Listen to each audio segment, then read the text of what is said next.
Bruh.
Yeah. Brrr. Brrr. Brrr. Yo, what's up? What's up, everybody? What is up? I'm wearing this romper for the first time in a while. Well, actually, for the first time since I got it. Well, I've worn it when I got it, you know, of course. But I believe my sister got it for me for Christmas. I don't know who gave it to me. I'm pretty sure my sister gave it to me. Yeah. Yeah, it's kind of interesting. It's kind of like, it feels like it's more like formal wear, although I need to figure out how to wear it to match me most. Like, for example, I might have to adjust these straps at some point next time I wear it. You know, because maybe I can just do it a little right now, because I think maybe it needs to be more V. Oh, there we go. Yeah, if it's more prim and proper. Maybe if it's more prim and proper. You know, it's a little more turtleneck even. Oh, that's a little too much. Maybe just head neck. Oh, wait. Okay, yeah, if I do like more like kind of, if I can get it in that way, that would probably work better. On the shoulders, I don't know if this one works, especially since I'm not going braless. Okay. Okay, anyway, yeah, we're on Twitch. We don't go braless here. Okay? Okay, and we're on YouTube and stuff. Maybe you can go braless there, but you know, I tend to separate categories of things. Okay? Anyway, hello, welcome. Today, boys, we have a Devin Nash video and a second one that was just uploaded 7 hours ago. I missed one on December 31st. I don't know how I didn't see Devin Nash I don't know how I didn't see his new video. So we're gonna watch. I already gave my cabbage brain take. It's gonna be a new YouTube series eventually. But cabbage brain takes are when you first see a video and you're just like only judging by like the thumbnail and by like the title and like what you know about what those things evoke in you. That's the cabbage brain take. That's what most people give. And they never give anything else. So there's also, you create a new cabbage brain take. So you start with a cabbage brain take, and by the end of the video you have a second cabbage brain take, but you don't call that one a cabbage brain take. If that makes any sense. Because that's the real take. That's the real takeaway. Okay? Anyway, hi, my name is Rebecca Lauren, she, her pronouns, please. I do not use they, them, and I definitely do not use he, him. Unless it's like some kind of like fictional character that like, I'm not actually that person. I'm like saying that like, oh, that person said, oh, hey, you dumb bitch. Like I'm not actually like identifying as that. Like, I'm still Rebecca no matter who I'm talking like from that way. What is this? Oh, I need to adjust the lights. Okay, woo! Yeah, I put my light like on a tripod. You know what I need to do sometimes? I need to get a second tripod. Well, that one's kind of a different issue. Ooh, that's kind of like a more intimate lighting, huh? I just changed the angle a little bit. Now we gotta have full lighting. Okay. Alright, I got yerba mate. And we got starting soon screen. Okay, no, we got Mr. Devin Nash talking about esports, talking about Twitch, talking about business, talking about you know, topics that are you know, let's get the music off. Talking about topics that are relevant. What an amazing content creator. I gotta say, when I started watching Devin Nash, let me get my webcam on.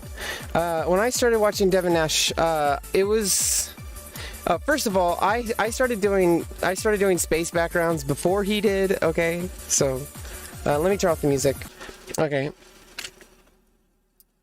just a second. That's not really turning off the music. Okay. I really liked how he puts things. I like how he migrated back.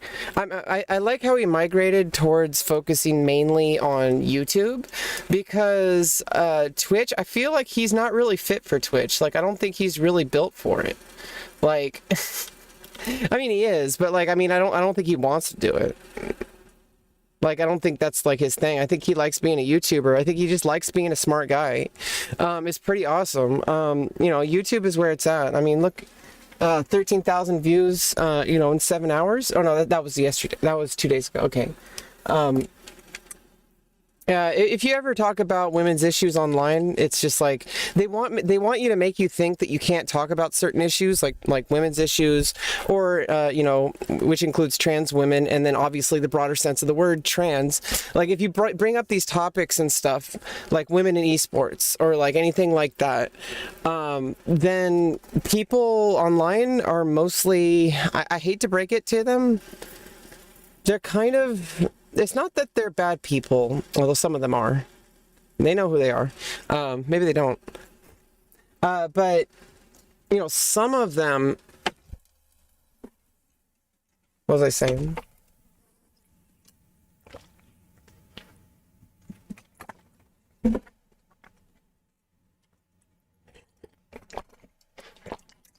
But it's mostly about, like... people, including women, including men, including trans women, including trans women, cis women, including trans men, including cis men, including all types of people, tend to only see their own point of view. And that's natural. It's perfectly fine. There's nothing wrong with it. Nobody should attack you for that. However, what you choose to do with that point of view, you have to kind of I mean, if you really want to, like... If people get mad at you a lot for saying certain things, then, you know, it's not because they don't want you saying it. It's because what you're saying is, like, you know, something that's bothering them and stuff like that. And there might be real problems. But I have to show you, like, 1 second.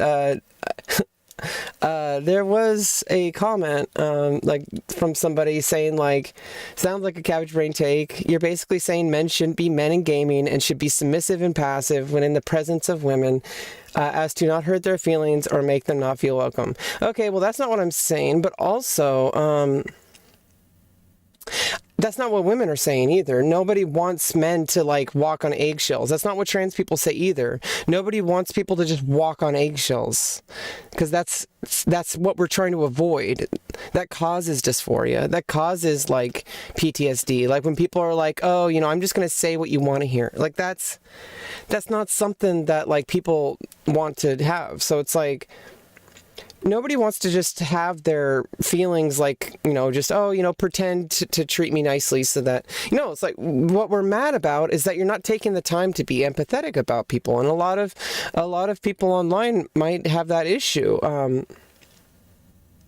Because, like, people, if you have an adversarial environment, which involves, like, a common goal, like a video game or like chess or something, and you have a ton of people who want to play the game, but the only reason they don't is because they get harassed. And so, you know, one thing is, like, I'm still giving my cabbage brain take. I haven't watched the YouTube video yet. So that was the beginning of my cabbage brain take. I said, oh no, how did I miss an upload yesterday? Well, I can't wait to hear some more Devin Nash speaking his mind and sharing his knowledge.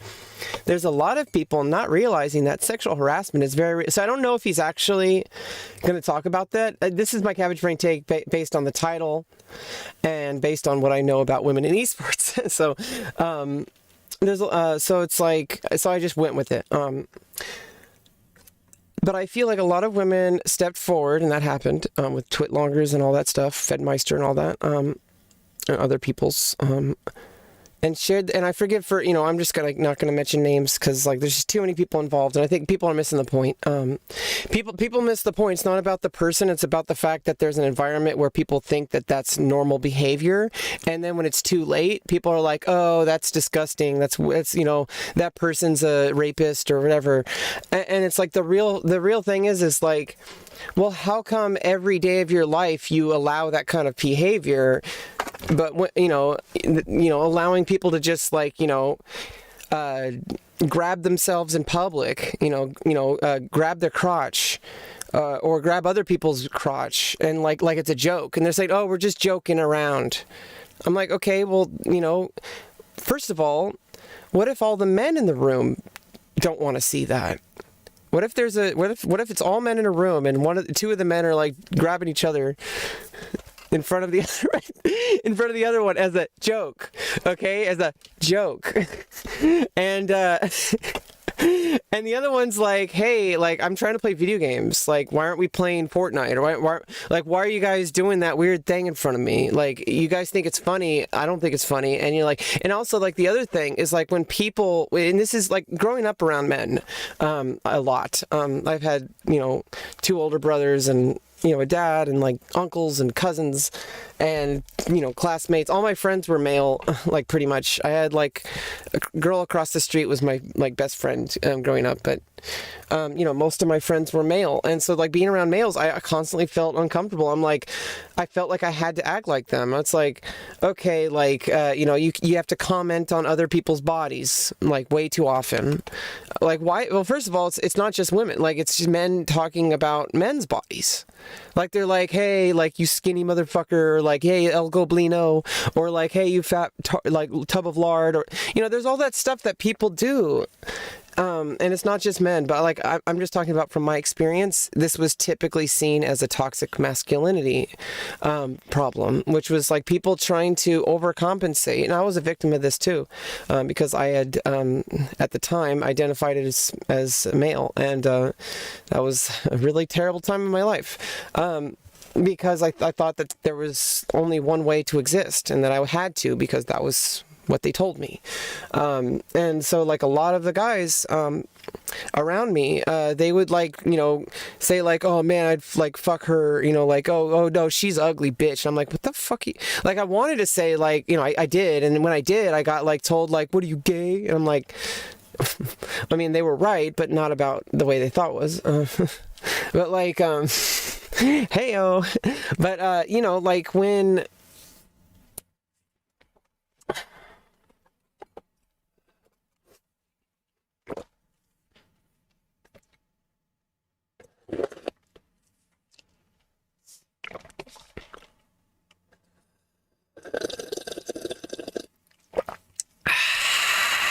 Yerba mate. It's better than green tea. Take that, Devin Nash, bitch. No, I'm just kidding. Could you imagine? Yes, you did, because it just happened. Okay.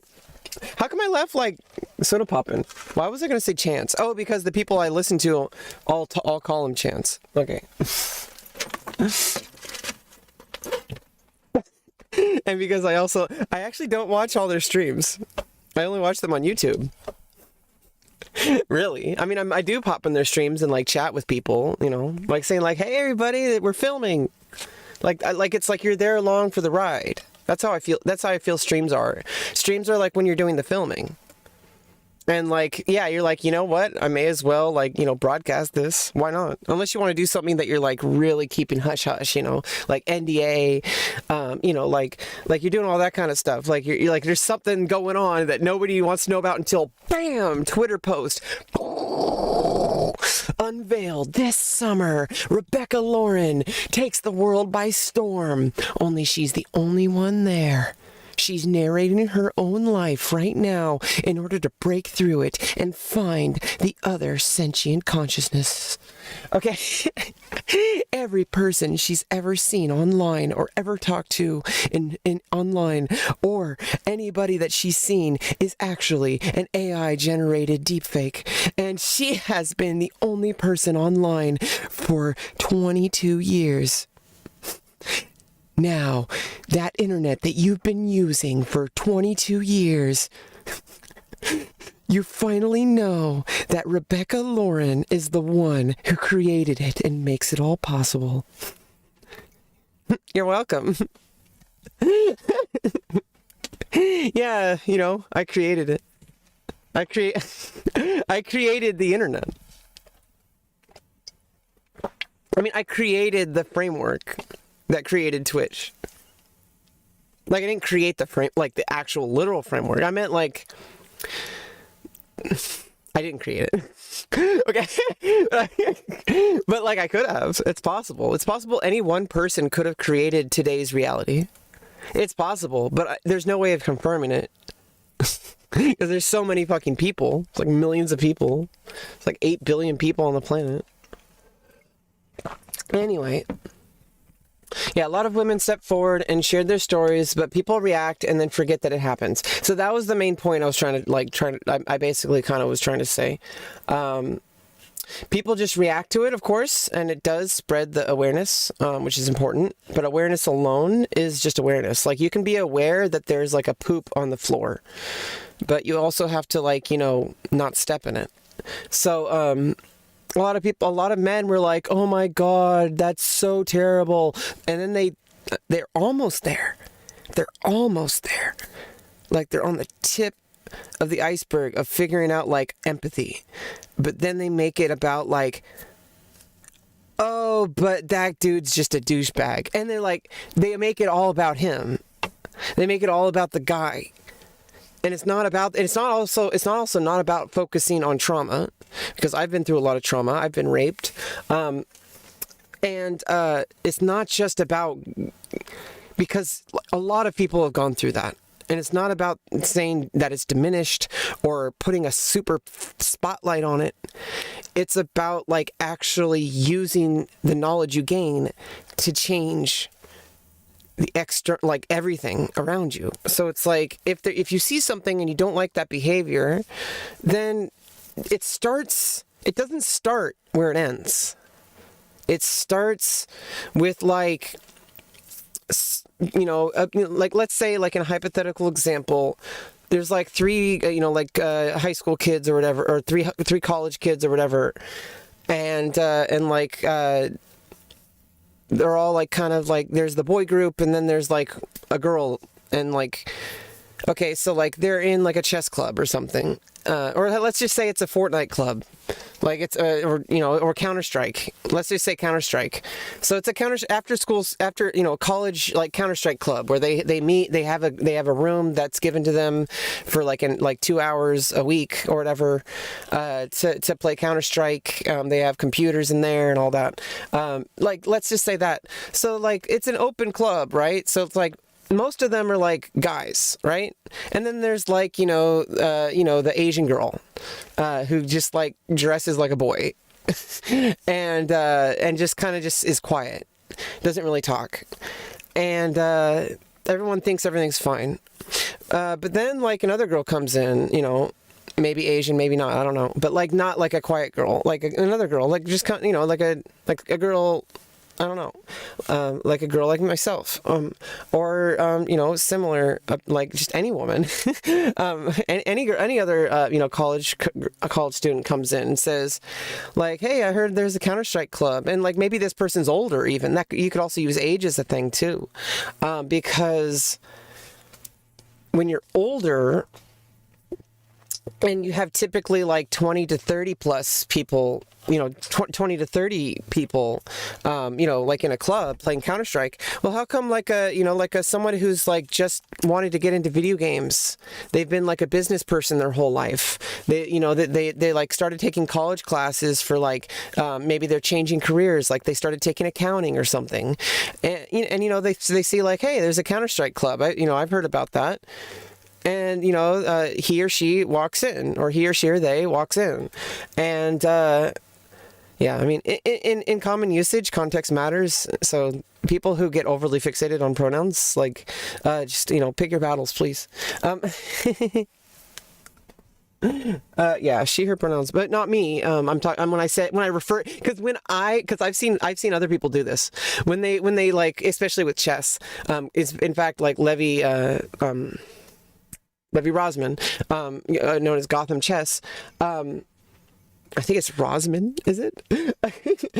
His Levy. It's the Gotham Chess. He was saying like doing a chess thing, and he kept referring to the pieces as he, but then he was like, oh, like it or they, like, and he's like, sorry, like I'm trying to get you. And I'm like, he was like he was like tripping over himself, and I've noticed people do this, and it's normal. It's like when you're first like trying to like navigate things, it feels like a minefield, but then you realize it's not really a minefield if you have empathy. It's not a minefield at all.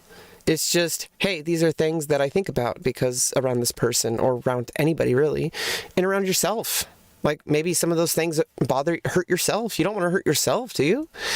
So like, maybe something that hurts someone else might be similar to something that might hurt you. And like, maybe you're doing it to yourself. And so think a little bit more about like how others must, not about like protecting their feelings, although obviously that's good, but it's about understanding that like, hey, this person is just trying to get through the day. Like, I don't know this person's life. I don't know what they've been through. I don't know the people they've talked to today. I don't know what, like, maybe there's a death in the family. Maybe there's not. Maybe they're feeling great. I don't know. But I have my own opinions and ideas about this person that is not based on reality because I don't even know this person. So it's like, how can you possibly like judge someone? Because like, you can't even know yourself. Like, because even if you theoretically knew everything that was inside of you, you still can't observe the thing that is observing. Because you can't have an objective observer, so you need another person for that. And it's just not really... Until some other time, maybe we could figure out that we could do that. Step 4. Okay, so it's like people react and then forget that it happens. That's the biggest problem, and that's not just about women's issues, or toxic masculinity issues. Hypermasculinity. Yeah, so that's not really an issue of hypermasculinity. That's just an issue in general. It's just how people are. People will blame technology. People will blame the internet. People will blame all that. It's just a people thing. People just gossip and then they focus on their own lives, and that's normal, and you should not beat yourself up for that. I don't know if you do, but I do. Sometimes I feel bad that like I'm not thinking about other people as much as I like, I want to like think like they do, but that's not good because I need to live my own life. However, I'm autistic, so it's taking a really long time to figure out how. Yeah, that's basically like every single person that I meet, I absorb their soul. I don't know any other way to put it. Whenever I meet someone, and especially if I look into their eyes, I absorb them. I'm like, I absorb this person. I feel this person. But I guess I fill in a lot of the blanks, and that's where a lot of the problems, and it's not really a huge deal unless it's like something that is deeply emotionally impacting me, and then I start filling in the details, and it's like I'm not even right about it. So it's like, but if it's most of the time when I fill in details, people usually tell me like, wow, like you're saying what I'm thinking, and I'm like, and it's not just like these are like my closest friends, like. They've told me to fuck off before. Okay, I've known them for like 17 plus years. Okay, they told me to fuck off. They've thrown me out in my, like they've done all that shit before. So they're gonna be honest with me. Okay, so I can trust my friends. They're not gonna say something just to be nice to me. Okay, so anyway, this is just a people thing, and I think we can learn how to adapt, because that's what humans do, is we adapt. And because we have this shiny new object that's been around for a couple decades called the internet, and we have like YouTube and Twitch and all that kind of stuff, Discord, because we have all that, doesn't mean, we use it. People have their lives around it. And why is that a problem? It's a problem if you also forget empathy and also living your own life. Like Ludwig says, I am not your friend. And that's true, but I am friendly. And I do, and also my public life is pretty much I do have a private life, but like the one I enjoy the most is my public life. And so anything that I put out, anything that I write, anything that I talk about, anything that I do or produce, or anything that I create, you know, any kind of content whatsoever. Any work that I do, period. Anything that I just create from my mind. Happy New Year, Mega Mikey. Good to see you again. Anything that I create ends up being, it's like a direct like I put my entire soul into it. I put my entire being into it. I put all my focus into it while I'm doing it. And that's a problem when you need to show up every day from 9 to 5. Right?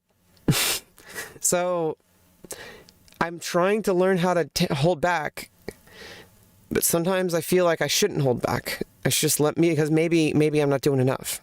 Maybe I need to do more. I need to get to the next tier. It looks like a lot to most people, but then most people seem to be lost. Most people seem to be really confused and scared. And I'm scared too, and I'm confused. But like, most people just, they don't really push. They don't try to push the boundaries of like, hey, like, how are we actually going to improve society? We can't just wait 100 years from now, because that's what people say. They say, oh, in 100 years, people will be like that, but not today. It's like, okay, well, why not today? It can happen right now. All it takes is an effort on your part and my part and everyone else's part. And you can't, you know, but you know, not everyone's doing it. You don't need everyone to do it, because once you start, you build momentum and more people like figure it out. And it's not that people are like conforming just to conform. It's because people realize, hey, like the things that I thought were fucked up. And it's not fucked up just because someone else said it and I can't say it because I'll get banned. It's fucked up because, holy shit, like I'm dehumanizing a person, and I'm like ignoring a person's personal boundaries. I'm ignoring a person's, a person's right to cooperate in an environment. So if someone who's like older and like 50s, 60s, and they're studying accounting and stuff like that, and they come into like, whatever gender they are, comes into a Counter-Strike club that is mostly male, like a Counter-Strike college club that's mostly like 20 to 30 something, males, it's like predominantly the demographic, and they're all kind of in a clique. So it's like it's a club that's supposed to be for everyone, but it's really just for these like 5 people, because those 5 people, they're in there and they're like, anytime anybody else tries to like do their own thing or interact, they like get cut off. And this is not just about gender. Like, guys this is hypermasculinity. It's not about gender. It's about hypermasculinity, which also affects, can affect women too. Hypermasculinity definitely affects women very, very, very much, but it's a man problem. It's not that men are bad. It's that typically there's been a history of abuse of males toward other males. And it's a very real problem, because not obviously not everybody I went to school with was trans. I'm like the only, like, there's probably only like maybe 1 or 2 of us.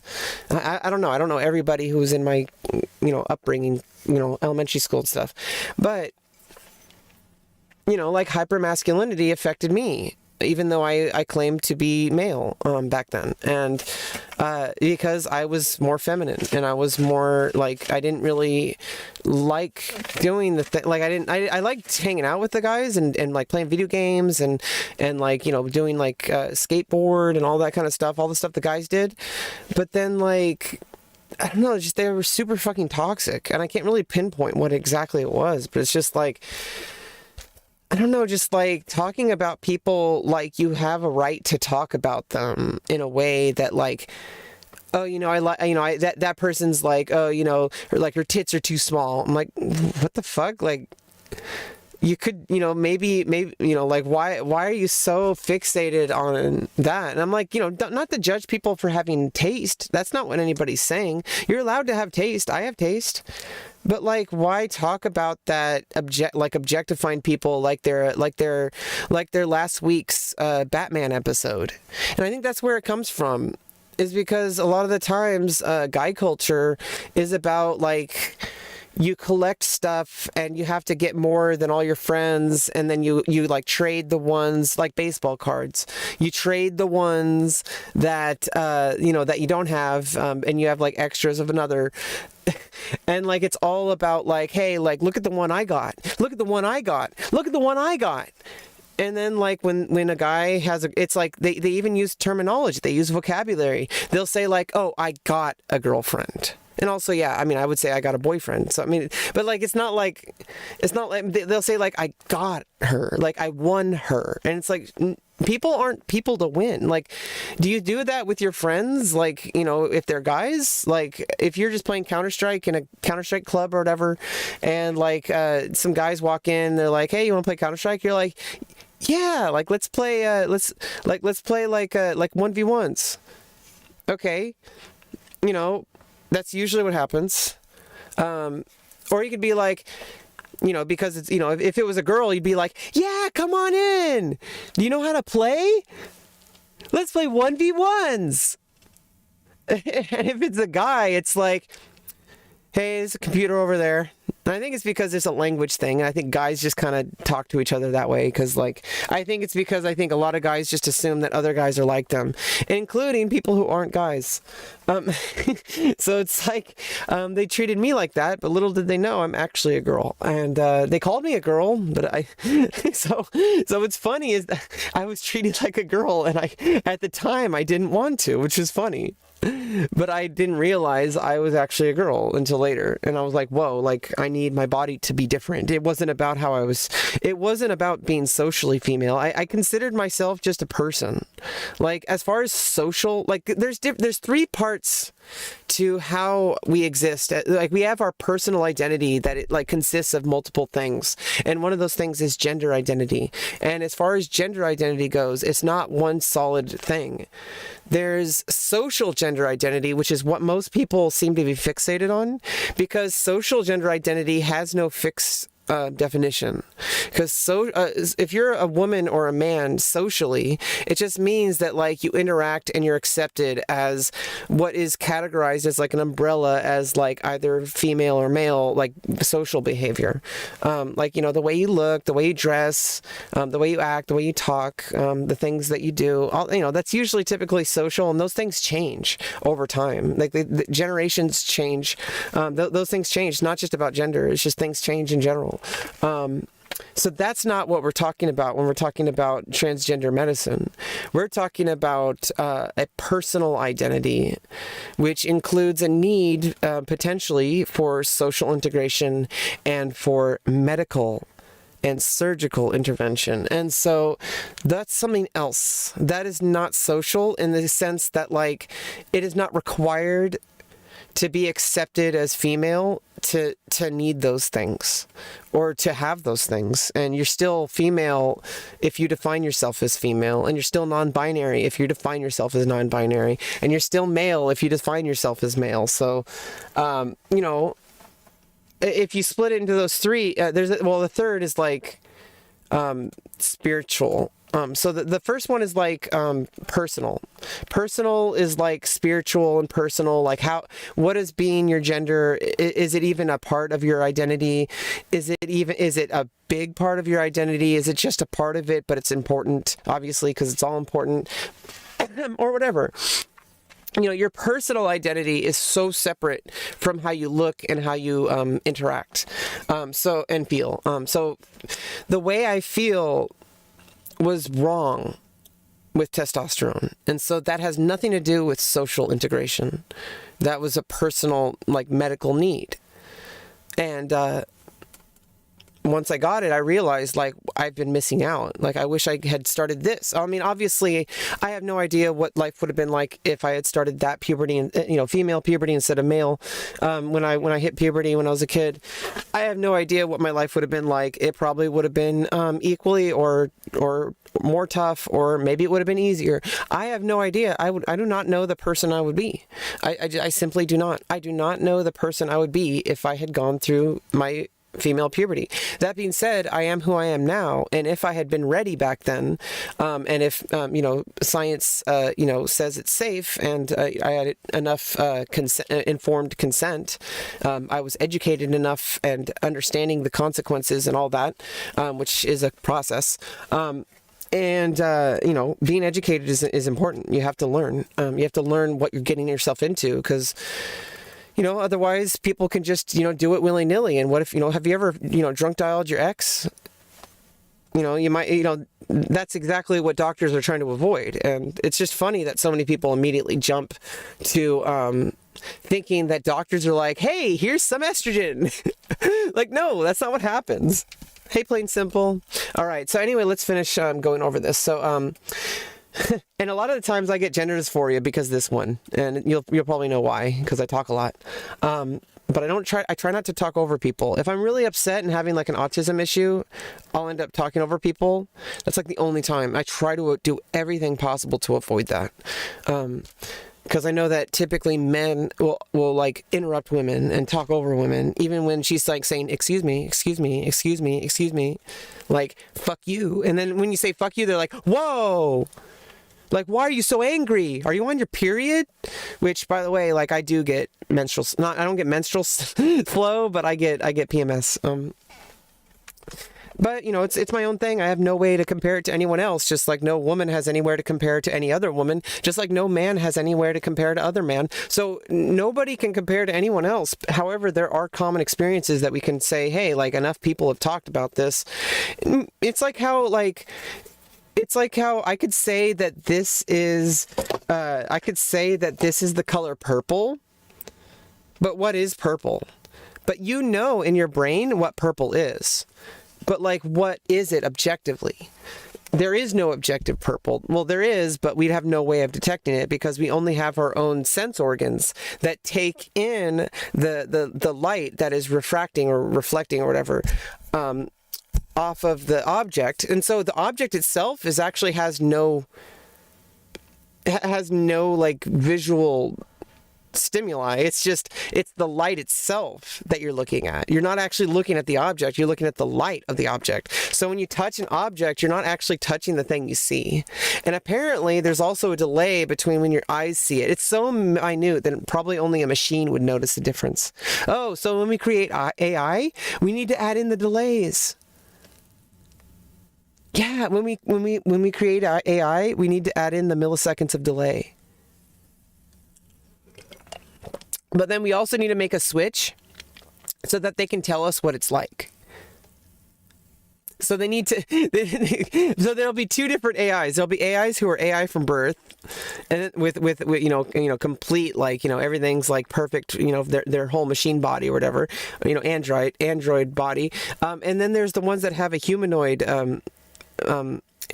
body that has like tissue and it's human. It has all the organs. It can die.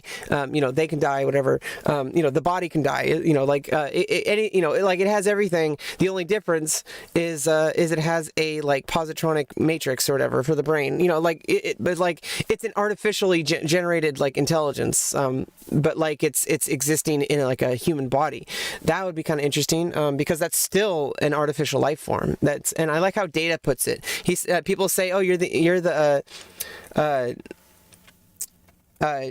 artificial intelligence or the AI or the android." He is an android, but he said he prefers the term artificial life form because he is not a machine. Because people say, "Oh, he's just a machine."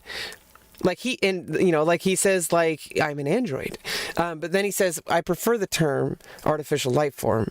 And it's not that like he's going to get mad. He doesn't have emotions. So it's like, but like, you know, he says artificial life form because that's how he sees himself. It has nothing to do with anyone else. And then, by the way, if you really want to understand this, watch the Robin Williams movie, Bicentennial Man, which after coming out and living as a trans woman, really hit me differently than it did when I first saw it. So, you know, movies will, you know, you never know how like movies will feel different the second time you watch them or the third time you watch them. It's not because the movie changed, because it didn't. You changed. Your ideas change. The things you focus on change.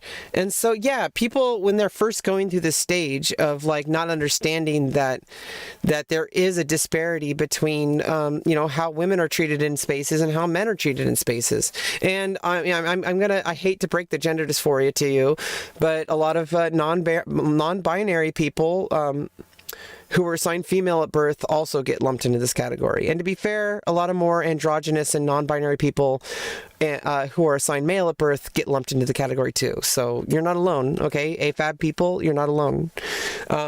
but anyway, nobody gets to decide who you are. And so the first step is knowing who you are. And it's taken me a very long time to find that. And it's a lifetime. It takes a lifetime.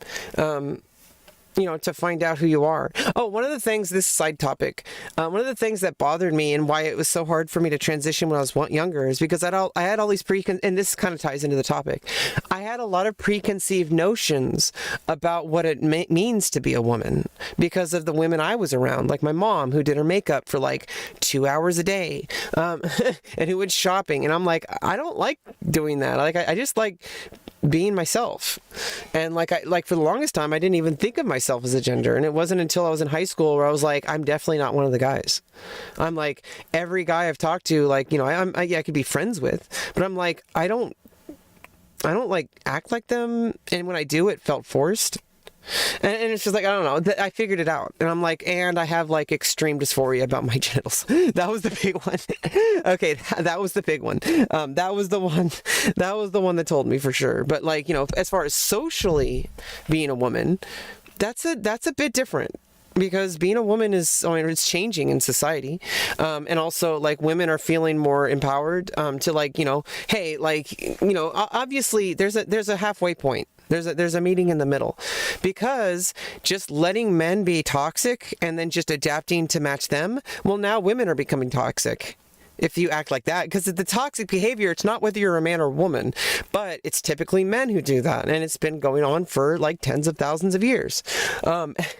And people keep saying, oh, it'll be better in 100 years. Oh, it'll be better in 100 years. Well, guess what? It's still not really better. I mean, it is better, but like, can we just like have that discussion and like, get like a giant discussion that like doesn't end until the issue is like a satisfactory result. And then obviously it'll just, be residual like effects that'll just get better and better over time. You start the conversation. You're probably not going to finish it. I don't think you can ever finish the conversation. But once you start the conversation, like, you just get a little bit better at it each time. And we all have to do our part, like, do you want to live in a world where you yourself enter into a gaming club, like in a college, and it's like predominantly guys, like maybe 5 or 6 or 7 guys, they kind of all seem to be in like a friends group, they're all in a clique, and you're like, hey, like, I heard that this is open to everybody, but I didn't really want to join because it looked like you were all like, all friends, like like you were all like, separate, because I was sitting on the other side of the room, I didn't know if you wanted to, and then you do that, like, and if you're like, they'll be like, like, no, we don't want to talk to you, and stuff like that. That's what I had to deal with. I had to sit on the other side of the room because they didn't want me around them. And like, I mean, yeah, boo-hoo, Rebecca, you were bullied. I mean, so what? Well, it's not just me. It's not just me. It's a lot of people. In fact, a lot of the people who are saying stuff like that, you were probably bullied too. And maybe you didn't even know it. Because a lot of the time I was being bullied, I just thought that was just how people are. And now I'm figuring it out. I'm almost 34 in like 2 weeks. And I'm just now figuring it out. Anyway, women are pressured into situations from men who dominate conversations and make women feel like we can't be a part of the conversation. Men talking over people in general. So the main thing is like, like, this is kind of like the room full of guys playing Counter-Strike, and then the like a girl comes in and says, hey, like, I heard this is a gaming club. They're like, yeah, we play Counter-Strike. And I'm like, yeah, I play all the time. And then you show up, and then you have to prove to them. They're like, okay, let's see how she is. Let's try to destroy her. Or it'll be the opposite problem. We're like, oh, it's a cute girl. Oh, let's like, just like, we're gonna be all nervous. Like, they might get all nervous, and they're like trying to, like, they're like blushing while they're playing, and they're like missing shots, and like they're forgetting to like use the switch weapons when they run, and like they keep doing that because they're like not focused, because they're like, oh, there's a cute girl next to me. And then these are two different problems. So the latter one, the one with the cute girl, you just have to get over it. That's a you problem. It's not her fault. Okay, just like somebody could feel that way around you. And I know it's hard to believe because you might think that, oh, nobody thinks men are attractive. People think men are attractive. In fact, I do. In fact, you know, for the longest time, for my whole life, I was so opposed to anyone even suggesting that I was attracted to men, including myself, because I was conditioned to believe by the bullies around me, because anytime I said anything that was remotely feminine or anything that was remotely like, thinking about like, hey, men exist and men are attractive too, and men have skin too, and men have hair too, men have bodies too. Okay, so like men are attractive too, women are attractive. It's just you might not be attracted to yourself, and I feel like that's reasonable. You might not be attracted to people like yourself. That's perfectly reasonable. That you have tastes. But there's other people who are attracted to people who look like you. And believe it or not, if you have a dad bod, if you have a hairy body, some people like that. They want to have like a teddy bear. They like it. So it's like, you're not ugly. Just not everybody is attracted to you, and also you're not attracted to everyone. Some people you're very attracted to, and maybe it's not even like romantic or sexual. Maybe it's just like, hey, this person radiates like a vibe that like I'm feeling, and it's like I feel like nervous. But if you let that nervousness, like, be okay with being nervous, be okay. And I'm trying to teach myself this too. So because I'm autistic, it's okay to feel uncomfortable and awkward and weird, like you're gonna say something stupid. Just let it happen. It's not what you think it is. Like, eventually you're going to pass and you're going to be like, oh, like, yeah, this is just that cool chick that plays Counter-Strike and she's in the club and she's your friend. And like, obviously if anything happens after that, that's like, but I mean, like, if you go into a situation, like, you don't even know any of the details. What if you don't like that person? You think you want them, but what you really want is the feeling you're having. Because you're going on the feeling, not the person. And so, like, if a hot girl sits next to you in a Counter-Strike club and starts playing Counter-Strike, and you can't focus on the game, and then you get angry because you're like, we don't want you in the club because you're distracting us.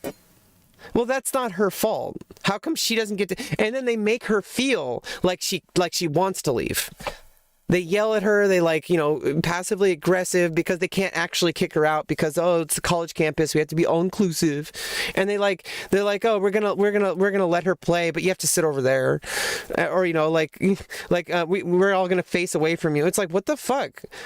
Like, just go freaking deal with your shit. That sounds like a you problem. Doesn't sound like her problem. She's just like a cute girl trying to play Counter-Strike. She just doesn't. She may like some of us like attention, but I don't know. I've been figuring this out because I think the biggest reason I fixated on the fact that, like, because I was like, when I was a kid, I was like, 10, 11, 12, and like all the way through high school, I was very envious of women.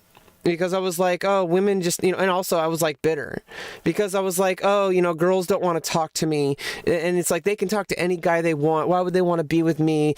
And like, I would say stuff like that. I would say all that. But then it's like, it wasn't about her. It was never about her. It was always about me. And it may be like your gender identity. I can't tell you that. But like, if there's something going on that you're fixated on, a lot of guys, like the person who commented here, I'm assuming that's a guy, because he seemed to be speaking for men, and then he brought vegan into it. I don't know why. Like, this person here seems to be awfully fixated on this, that like, oh, women should just get used to it. It's like, well, if you take gender out of it. If you go into a Counter-Strike club, like, you're an older person, you're like, in your 50s, and you're like studying accounting at the college, but you notice there's a Counter-Strike club, and you're like, wow, I used to play Counter-Strike when I was a kid, or when I was like younger, and I was like in my 20s or whatever, and you join in, and like, it's a bunch of like it's like a bunch of like 18 to 25-year-olds, and you're like, okay, it's kind of weird, but I want to play Counter-Strike, so you join, and then like, and like, they kind of just like, they stop making jokes as soon as you enter the room. They're all like quiet. They're all like, oh, it's like a teacher. because they're not aware that people are people. So they haven't learned yet. So you kind of have to be patient, but you can't let them walk all over you. As soon as you like just accept it and say, oh, that's just how it is, it's gonna, I'm just gonna forgive them. It's like, yeah, you can forgive them. It doesn't mean you have to like put up with their behavior. So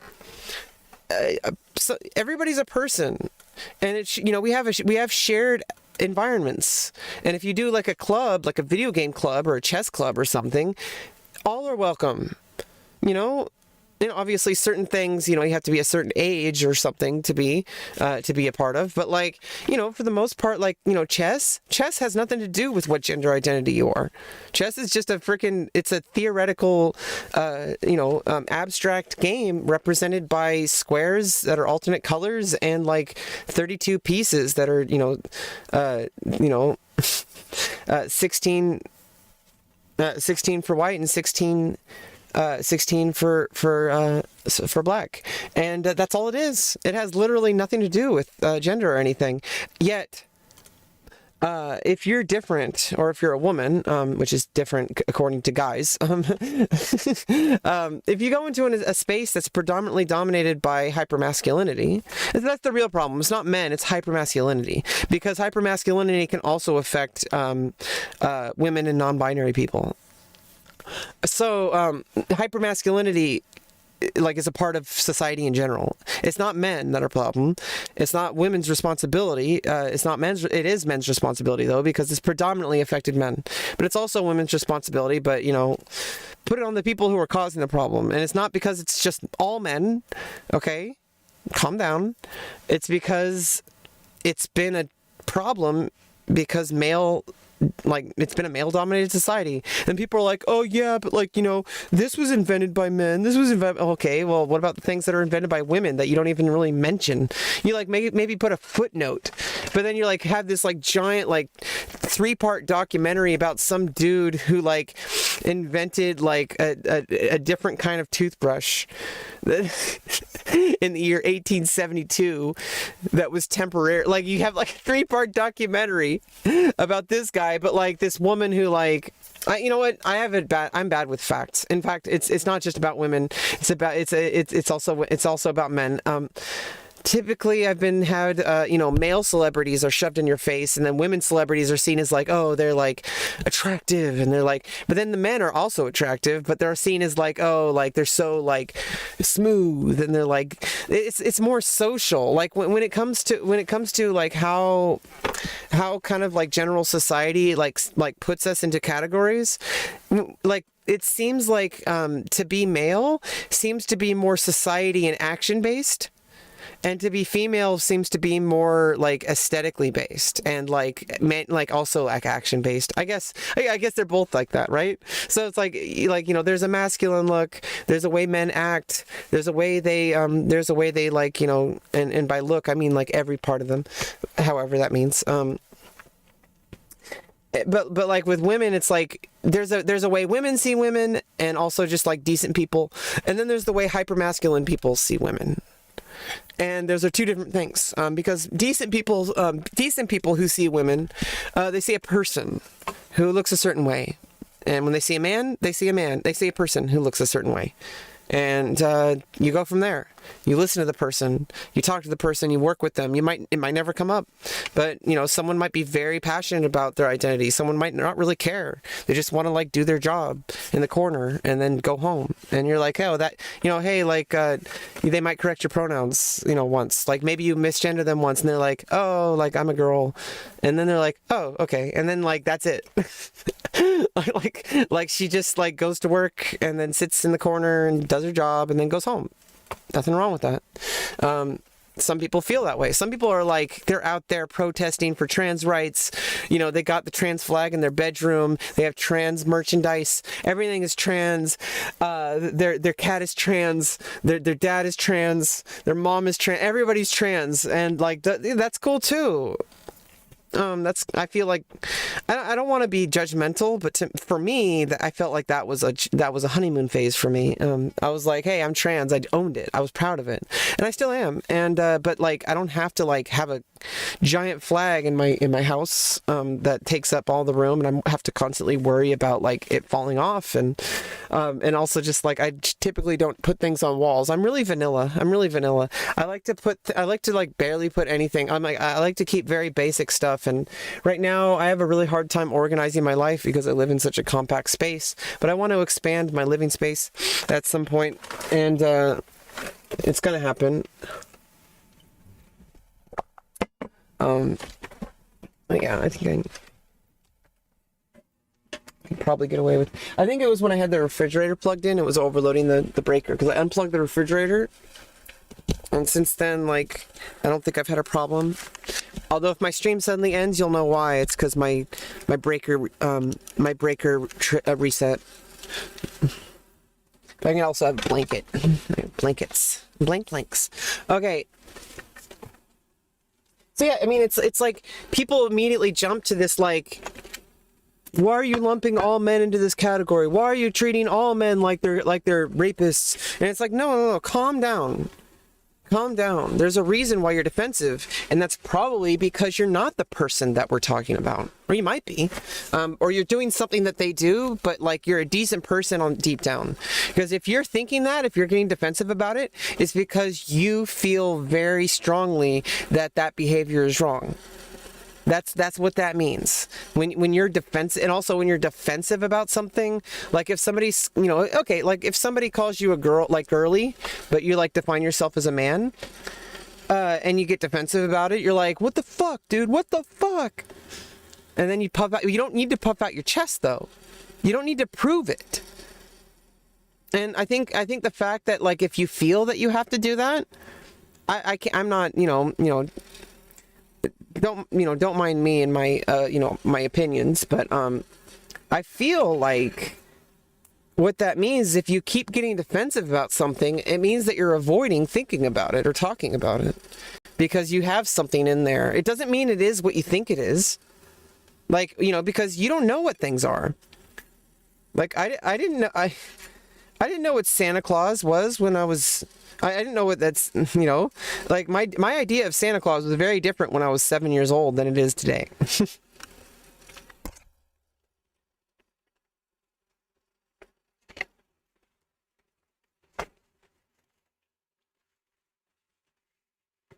So yeah, I mean, as I said, like it's a systemic issue, and it's been gradually permeating throughout society, but at the same time, people are suffering. So this is the main one. So a systemic issue, people usually just say, oh, society isn't ready. Society will never be ready. You have to make it ready. You have to actually grab the reins and tell them, hey, knock it off. Because if you don't, people are just going to keep doing it, thinking that they're okay. And that's why we're at where we are today. We're a lot of people and less people over time. Because more and more people are continuing the conversation. Because you have to continue the conversation. Because you're never going to have 100%. It's just like COVID. What they say, like 60%. Now they're saying 40%. But, I would say, like, once you get 60%, you're kind of, like, in control. Obviously, the virus is never going to fully go away. The common cold hasn't. Influenza hasn't. Also, and it's, hey Spaceberry. I'm about to watch the video. I'm just going over my cabbage brain take first. I'm gonna do a new YouTube series eventually. I'm doing the filming. I need to do the editing. I'm not being pressured on myself because I'm doing the filming contemporaneously, but I'm going to do the editing whenever I feel like it. So, it'll be there for all time. And I don't care. I could be better if I was doing things more like snap. Like if I could do filming and editing and publishing on the same day, I'd be Gucci. But sadly, what did Devin Nash say? Well, I'm about to find out. I was just going over my cabbage brain take first. My cabbage brain take. Cabbage brain take is the take that you have when you see a video. All you see is like the first 0 second or the thumbnail, and like the title, The Truth About Women in Esports. And so you give your cabbage brain take is what you think about it just based on that alone. And it's very useful. And I feel like it's good. I wish people would start doing this. They should start out with the cabbage brain take, and when they're done, give like a new take. If more people did that, we would freaking solve everything in this planet. Because you need to be able to start with confidence, and you know, trust your training, trust your knowledge. Even if you're a beginner, you have to trust yourself, and you also have to trust that there is a process. And unless you're gonna like injure yourself, unless you're gonna hurt someone or yourself, obviously those like should be stopped immediately. Like if you're singing, but you're singing from your throat instead of your diaphragm, which I was doing for the longest time in head voice, and I figured it out. Now I just have to get consistency. So for singing, like you know, you don't want to. If you keep practicing it the wrong way, you're gonna keep doing it the wrong way. So there's an objective, like, hey, like this is a less effective method of doing this. You're going to injure yourself. Here's the better one.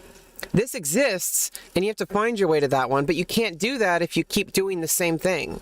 And so that's kind of what happened in society for like 10,000 years now, or however long it's been, is people just say, oh, that's just the way it is. That's just the way it is. And meanwhile, this is getting further and further and further away because, like, I don't know, maybe people are going in the wrong direction because they're just like, they think that everything's fine when it's not. They think like, oh, you know, people just need to get over it. These trans people need to stop complaining. And yeah, we do, honestly, but not in the way they think. We just kind of have to like put our foot down.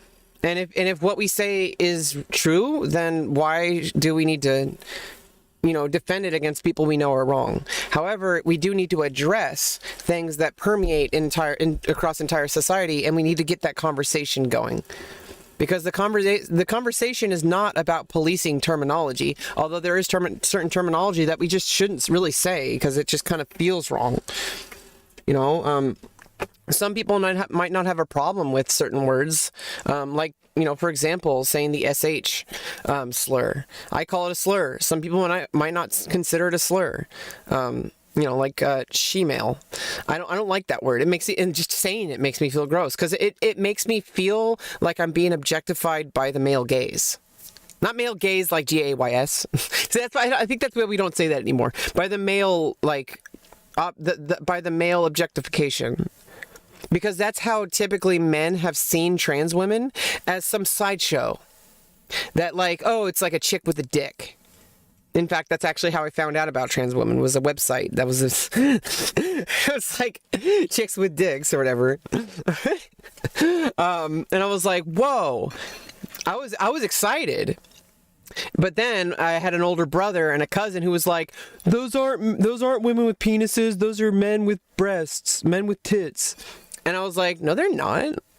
Like, I didn't even put two and two together that they were assigned male. Like, I just thought there was some women out there that were born with penises. I mean, obviously I learned otherwise, but you know, but like, it didn't have to be that way. By like some aggressive older sibling and older cousin who were like, oh, those are just dudes. And then like shaming me for liking it. And you know, like, over time, like, I learned more about like trans people, and I realized like, holy shit, like, it wasn't because I read about it. It's because I already had those feelings. I knew what they were. I just didn't have the vocabulary. And I realized like, holy shit, like, just like with my autism stuff, every single day, more and more, after having a lot of the conversations I've been having with like my therapist and with my doctors, and especially the stuff coming up for SSI, which is directly focused on a lot of autism stuff. I've been like going back in my mind through time, and you know, I'm kind of fourth dimensional. I think about the past, present, and future at all times. I try to live like, you know, like approach life at like knowing that like, okay, well, when you take an action over time, it's going to have a certain effect. I mean, it is linear, but like I try to frame it in like a fourth dimensional thinking, because my past does determine my present. It might even determine my future in unintended ways. So it's like, but who I am now is like, well, what am I going to do right now? How am I going to change my situation? Do I want to change my situation? What am I going to think about? How am I going to, like, that's present. And so,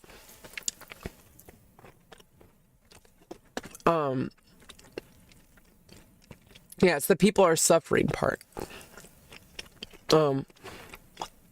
People are being abused and manipulated and constantly told their emotions or thoughts are invalid simply because there's a perception of weakness unless testosterone is involved. And so that's the terminology here I thought is important.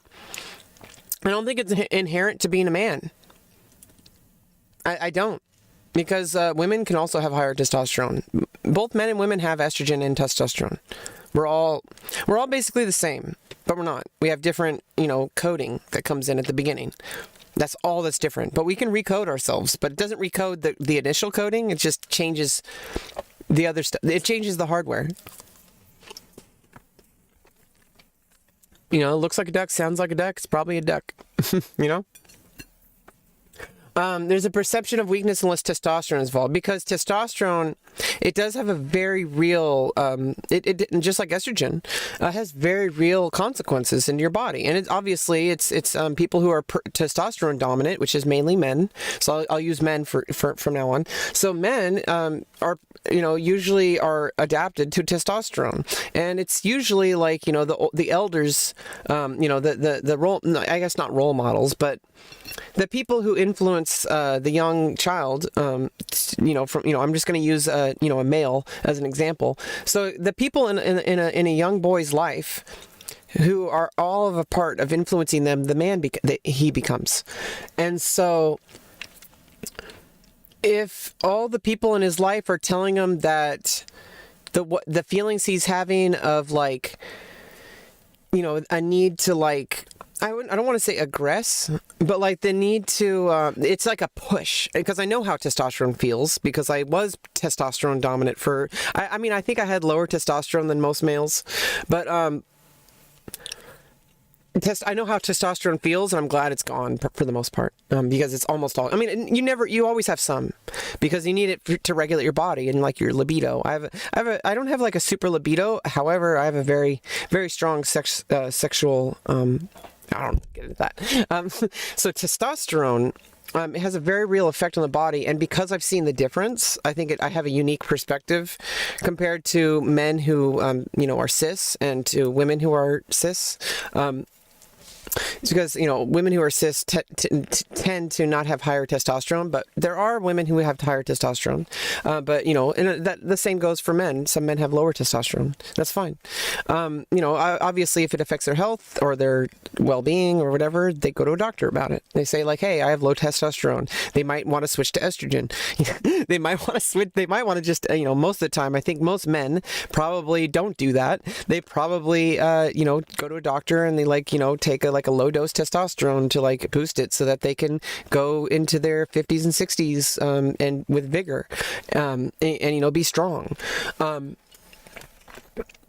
So testosterone does a thing where it just feels like it puts this this edge on things, and it has like an acidic smell to it, I feel, because I think it makes your sweat like when people are like, it's not, when you feel like you really need to, like, when you're feeling like this, like, push, like, like, I guess maybe that's estrogen. I don't know. To me, there's two parts to it. There's the medical part, which is just literally testosterone. But obviously that affects everybody who has testosterone, which is literally everybody, because testosterone affects me, even though mine is like the same levels as typical women, cisgender women. And probably lower, actually, because I take a sustained amount of estrogen over time. I take the same amount every day. So cisgender women have ovaries that create, I believe the ovaries do. The ovaries create estrogen. In males, the testicles create testosterone. However, estrogen and testosterone is created in both body types, in different, I think there's like don't quote me on this, but I think the pineal gland, I'm not sure, it's some kind of gland, creates estrogen, testosterone in super low doses just to regulate the body. So even if you're neuter, like if you were born without like you had some condition, or maybe you were taking when they start people on hormone blockers, it's not completely preventing, like there's already been something happening, and once it happens it stays, but then you can change it, and then it but I don't know, it's just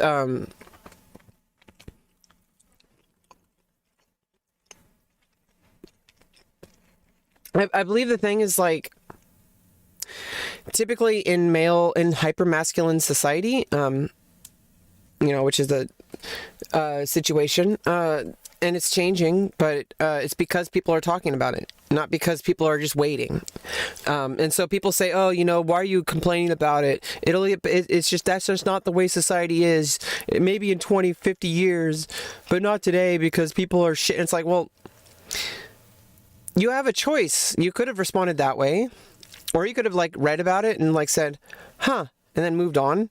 You could have actually maybe added something or said, hey, I'll think about that, whatever. Or you could say what you said, but based on your own ideas and your own opinions, your cabbage brain take. And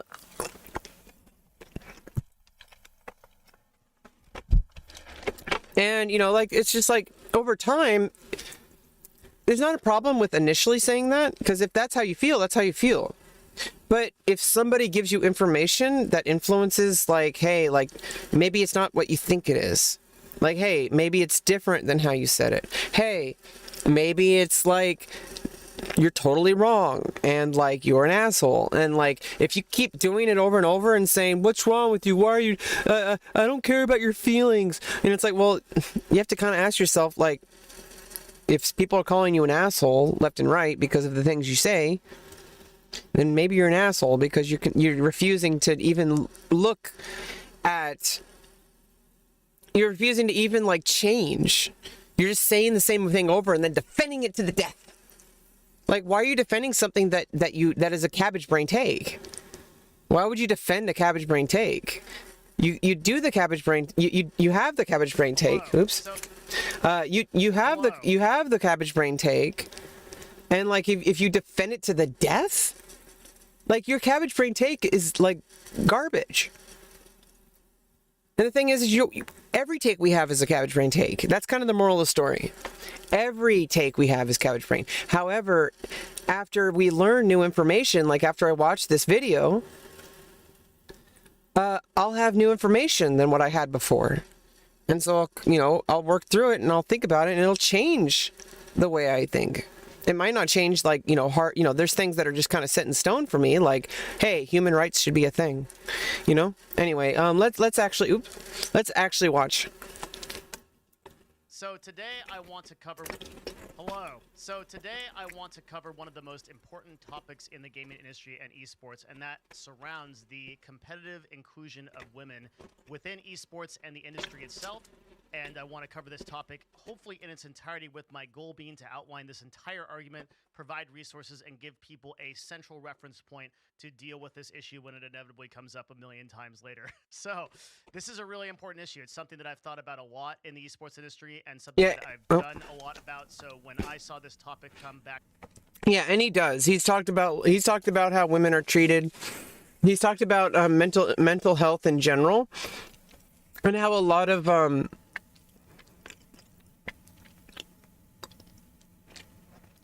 people have these misconceptions about esports and about streaming. And obviously I don't have firsthand experience. I mean, I have firsthand experience of quote unquote streaming and quote unquote content creating. But he's talking about people who do this for they're giants. They're maybe not even giants even, but people who are professionals. They do it for a living. And how much of a toll it can take on you. Not just the harassment, of course, but also just the toll of showing up every day to play League of Legends for 8 hours a day just to make a paycheck, although you're making a big paycheck. And yeah, I think if you have to have a fourth dimensional mindset. You have to have a fourth dimensional mindset. You have to think, okay, well, am I willing to live in a little box for 2 years, like I've been doing, but you make like millions of dollars. Are you willing to do that? Are you willing to sit in a tiny, tiny room, or maybe a bigger room, hopefully? But like, you know, if like you basically, I mean, Soda Poppin' would love to be. Oh, maybe I should switch houses. No, I don't want to switch houses. I don't want to live in Texas. Even in Austin, I was just like, I need to stay in California, guys. Okay, please understand. I'm a trans person, and this is like the place to be if you're trans. Okay, I'm in like the most LGBTQ like progressive like area of California too. So it's like, this is where I need to be. Okay, I'm safe and I have the best care possible. I'm gonna be getting my surgery in San Francisco, like with like top surgeons who are like really passionate about what they do. You have to be passionate about it. And you know, like you also need to be like, there needs to be more people who are passionate about gender affirming care. But anyway, that's a completely different topic. Back around, I instantaneously wanted to make this is a really important issue. It's something that I've thought about a lot in the esports industry and something that I've done a lot about. So when I saw this topic come back around, I instantaneously wanted to make a topic about it. And I think if you are interested in the gaming industry at all, you really want to watch this video. So this whole topic and discussion started when ESL launched a Counter-Strike Global Offensive Women's League. They announced that it would have a $500,000 prize pool, and this was mostly. You know what? I said Counter-Strike earlier. I didn't pre-watch this. I literally didn't pre-watch this. You have no way of verifying. So it's like I actually didn't pre-watch this. Holy shit. Now I know how all the content creators feel.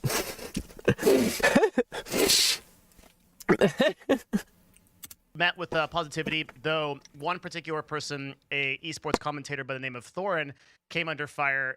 And I'm gonna be honest with you, I was looking through his tweets to try to find a reference. I think he's generally against the idea of the league. I found why.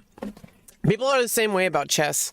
Some people have mixed feelings about it. I kind of feel like the reason why we have like women's chess titles, and most people laugh at women for it, and that's part of the problem. Because why shouldn't women have their own league? They're like, what about the men's league? I'm like, well, no. You have the illusion of an inclusive league. It's open to everyone. Anybody could play this one. Okay, well, first of all, there are men's only tournaments, I believe. That, like, you know, also it has to be like adults. You can't have like children players, like, for example, even though some children are grandmasters, right? So like in the open tournaments, literally anybody who's like a FIDE member can play. So that literally, that's the framework. The framework is there. We have it. However, like I said about the Counter-Strike club, you have like 5 or 6 guys sitting in a clique, you know, playing Counter-Strike. Anybody who shows up new, they're not a part of that. Even though it's technically open to everyone on campus, the people who show up who've never been there before and who aren't a part of that friends group, they try to get in and they can't. It's locked. Because the person is like, no, you're not our friend. It's like, oh, you don't even give someone a chance. Like, be friendly at least. Like, hey, like maybe this person might be a potentially really great friend. You don't ever know. But like, you know, like that example, like it's technically open for all, but it's not. And so we have to make specific efforts to, like, you know, like add women's chess titles, which, you know, I can't speak on it because I don't have one, but, you know, some women have mixed feelings on it. I know I've heard Alexandra Botes talk about it, where she said that, like, you know, she doesn't really, like, she feels like most of the time she's made fun of it. And I feel like that's kind of like, that's exactly what the problem is that women can't even have a title without being called out for it and being told that, like, oh, you know, you just can't, you're not good enough to compete with the men, so you have to get your own title. And then some women say, like, oh, you know, we should only have, you know, some, you know, women are against it too. Women are against women's only leagues and women's only titles sometimes. I feel the opposite. I feel like it's really important to have solidarity with other women, especially because, I mean, obviously, if we lived in a vacuum, you know, obviously, I don't think there would be such a thing as gender. Like, if we lived in a vacuum. However, we do not live in a vacuum. We live in an actual society. We live in an actual planet with people who have very, very, very different way of seeing things and very, very, very different way of treating people. And we're trying to figure out, like, it's like we're like that machine learning algorithm. We're trying to figure out the meta. We're trying to figure out the meta. Like, hey, how do we like make the more perfect like union, right? United States of America. The goal is to make a more perfect union. We're never going to be perfect because obviously then we wouldn't be what we are. Like it's our subjective position, either physically or emotionally or spiritually, that makes us human, makes us who we are. Not necessarily just human as far as like species, just human as like the idea of who we are, like our sentience and our consciousness. So yeah, I do think it's great that we need to kind of force our way in and say like, hey, women can get chess titles that are separate, like and they can be awarded. They're easier to get because it motivates young girls to say, hey, look, there's a woman grandmaster at chess. I can play chess too. And it's not just about chess. Like obviously, not everyone's going to be a women's grandmaster or even an international master or grandmaster. For FIDE. Not everybody is gonna. That's not the point. People are like, oh, it's like, why are we fixating on gender so much? You're pushing gender stereotypes, and it's like, some people like the stereotypes. But anyway, like, also it's like you don't see the whole picture. Is that it might seem on paper like it's like making women look like you need a special helping hand. But like we have a WNBA for a reason, is because women want to have something that that's like not about men. That's not about like, hey, like, like how come most men, like in the NBA, it's a men's league. Like, okay, like what are you like? Only boys can like basketball because girls can never play basketball because there's no such thing. No, they have WNBA so that young girls can say, hey, like boys like basketball and I like basketball too. And there's also a boys and a girls team. Wow, I can play on the girls team. And what's funny is like it's not even about like whether you're a boy or girl. It's just about like your capabilities, which at the very, very, very top level, if you have testosterone dominant body, you're going to perform better than someone with lower testosterone or like an estrogen dominant body. That's just a fact of life. Okay, if you lift like 100 pounds or like 1,000 pounds, you got like a freaking testosterone giant body. It's going to be a difference. There is a difference at the top level, and that's why you separate in categories. And but it's about hormones. But like it's besides that, though. It might seem like you're like, oh, why is it, a battle of the sexes or whatever, which people used to say all the time, like in the 90s and early 2000s. Like, it's not like that. It's just that, like, people need to, like, have, like, an inclusive option. Like, you can't just, like, obviously, if there's things that literally only men can do, I don't think there is. I mean, obviously, because anything that you talk about just refers to like your physical characteristics. And some men have vaginas and they wouldn't be able to participate in something that only people with penises could do. Like what if there's this theoretically like sport that only people who had penises can participate in? Like literally. So that means that there'd be men and women. Including trans people on both sides. So like if there was theoretically like a sport that required you to have a genital of a specific type, then like it's not about like your identity. It's not about how you are in society. It's literally about what are your capabilities. That's what sports are. What are your capabilities? Certain sports are more dominant on your physical nature. Some more dominant on your mental nature. Games like Counter-Strike, any video game, literally any video game, any game like chess or anything has absolutely nothing to do with the way your body is. It has nothing to do with the way you look. That's up to you. That's up to you. That's you. That's not, nobody gets to decide that but you. But as far as like playing in sports, well, if you're testosterone dominant, super like buff, you can like throw like the strongest like woman in the group. You should probably not be playing in women's sports, which is like trans men. So it's like, yeah, you put them in the men's section because they're in the testosterone dominant. And they're bigger and stronger, but they also, people who are testosterone dominant have things that like estrogen, I don't know, like men's bodies I don't think men's or women's bodies have like, there are differences, but like I don't think it's as like crazy as people think. I think most people will never reach the very, very, very top. So it's like most of us, like, it's just a matter of capability. Some people exercise more, some people don't.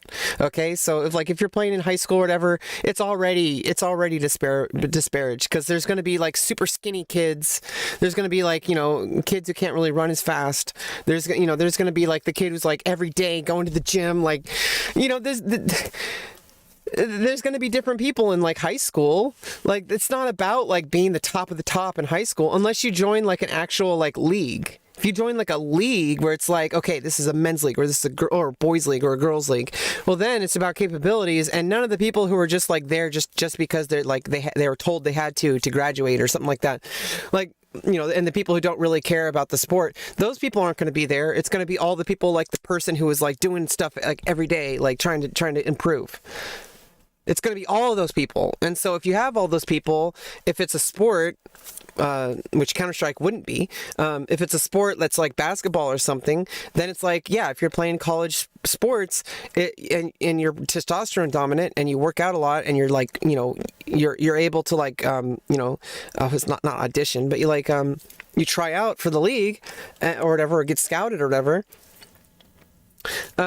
well, you're going to match all the rest of them. And so if you got if you had those two teams, like the initial team with like, you know, there's like different body types. Maybe it's all boys, but like there's like really skinny guys, or, you know, maybe not basketball, something more that like football or something. Like, if like it's a whole bunch of like basically like college level football players, you know, testosterone, you know, like, you know, full, like, you know, they work out every day against like a team that like doesn't do anything. They just like kind of just do it because it's in high school. They're both this like, or, you know, they're just like kind of just doing it. Like, they're not really trying. I mean, they are trying, but like, they're not like trying to be pros or whatever.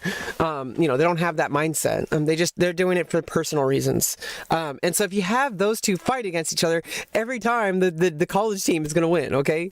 So, but it has nothing to do with like, you know, you could even have like a team of college students with like, you could have a women's college team go against a boys high school team, right?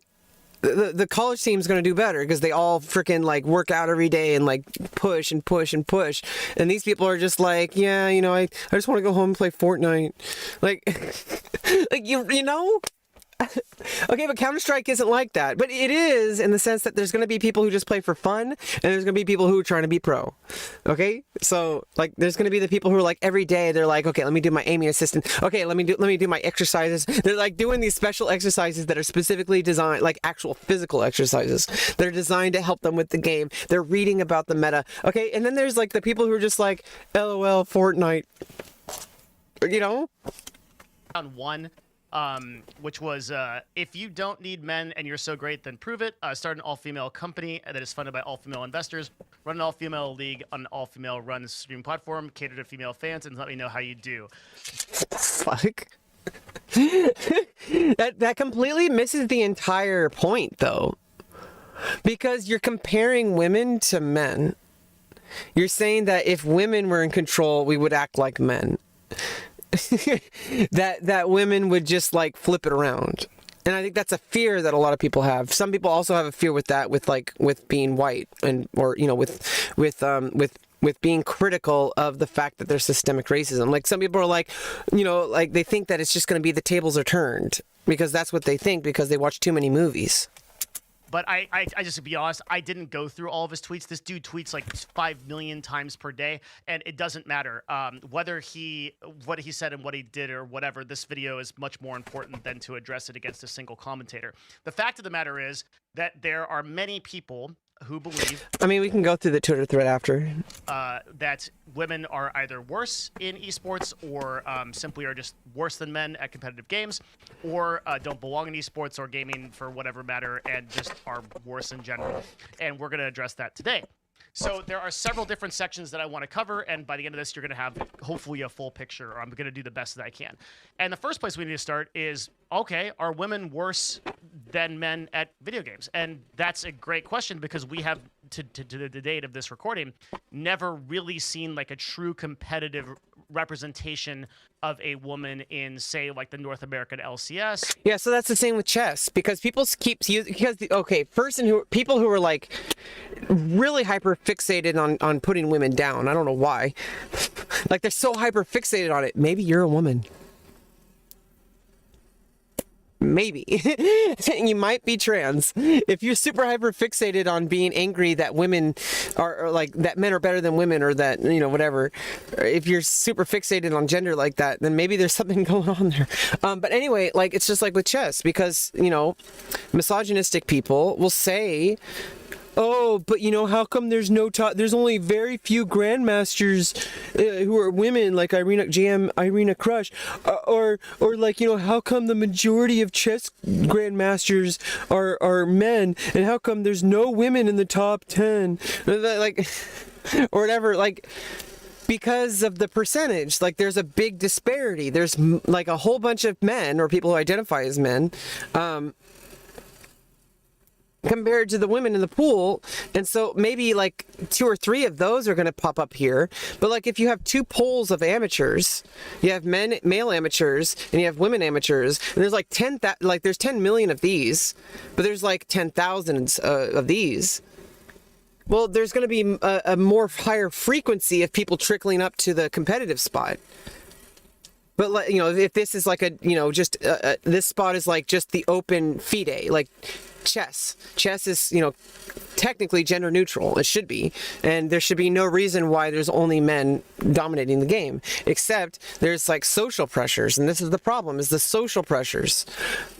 And it's because like there's less women, or young women, or girls getting into the game, because there's a giant pool over here of people who are potentially adversarial, because you have more of them. And also there's a society that kind of dictates that this is the norm, that male is basically gender neutral. Because you know what's funny is people say dude is gender neutral. Then how come it's using a traditionally male term? Or we say you guys is gender neutral. Last time I checked, guy is pretty gendered. So, but it's funny. I mean, it's normal. We say guy. I say you guys all the time. I say, hey guys. Even though that's considered gender neutral, the fact that things that are masculine are then turned into gender neutral terms is kind of indicative of like the mindset. And it's not something like nefarious. It turns into something bad, but it's not like, most of the time, most people aren't aware of it. And so the biggest challenge is helping people understand that we're not attacking them.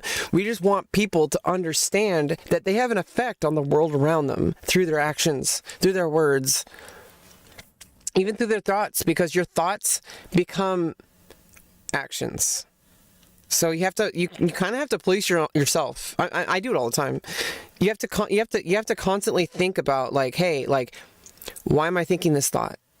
What am I trying to achieve? You know, because but most people won't do that. You kind of have to have this like little conversation that just goes on and on and on, because people are not always ready to start the conversation.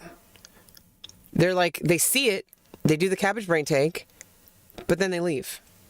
And so you need to have the cabbage brain take, and then have the next cabbage brain take, and then have the next cabbage brain take, and then have the next cabbage brain take, and it's infinite. And you keep doing that, and that's what we do. That's what humans do. But if you keep having the cabbage brain take, and then just leave that where it's at, well, now you have to wait for a new thing that might trigger you to have a new cabbage brain take.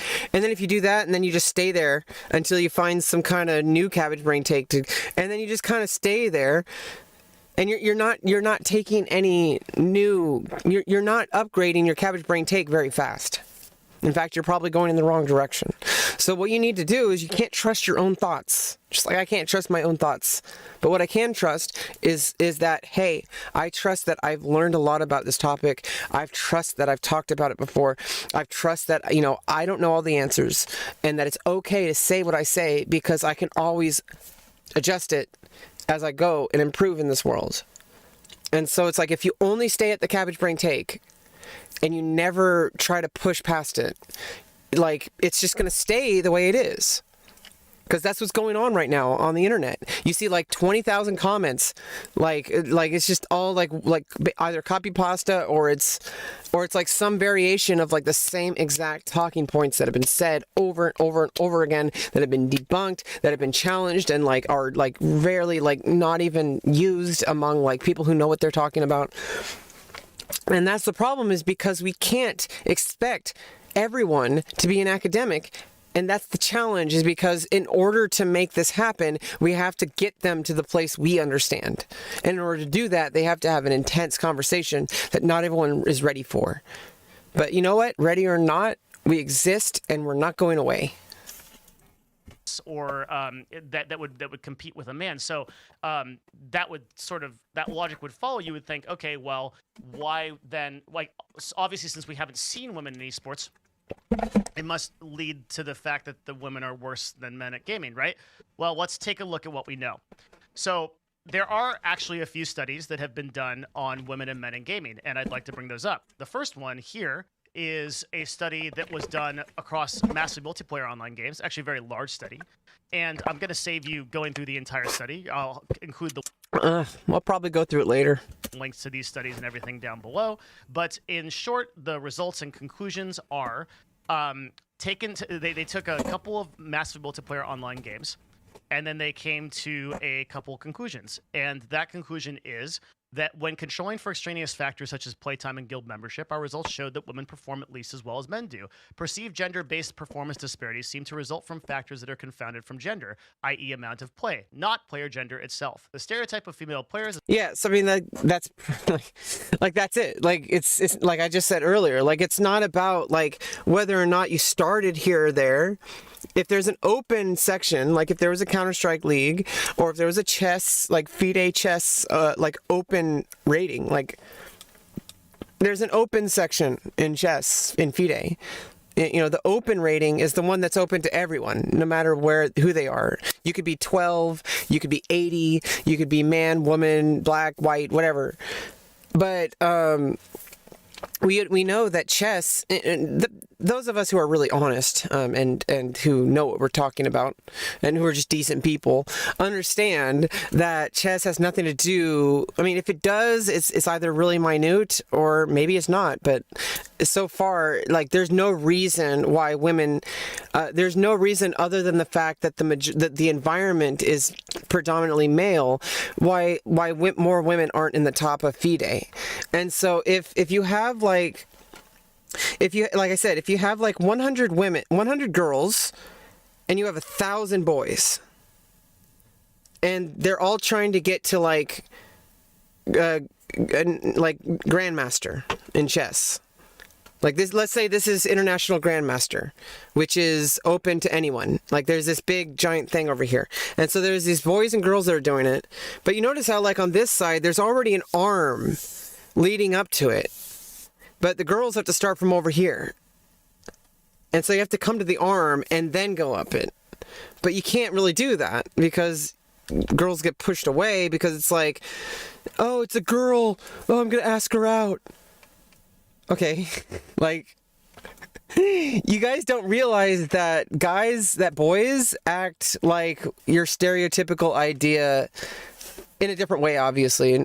And sometimes more aggressive and dangerous than girls do, like with like gossiping about like, oh, like did you ask him out, like all that kind of stuff. But guys do that too, and they're like, they see a cute girl walk in to play chess, and they're like, look, it's a girl. Oh, what do I do? It's like, do you do that with like when if like a guy walks in? Oh, it's a chess player I've never seen. I mean, you would do that if it was like Hikaru Nakamura. Okay, but like even then, like he's just a dude. Okay, she's just a chick. No, obviously it doesn't mean you just like ignore people and like treat them like shit. But like, fuck, like.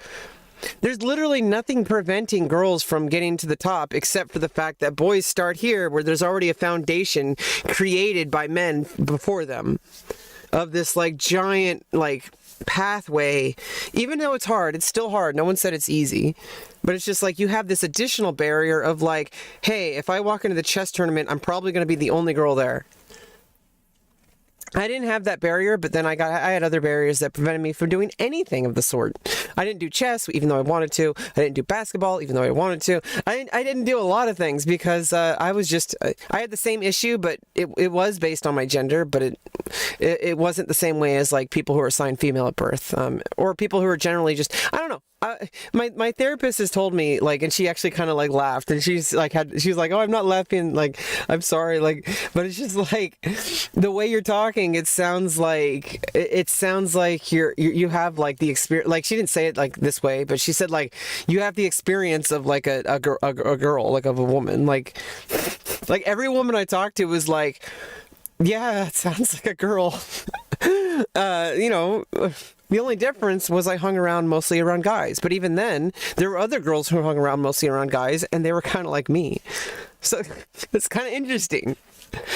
Like my childhood was basically, it wasn't the same. I don't think I'll never know what it's like to have grown up, you know, like AFAB, because I'm not AFAB, I'm AMAB.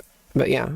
Is inferior is not only false, but it is also a potential cause for unequal participation in digital gaming. So pay attention to that right there. Unequal participation in digital game. We're going to see that later, okay? So, I swear I didn't pre-watch.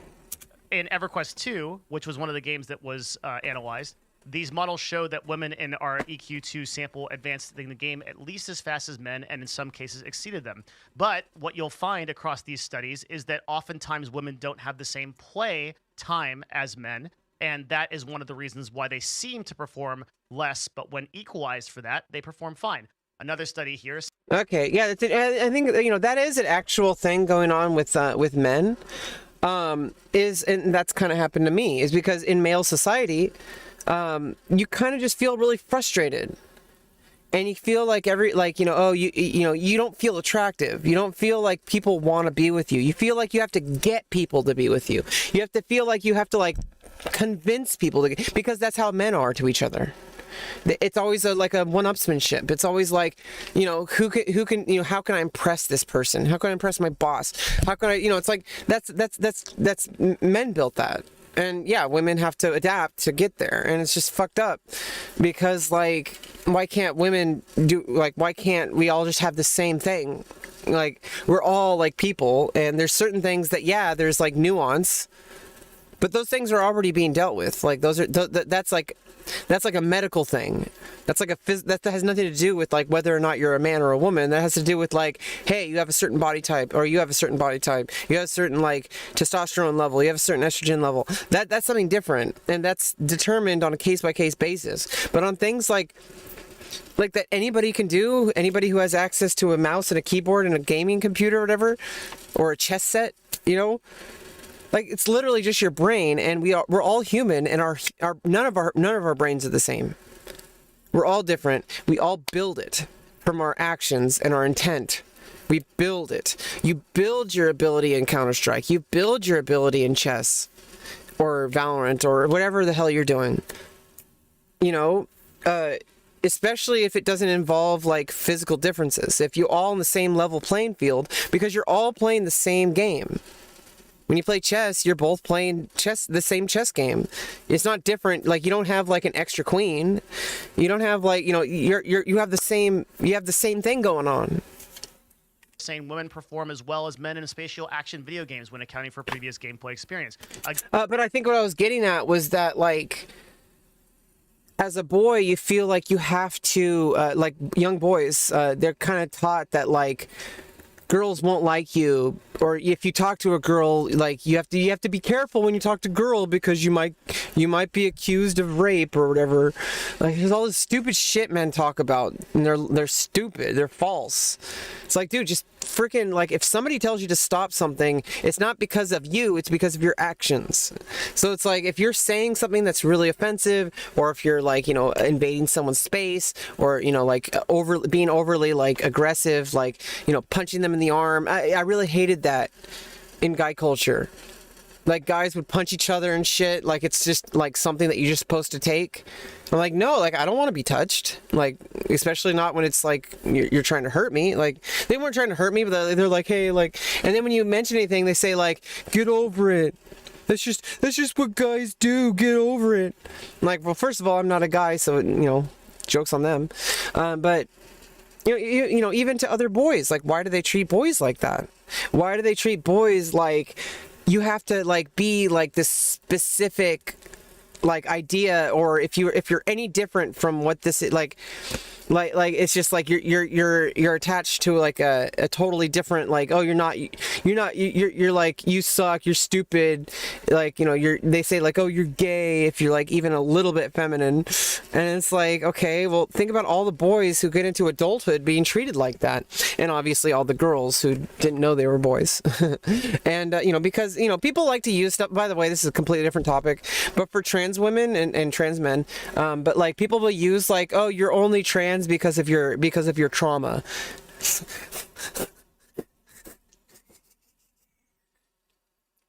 I hate to break it to you, that's a human experience, not all 8 billion people on this planet have trauma.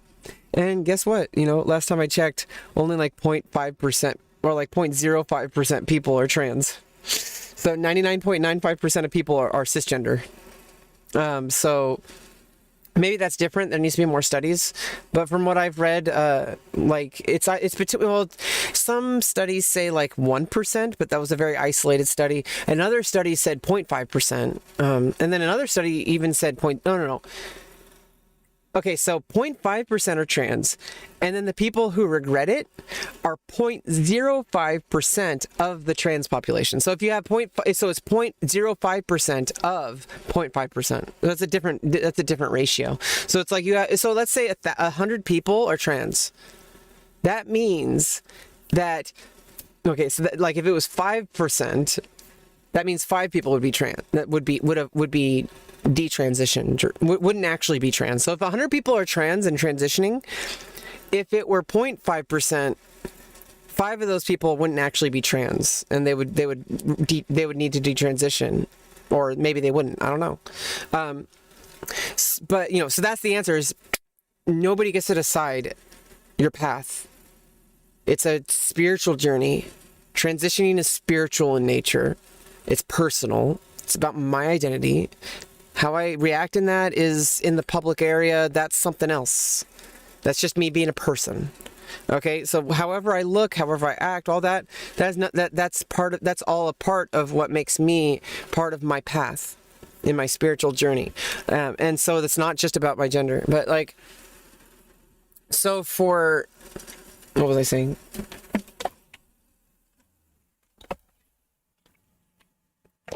So for,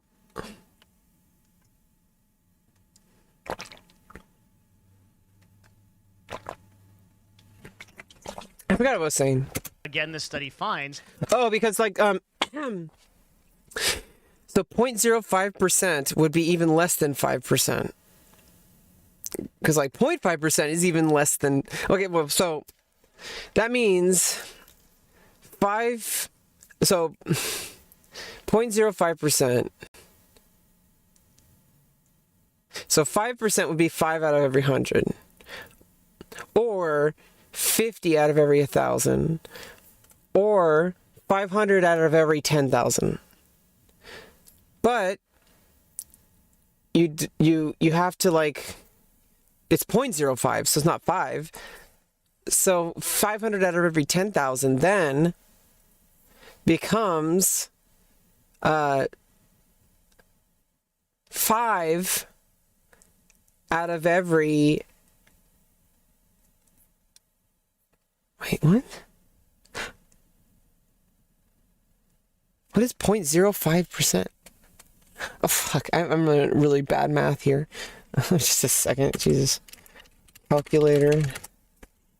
So if you have 1,000 people, let's say you have 10,000 people, and you multiply that by 10,000 trans people, for example, and 0.05%. So that's so times 0.05, that would be 5%. So it's 0.0005. So 5 people out of 10,000, which would be 1 person out of. Oh, 1 person out of every 2,000. And that's trans people. So if there's 10,000 trans women or trans men, let's just say trans women. If there's 10,000 trans women and only that means that only 5 of them are likely to regret it. And that's out of 10,000. So it's pretty, I mean, obviously it's not 100%. You're never going to fucking have 100%. You can freaking have like, your temperature checked and like your doctor could actually accidentally like stab you or something. Like, I don't know, like there's all sorts of things that can go wrong in life, but you have to take a chance. Because if you have extremely strong feelings about your gender, if you want to explore it, you're gonna fucking know what it is if you start exploring it. Like you're gonna know pretty quickly like how important it is to you, or if it isn't. But like and if you just look at the general population, let's say there's 5.5% of the entire population is trans. So that means 8 billion people. Let's just say 8 billion. 8, 1, 2, 3, 1, 2, 3, 1, 2, 3. Wait, it's 8 billion. And you multiply that by 0.5%. Oh no, it was 0.05%. So I was actually supposed to do it differently. So 10,000, 10, 1, 2, 3, 10,000, yeah. Okay. Okay, 10,000. So 0.05. So 0.5 would be 50%. 0.05 would be 5%. 0.005 would be 0.5%. And 0.0005 is 0.05%. And that's 5. Okay, I did it right. Okay, so 8 billion times 0.0005. Oh no, it's 0.5. So 0.005. 0.005. So that's 5%. That's 0.5%. And it's more like, I think it's way less than 0.05. I mean, way less than 0.5. But I'm just gonna say it's 0.5%. So 0.5% of 8 billion is a lot more of, obviously, is 40 million people. But 40 million, just to put things in perspective. Now let's take that 10,000. Let's take that 10,000 example. Let's 40 million. Yeah, 40 million out of 8 billion are trans. That means there's 40 million of us. Imagine all of us got together. Like, we're not a monolith. We're a bunch of different people. We're all very different. And that's just trans people in general. That's a whole umbrella of people. So I think it's even more like out of the assigned male at birth. I don't know. I would need to look up these. I'm guessing at this point. I was just trying to get the numbers just so you can like put things in perspective. Like a very small amount of people regret it. And they're not meaningless. There's millions of them. But you have to understand that there's way more people who don't regret it. And I'm sorry, but like the reason people regret it for the most part is because of the way people treat trans people. Not because of, like, obviously, I think if you took away the way people treated you, I feel like most people, if they didn't have gender dysphoria, I don't like if somebody like put them through a transition, and they were like, and then there was some like a test that it would never exist, obviously, because it's identity. But if they had some objective way of testing what your gender identity was, like they put like a needle in, like a thermometer in your butt, and it tells you like, oh, you're 97% male, or you're 97% female, or you're 50%, you're or like you're non-binary, or like if it said like like Like if there was a way to test that by putting a thermometer in someone's butt, then yeah, they might say, hey, like you've transitioned, but like you're actually this, and then I don't think they would change anything about them if you took away the way society treated you. So with most of us, the difference is that society treats trans people as like these freaks of nature who should be like, you know, basically seen as like sex predators and criminals and whatever. I don't know why. It's like not. There's way more higher percentage of cisgender people who do that. Not just numbers, obviously numbers, because like 99.5% of them are on the planet. But like, you know, just comparatively to our own population, when you take information and you put it into a pool, you know, you don't just say, oh, you know, there's only 10 women who've ever done this, but then you're comparing it to the 10 million men who've done it, right? If there's only 10 women who've ever participated and you have 10 million other people who aren't women, then obviously your data is going to be skewed. However, if you say, okay, out of those 10 women, okay, well, that's not enough people, because you could say out of those 10 women, well, one of them just randomly died for no reason, not even self-harm, nothing. They just exploded for no reason. Well, then you might determine, well, you know, 1 out of every 10 women will just randomly explode for no reason. Obviously, if you take like 10 million and you still don't find any more, and you're like, okay, well, that was one person. Maybe we get like billions and billions more. Maybe one more person might explode. And if you get but then it's like, it's not going to be zero. I might randomly explode right now due to quantum. Okay, we're getting into quantum mechanics here. Okay. That we found that if you do not control for the amount of time that they have played or other aspects of game behavior. Yeah, see, this is what he's talking about there, and he's going over that. You have to control for like the different factors. You have to get like, okay, well, I can have like 1,000 people do this, but like if like half of those people are like pro players and the other half are like just beginners at the game, you're going to get skewed data. So you separate those groups. You have the pro players and you say, okay, well, here's the data we get from the pro players. And here's the data we get from the beginner players. And then obviously, from its very nature, you have a collected pool of data that includes all of them. And so you look at those things and you say, okay, well, out of, you know, you could look at them individually, and then if you combine them and it's similar, then you can say, okay, well, it looks like these things don't have to do with skill. Like if something didn't have to do with skill, if a beginner, if absolute beginners and you know, pro players perform the same activities and had similar results, uniquely from each other, then you might conclude that there's a correlation that you can rule out. You might conclude that you can rule out a correlation between skill and whatever you're testing. And so you can do that with gender too. You can say like, okay, I'm going to put like 100 women but like, you know, the other data we have is like, we have millions and millions of men data. And we're like, okay, well, hundreds of women and none of them are grandmasters, only a few of them. Okay. Like that's, you like, it might even be more women. I mean, you know, in fact, if anything, you know, like women might be even more like able to conceive of games like chess, like because of the way the female brain is wired. Either way, it would be so small of a difference. I think it would only make it would only make a difference at the very beginning and at the very top. And at the very top, there's so many other factors that would do way more than innate ability, like you know, studying the meta, training, you know, all sorts of different things that actually matter. You know, studying your opponent.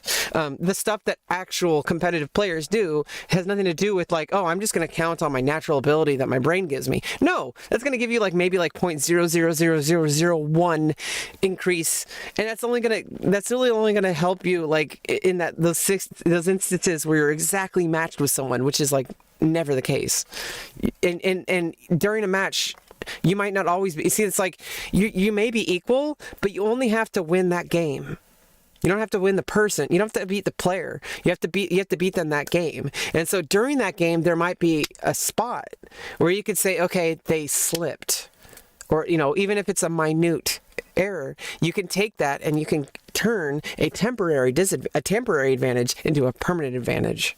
Behavior such as guild membership, it looks like men level up faster than women. But when you do control for such factors, there's no statistical difference between men and women. Any statistical difference goes away. This suggests that the perception that women are not as good at video games as men is simply driven by facts other than gender, such as the fact that they tend not to play as much as men. And this, again, is something... And the reason why is because of social pressures. Like I explained earlier with the club, like... we saw in streaming, in live stream, when I made a video about the women, the truth about women on Twitch. Is super important. Well, that was a while ago. He was on the left side. Important video, and I found that. Oh God, I haven't watched any of those videos for a while. He's usually on the right side. I think he switched to the right side. I think he got tired of the left side. The perception that women do better in streaming is completely false, and moreover, women stream on average about 40% less than men. But when accounting for that difference in hours, they do just about as well, if not worse, than men in streaming. And there's a bunch of reasons for that you can watch in this video. So, as far as we know, from a yeah, and he's talked about that a lot too. It's just generally like, it's just this. Okay, so people who are like kind of like, you know, grumpy, they'll say like, oh, women only get, you know, compared to like the absolute, like nobody's on Twitch, women do better because they have booba or whatever. And it's like, well, that doesn't really matter, because if you look at the very top of Twitch, it's all guys. There's a couple women up there, but they're like a very, they had to work very hard to get up there. Not to say that the men didn't, just saying that like, there's like this perception of women that is like seen as like inferior or sexual, but you know, men are sexual, and in some ways men can be inferior because sometimes men are dominated by testosterone and by their innate, you know, it's like we're above our biology. We're above, like, we can control ourselves. Just because you have like urges, you know, you don't have to act on those. You can deal with them yourself. Sounds like a you problem, as Pokimane said. A lot of I've like, she was literally just playing Valorant, like not even wearing anything, like even, I mean, first of all, she wasn't being sexual.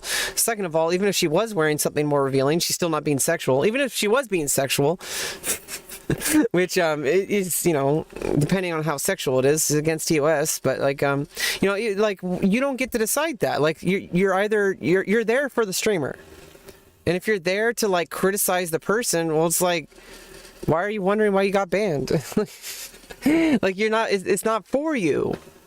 It's for people who appreciate that streamer and that person. And it's not always women. Sometimes men appreciate women. Yeah,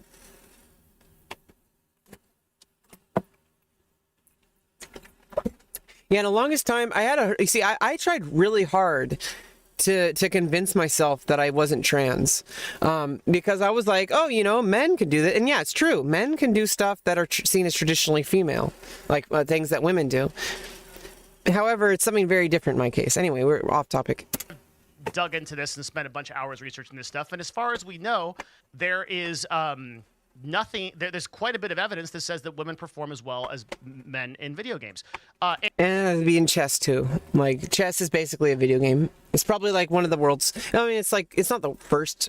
Checker, like some form of like, there was like an ancient game before checkers, but checkers is like 5,000 years old. The game of Go is like 2,000 years old. And then chess, as we know it, it's like 1,000 years old. Well, not chess as we know it, but chess, the idea with the pieces in the board, 8x8 board, light square on the bottom, right? You know, with the rules of like pawns and all that, that was invented in like, you know, 1,000 years ago. And yeah, they're basically video games.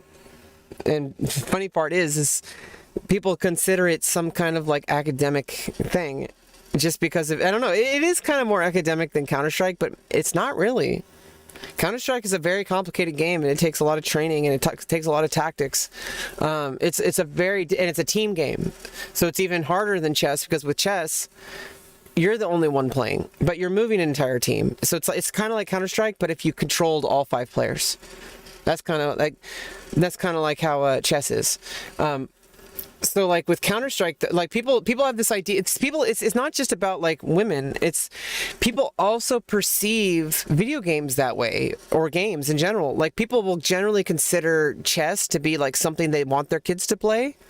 And people would generally consider Counter-Strike to be something that, oh, that has too much violence. You can't do that. And it's like, well, chess is really fucking violent. You have no fucking idea what it does to your brain. It makes you feel like, but it's good because you need to exercise that in a safe way. It unlocks the killer instinct inside of you in order to be good. If you're not using it, you're not going to be as strong. I can't find it all the time. You have to find it in a good way, though. You can't find it in a bad way. You want to take it out on the chessboard, not on yourself or on others. And so it's like you can utilize it in a very specific way on the chessboard. You have to have this ruthlessness. Just like, I guess, with business or with anything. You have to be ruthless, but it doesn't mean you are a ruthless person. You have to have that ruthless mindset during specific activities. Doesn't mean you have to be a bad person. Some people are just bad people, but they also are ruthless in business. Some people are also just bad people, but they're not they're not really good at business because they're not ruthless enough. Okay, so all sorts of different people out there. And but we need to be fair, right? Let's go look at the studies that show that they're worse in video games. Oh, there aren't any. There's literally none. I worse in video. And but we need to be fair, right? Let's go look at the studies that show that they're worse in video games. Oh, there aren't any. There's literally none. I couldn't find a single one. I looked everywhere, and I couldn't find any studies that showed that women are worse in video games anywhere. So if you can find one, you can leave one in the comment section. Maybe it exists. I couldn't find it. Some study by some like men's rights activist that is like blatantly said lies for like that's probably what you're gonna find, and that's not a legitimate study. So then. If you're going to accept my premise, which is that men and women functionally don't have any difference in their gameplay, you're going to say, well, Devin, why is it the case then that there isn't any women in esports? And that's like I said earlier, like with the chess problem. There's so many more. It's like boys are not really like, because it's like a homogenous community. It's seen as like a boys' activity. Because more boys were seen to do it. And maybe it's because a lot of the time boys are bullied. And I'm not saying that people play video games just because they're bullied, but a lot of times because this is why I play video games. Well, I play video games because I like them, but over time I got addicted to video games when I was a teenager, and I don't really play games anymore. I don't even feel like I want to play games. Like I play chess, but like that's it. I do play games sometimes just for fun, just to run around and do stuff, you know. But like I don't really consider myself a gamer. I don't really consider I don't like wake up early in the morning just to play like Counter-Strike or whatever. You know, I don't even do that to do chess at the moment. That's because I'm working on my life. It's a completely different story. So video games have been seen as like something that boys could do because they were frustrated with the way things are going. Like you find other friends who play games and they're also bullied. Or they're just also like kind of like the weird like black sheep of the campus or whatever, like, you know, the kids that are just don't really fit in. And usually it was those kids that gathered to do like computer stuff. And I don't know, usually it was just seen as a boy thing. It's just kind of weird, but it's not. And so we need to make efforts to like change that. And it has been happening. More girls and more women have been standing up and saying like, hey, like I'm going to put up with this shit because I know in the future others won't. And it sucks. And it might be different than how they set out, but it sucks that has to be that way, but you know, sadly, you know, people have to stand up. Like, I'm not famous, okay? If I was famous and I was trans, I might be able to do something to help the trans community.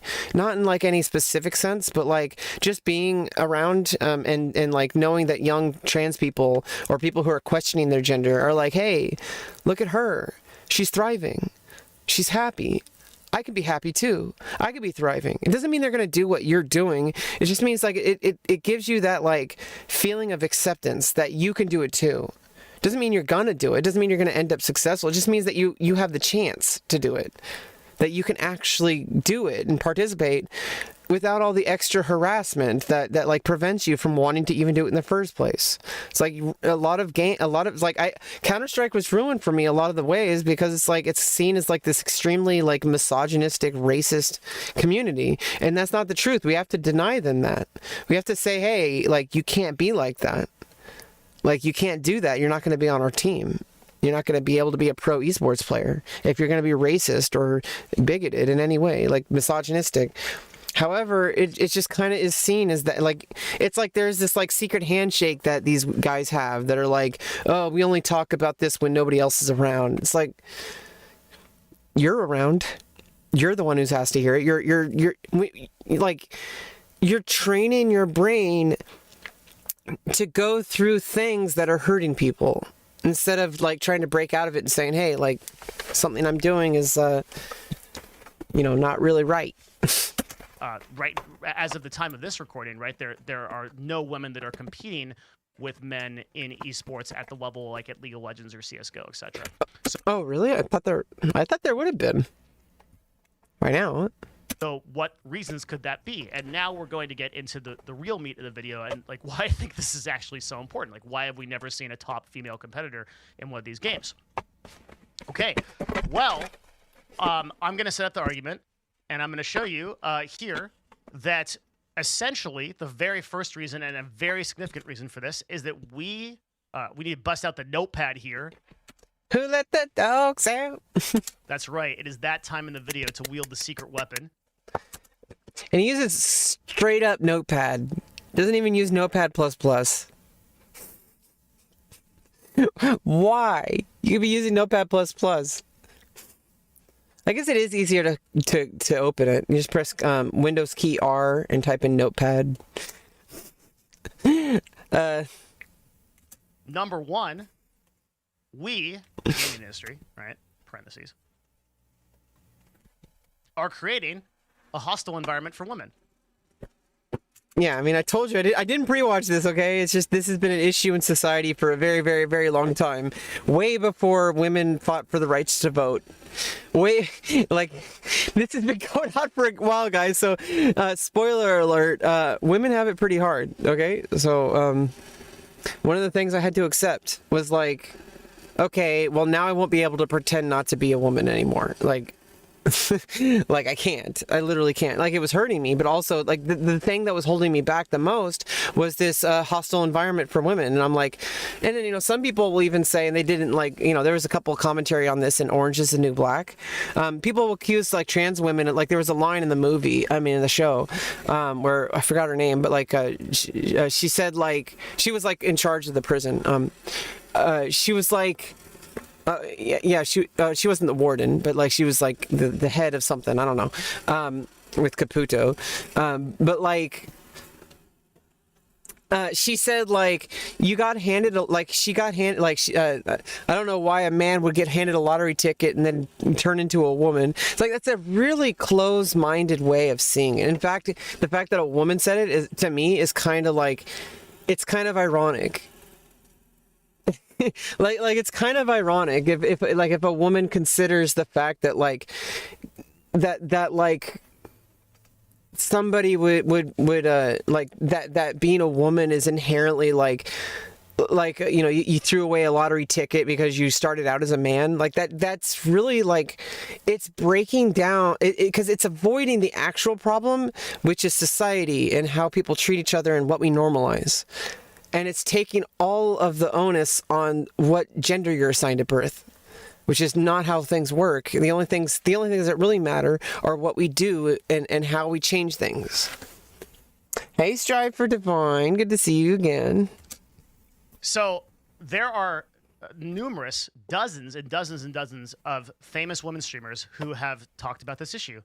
Famously, Ammunition, who showed exactly what kind of harassment she gets as a gamer, did an unbelievable tweet where she showed this series of clips that she was just playing games, like sitting there, and the commentary that she got in those games. Yeah, why don't you use voice chat? Why can't I find a girlfriend who plays video games? Why do you mute people who ask if you're a girl? Gee, I don't know. I don't know if I've seen. I have to see that. Yeah, later. Oh. There's a mask she got in those games. And if you'd recall from 2020, there was a massive movement about sexism and harassment. Yeah, and that was the whole thing with like a bunch of women streamers like speaking out, like Lily Pichu, I believe. It's all. I'm really sorry if I do disservice to all the people's names, but as far as all this stuff goes on, it's just I've been going through so much stuff, and I'm pretty sure I'm not the only one. Since 2020, like there's been just so much stuff just draining my mental energy. I find myself like forgetting things now, and it's just like I'll just like I don't even feel like I have like people's names on the tip of my tongue even like. All the stuff about the sexism and stuff, like all the harassment and like all the the twit-longers that were coming out and all that, that was a huge part of 2020 or 2019, 2020, and like I said earlier, it's like people were like all focused on it and talking about it and listening. I feel like that was good, obviously, because people like I think a lot of men like kind of like that was them learning that Santa Claus isn't real, and that's kind of what been transitioning has been for me. It's like, hey, you're a woman, guess what, Santa Claus isn't real. So what I thought the world is like is actually not what it's like, because I was shielded by male society. They give you this image of what life is, and you think that that's what life is, and you pursue that, but then a lot of men will get older and they'll have like midlife crises because this isn't real. They thought it was real, and then suddenly something breaks, and they realize they didn't work on this. Like, something breaks here, eventually. And they didn't work on, like, what they needed to, because they weren't seeing the world the way it actually is. They see it as described by their elders, but as described by like all the men in their life. Oh, if a real man will, do this for a woman. Like, how come men are giving men all the advice on being women instead of just asking women on a case by case basis, like they're people, because we're people, and like why do guys seem to have all the answers about how to date women? No. Like, I mean, I can understand like general advice, like, hey, like poop before you go on the date. Like, okay, but like, like ask women how they feel. There is no one way to be a woman. It's like she's a person. Like you just like there's a process to like learning who a person is, and you should be excited for that, because it only happens once, and it keeps happening actually. But like, when you're first meeting someone, it's like, it's a very special thing. You don't know who that person is, what they stand for, and it's kind of exciting because they might hurt you, they might not, and it's probably better to, what if they don't hurt you? That's a better risk to me than just like never taking a chance with people just because I feel like they might hurt me. Maybe I should think the opposite. Like, hey, what if it goes right? Instead of, oh, what if it goes wrong? Okay. Harassment where over 70 women gave me this, subscribe to this thing or you can't read it, from over 70 women spoke about gaming harassment and sexism, as well as several Twitch streamers saying that being a female gamer means facing violent abuse. These women have had enough. When quoted as saying, I hate that it feels like, as a woman, my worth as a content creator is measured by how attractive I am to a particular person rather than any of the cool things that I just do or create. Yeah, I mean, I decided to like, I decided to that I wasn't even a decision. It was just like, I feel comfortable being adored and being not objectified, but like I feel comfortable like being sexualized, and a lot of women don't. A lot of women do. But in either case, starting off the bat with that assumption is incorrect. If you just assume that I'm going to have sex with you just because you think that my standards are so low just because I'm trans, and that like, oh, you wouldn't be able to be with any other guy, and then, I want to have sex with you, but I'm going to keep you on the down low. Don't tell, we have to, I'm only going to see you privately. I'm not going to see you in public or whatever. That's that feels terrible. But like if you just meet someone, like, why is that a requirement of whether or not they're attracted to you? That's something that just happens. You're attracted to someone, it should be pretty obvious. And if you're attracted to each other, it's going to be really obvious. But maybe it's not. And, you just start with like, hello. And I have had numerous talks about this. You can go back to my talks with Amaranth about this. You can go back to my talks with Pokimane about this that are all on this channel, and you will see the widespread talk of very successful women in the industry saying, man, it is tough. I don't remember if I've seen those. I feel like I have. I probably did. Either way, probably not today, but maybe another time we go to this topic, I'll go over those. To be a girl in this industry. And I'm going to move away from my kind of studies and references to other people. Yeah, and just you know, people confuse things a lot. Being trans as a female is definitely different than, I mean, I only assume it's different than being a cis female, but if it is a difference, like it's same but different in some ways. And from every woman I've talked to, like, I've had no question of my acceptance into womanhood. You know, like, it's like there's been absolutely no, like, not just people who didn't even, like, I'm accepted as a woman. And yeah, I do have privilege. And that's kind of a problem, because if I looked a different way, if I had like a much deeper voice, if I had like super masculine features, if I was like missing a lot more hair, if I was like, you know, bigger and muscular, and had like super broader shoulders and all that, I would not be as accepted as I am. And that's fucked up, because like, why shouldn't we just accept people for who they are? Not just because they're a man or a woman, or just because we consider them attractive enough to be considered that, which is ridiculous. And like, who gets to decide, you know? Like, I don't care if you have super big muscles and a beard and a penis. Like, if you say you feel like a woman, well, I'm going to respect that.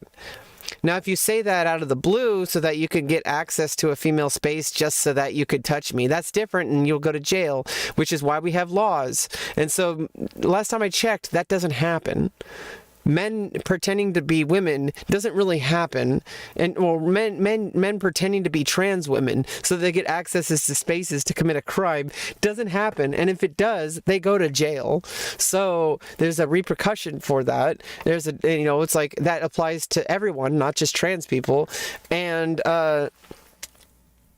you know, context matters. So like, obviously, if somebody looked that way and they said they were a woman and they felt comfortable for whatever reason going into a woman's space, more power to her. You know, if she said, hey, she, her pronouns, even though it's super deep voice, super muscular, super macho, beard, hair on their back, hair on their chest. How do you think that person feels if they're a woman and they want to, maybe they don't even have dysphoria, but imagine if you had dysphoria and you look like that. I mean, I have like huge dysphoria looking the way I do. And I'm like told I'm a goddess, you know, by like many people. And I'm just like a beautiful girl. Like, yeah, I have some issues that are personal that I'm changing and becoming more comfortable in my body. And it's awesome. But I mean, harassment happens. I've been getting harassment, you know, I got harassment as a quote-unquote boy, and I got harassment as a girl. So I've been getting harassment online since I was 12 years old, for 22 years. I was the one, I basically act the same way I do now, except back then I was more like the people who are argumentative because I was 12 years old. When I was on the internet, like 22 years ago, I was like the one who nobody wanted to talk to. I went in there and I was like spamming like my own thoughts like I do now for like hours on end in the chat room, arguing with people, getting into fights, saying I'm right and you're wrong, all that kind of stuff. And I was harassed just for being different. Like, so it's like, I'm used to being harassed, although you never really get used to it. I wasn't really, I mean, I was harassed as a quote-unquote male, because I wasn't male enough. And because I was like really awkward socially, and so it's like I was called like, oh, you're probably a child molester, or you're like a loser, and you're like, you're gonna live in your mom's basement. And it's like, whatever, like, okay, I'm autistic. I didn't know I was, but I am, and You know, even though I didn't know I was still autistic back then. I was always autistic, or like developed at an early age. I had to go to speech therapy in first grade. I didn't know I didn't get diagnosed until I was 31 when I started transitioning, because I needed to go to therapy for it and for my life. But that being said, I can't judge how other people feel about things. I can't. Oh, hey, Haven, the non-binary furry. I can't judge how other people should or should not react to certain kinds of things. Like, I might be used to harassment. But that's because I've been used to harassment since I was a kid, and since being, trans is like the ultimate provoke. It's the ultimate hate generator. Like if you're playing WoW, you got to get threat, right? So it's like it's the ultimate like provoke. If you're trans, no, we're not talking about politics. We're talking about women in gaming. Well, it's kind of political, but it shouldn't be. See, people don't understand. Politics is not about like we have this like term that we say politics, but there's like so many different types of things going on, because politics, when we talk about human rights, that's not political. Like, it's just like, hey, like, there's, like, something happening and it's really bad. Some people are really, like, suffering, but policy, we can change policy to help human rights, which is politics. So when you say politics, what you're really talking about is, like, the policies that affect the things. So it's like, but like for some reason we live in a world where basic human rights are in question for certain demographics of people, like trans people or women or just people who can get pregnant, for example. Why we all have bodily autonomy except for people who can get pregnant. Like, for some reason, that is something that the government owns. It doesn't make any sense. But everybody else who can't get pregnant, they have bodily autonomy. And trans people, they're just confused. They'll get over it. Let's just make them play football.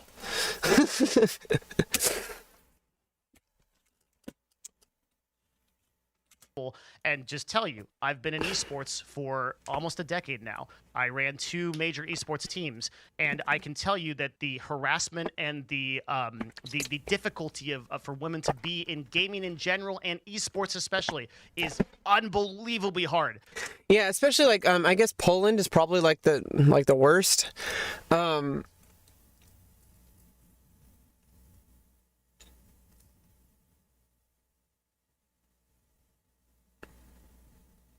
Yeah, and so in the United States, a lot of people are just really...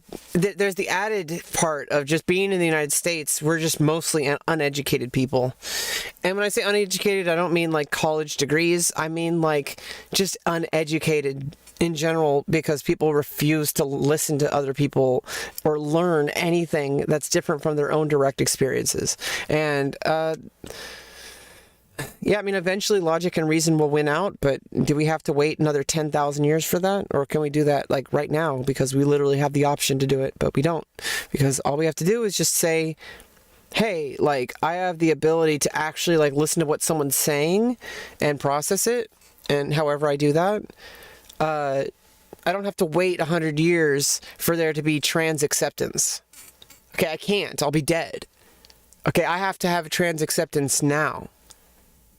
And I'm not going to wait 50 years for trans people to be accepted into society. And then some other population will have the same exact problem as trans people. It'll just shift over to the next one, like cyborgs, or artificial life forms, or like aliens, like from a different galaxy.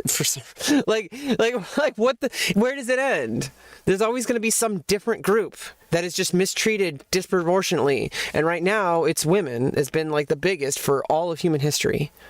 And it's about fucking time that this enough is enough, okay? Like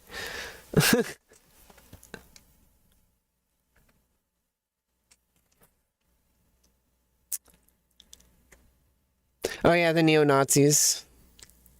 Yeah, Poland. They were invaded by Germany. Is that a EU joke? That's got to be an EU joke. You have to be from the EU to get it. Otherwise, it just sounds terrible. It sounds like this evil thing. Let's go for round 2.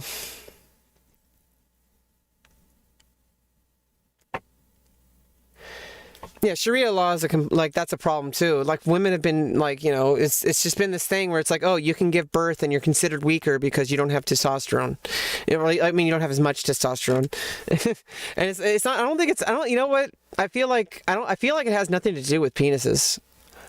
In fact, I think usually the penis is attached to this bigger idea that they attach their genitals to this bigger problem of like, hey, like you have to prove your worth to everybody. You have to like be bigger and better, and people are gonna get in your way, and all that kind of stuff that people can get into, and I don't know. Yeah, I read about that. Iran is actually trans supportive, but they're homophobic. But it's not what you think.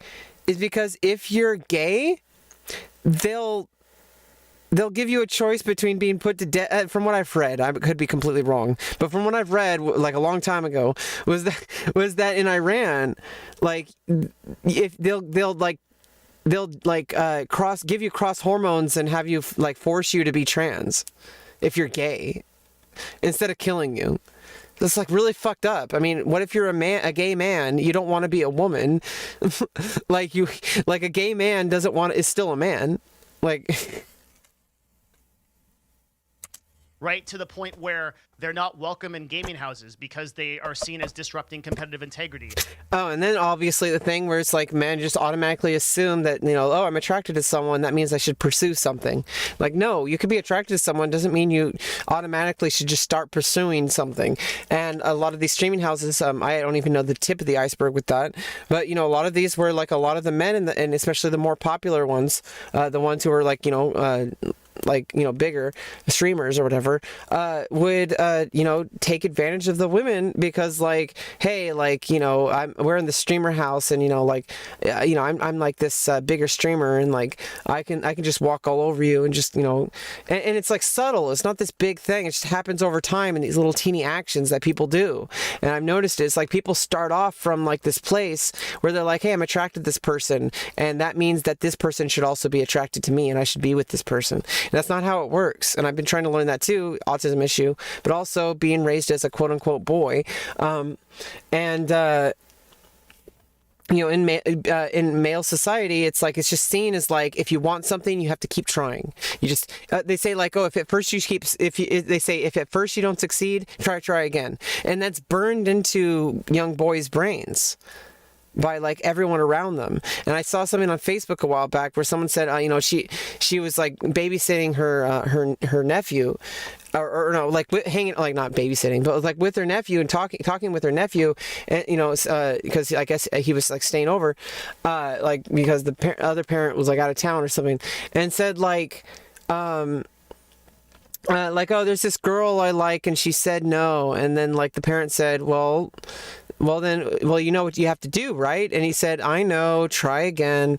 And she said, no. She set her boundaries, respect it, and move on. Yeah, men are brainwashed. Women are too. I mean, we all are. Because brainwashing is basically just how we form our idea of the world around us, how we form the idea of ourselves, of the objects around us, of the geography. We're brainwashed by our environment and by like our own actions, and by others' actions as well. And so it's like, yeah, we don't say Asperger's syndrome anymore. We just say autism spectrum disorder. So you just say autism encompasses everything on the spectrum. So you say autism because Asperger's just isn't used anymore. It has, I mean, some people strongly identify with it. They call themselves Aspies. But I think it's just like, it's been changed. I think it's more important to just not separate it from autism because it is autism. Because I'm on the spectrum, but I don't have physical or mental deficits. I have emotional and social deficits. Kosovo, Serbia, Albania, Bosnia. I don't know what Chinese folks has to do with it, but okay. They're not. There's an automatic like judgment that gets made that a woman is going to be worse than a man at gaming, and this is like such a widespread thing that George, the founder of CLG, and I actually started CLG Red, which was an all-females team for CS:GO. I shouldn't really say that we started it. It was really Steph that brought the team to us, and then we incorporated it into CLG. She really started it, and she's a pretty amazing person. And but we fostered it, got it sponsored, and it's still a part of CLG today. It's a competitive CS:GO team. Oh, like the people in your town, right? I mean, in your hometown. Yeah, I'm gonna eventually have to get out of my hometown. I've been held back by this place for so long. Although now I'm in a good place, but it's a it's transitionary place. It's not just about my gender. It's just about my whole self as a like.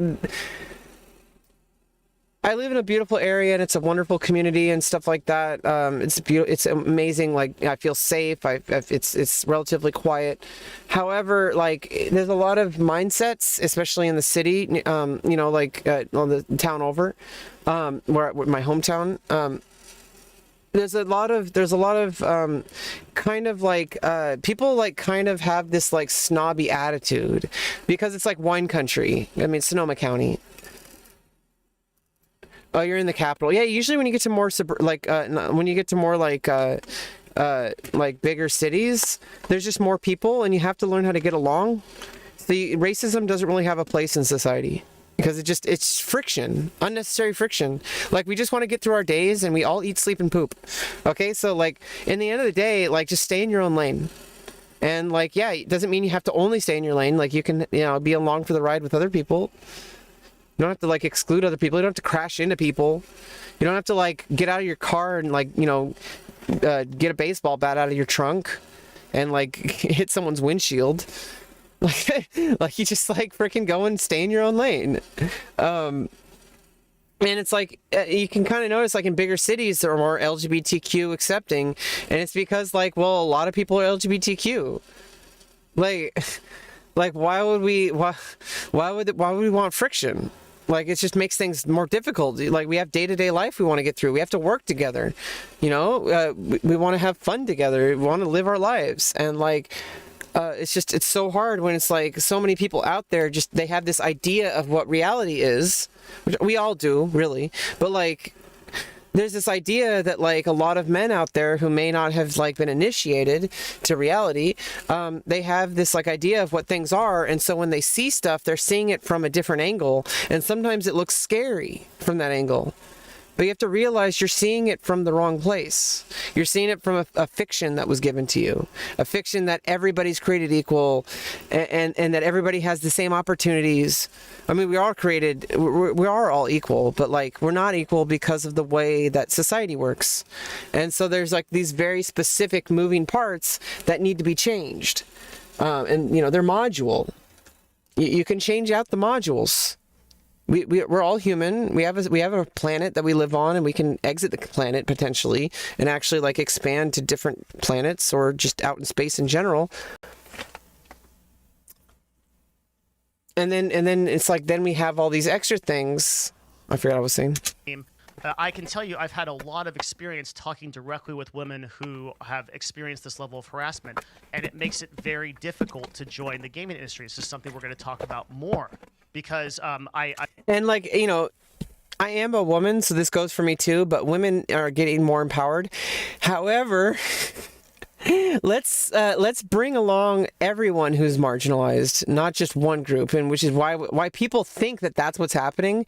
That it's just like, no, we're all in this together, and everybody who's fighting for women's place are also for inclusive space for everyone. So it's not like it's like people think that like so like they think it's just gonna flip. Like, oh, if we just treat women like that, well, then men are going to start. And it's like, no, that's not what's going to happen.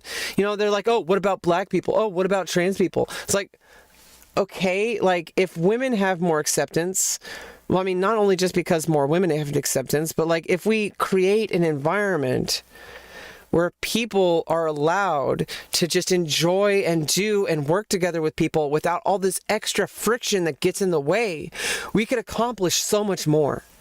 Because imagine if you, well, first of all, imagine if you didn't have that friction and you had much more sex partners to have. I mean, I don't want to have sex with somebody who like is going to misgender me and like call me a man. But like if that didn't happen, if people just accept me for who I am, that's a lot more people I could have sex with.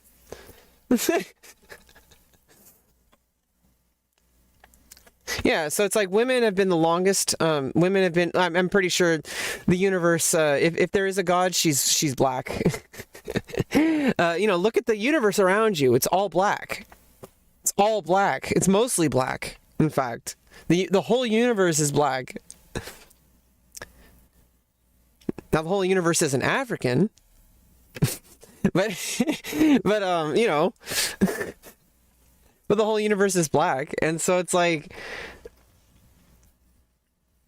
the default is not what we think it is. We're only human. We only have this small little teeny thing, and then within our humanness, we all have our own unique experiences. And I know people get tired of hearing it, but cis white males who are not like in poverty and who aren't like super deformed or like who are like, not disabled.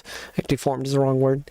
Like who aren't disabled or anything like that. Who are like perfect, healthy adult males who are like have like an active sex drive and are attractive. Like their view of the world is going to be is going to be very different from like some trans girl who's like just like not even able to leave the house most of the time.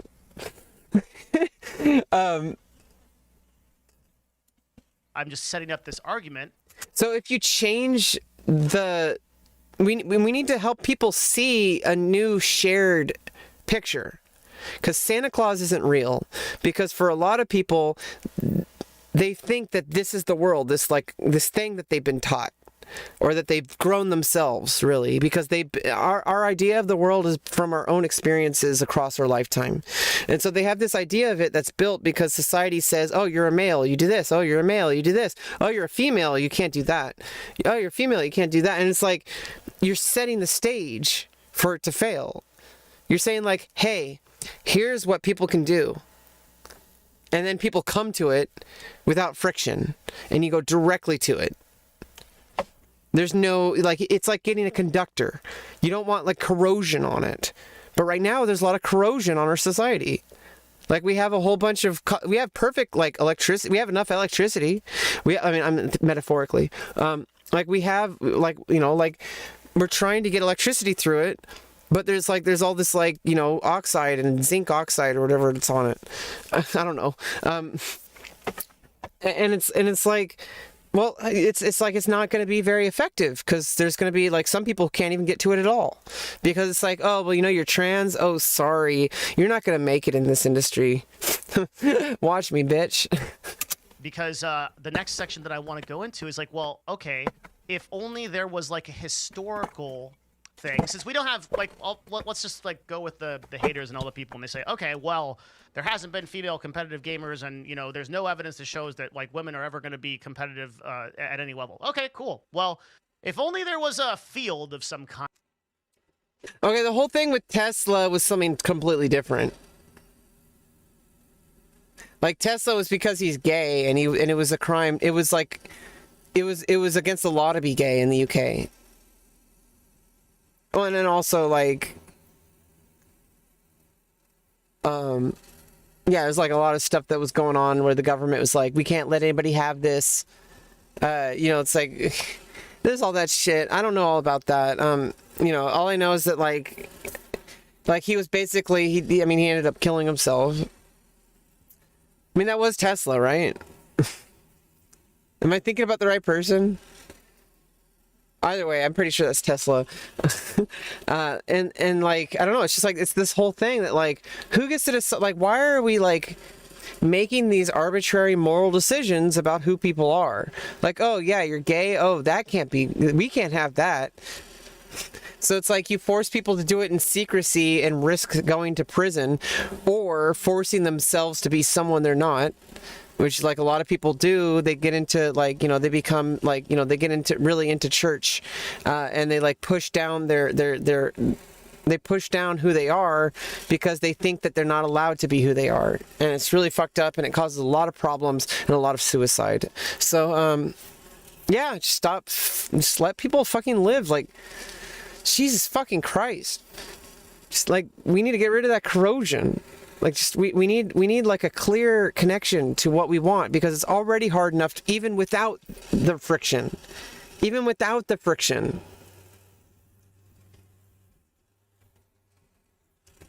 Like, it's already difficult enough to reach where we need to be as a society. But we're making it even slower and more difficult for us by adding all these additional barriers. We're adding all these barriers. We just need to wipe it clean and say, hey, knock it off. Everybody has a fucking chance.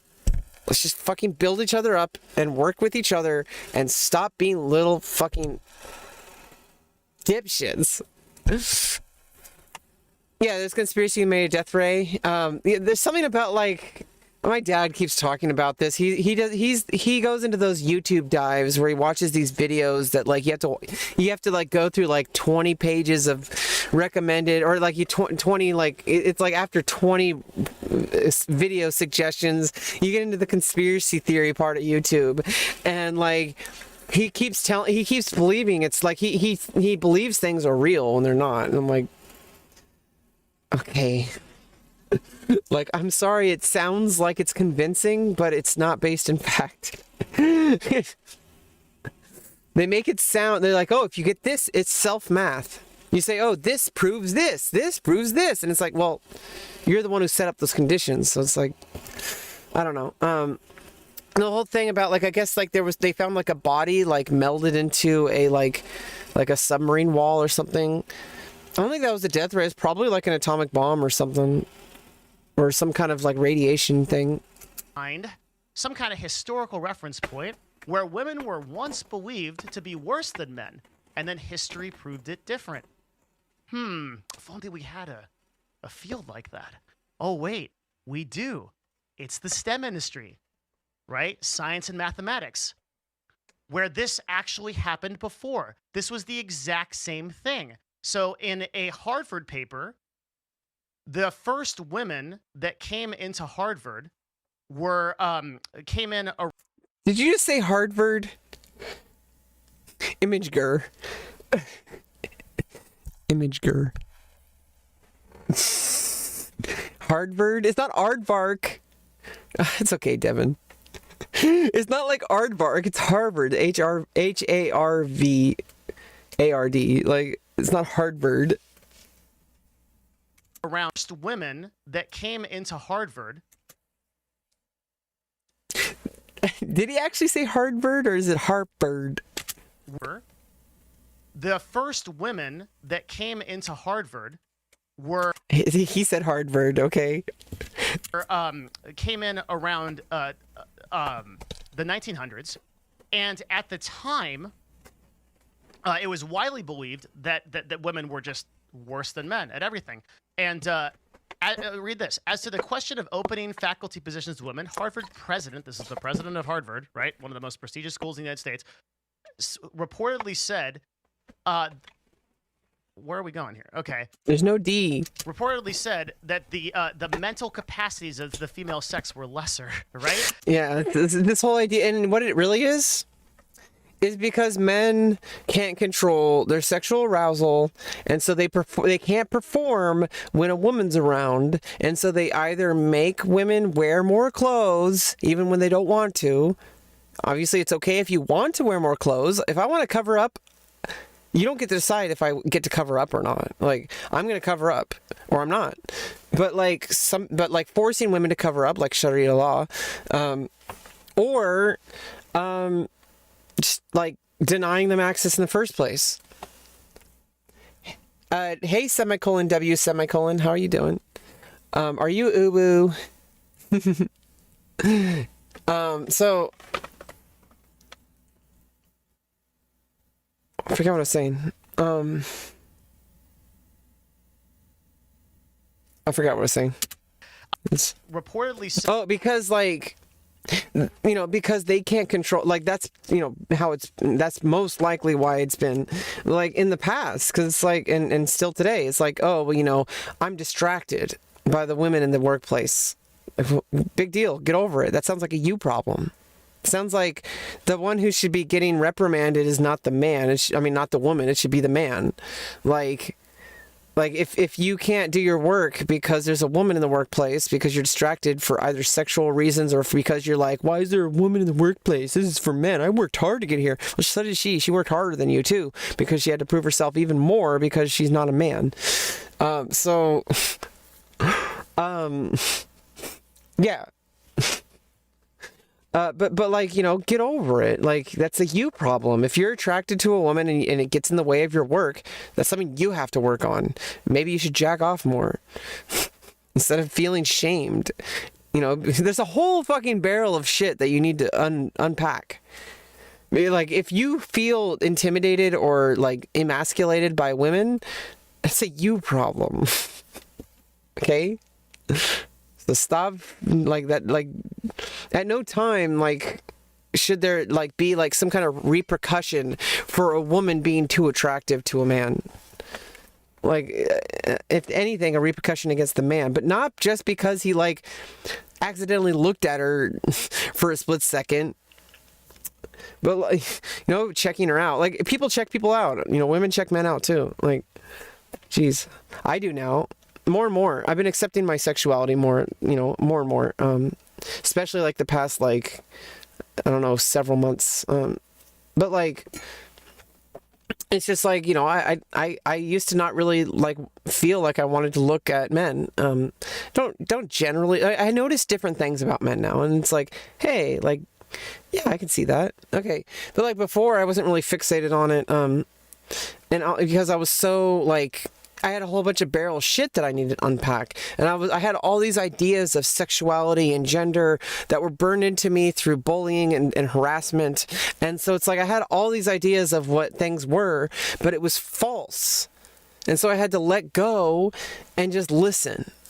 And when you do that, you actually like find out what things are, and you find out they're not as scary as you thought they were. They're not as creepy as you thought they were. It's not this like really super bad thing that you thought it was.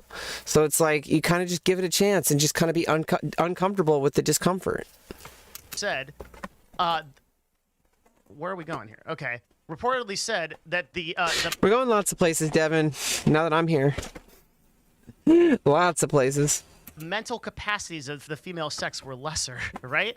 So it used to be believed that and in 1970 there were no tenured women in the Faculty of Arts and Sciences. Women held 7% of tenured positions in 1988, and as of 2005 made up only 13% of those positions. So this is still a problem now, but we can see that there was a huge bias towards women in the STEM fields, and there still is, okay? And if we just look across the STEM, we see that there are tons of barriers. I love this whole group of studies. So in several studies, children were asked to draw a mathematician or scientist. Girls were twice as likely to draw men as they were to draw women, whereas men almost universally drew other men. However, and in one striking study from 2015, Israeli researchers divided 6th grade exams into 2 sets of grading. One batch was graded by teachers and included students' names. The other contained no student names and was graded externally. In math, teachers graded boys higher, while external grades rated girls higher. Graders rated girls higher. Lower teacher grades dissuaded girls for years to come in mathematics. Yeah, because it's like you're told that you can't do something, and then you drill it into them that they can't do it. And I was one of the ones who said, no, I can do it. Fuck you. And I got sent home from school. I got sent to the principal's office. I got bullied. I got like my name on the board. I said, oh, you're so intelligent, but you need to learn how to, you know, like, you know, whatever. It's a completely different thing. It's an autism thing. But it's not completely different. It's kind of different. What was I saying?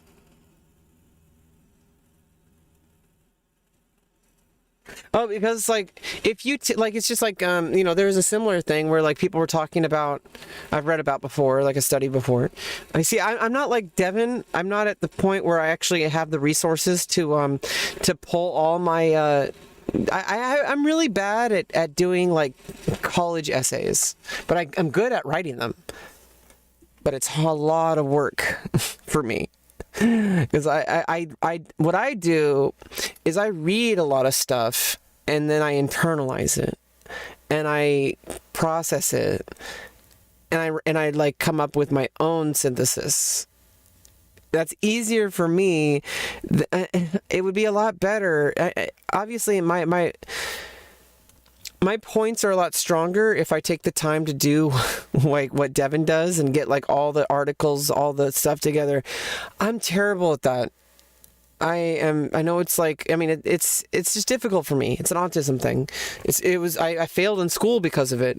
I'm a really good writer and I'm really good at remembering what I wrote. But as far as like, oh, you have to cite your source. I mean, you have to like get specific examples from the writing. And I'm like, okay, I can do that pretty well. I got like an A+ in college English. And like I was even, my essay was even used as like an example of like a good essay in front of the whole class. So that was kind of cool. But like, it's really difficult for me because I'm like, I don't really like it. I don't like doing like the whole, like, because everybody does that. So many people do that. Like, it hasn't really, I mean, obviously it helps having all the data and all that. It's like, there's something deeper. And we need to synthesize the information to create those problems. I mean, to answer, to ask those questions, the right questions. Because it's one thing to look at the data and ask questions like, this is interesting. This is interesting. Oh, that might explain this. Okay, like, yeah, it's good to do that, and that's what I do. But it's really hard for me to go in and like make like a detailed like college level essay and like, you know, that it'll pass like peer review or whatever. And that's something that's really difficult for me because I haven't really, it's not something I like doing.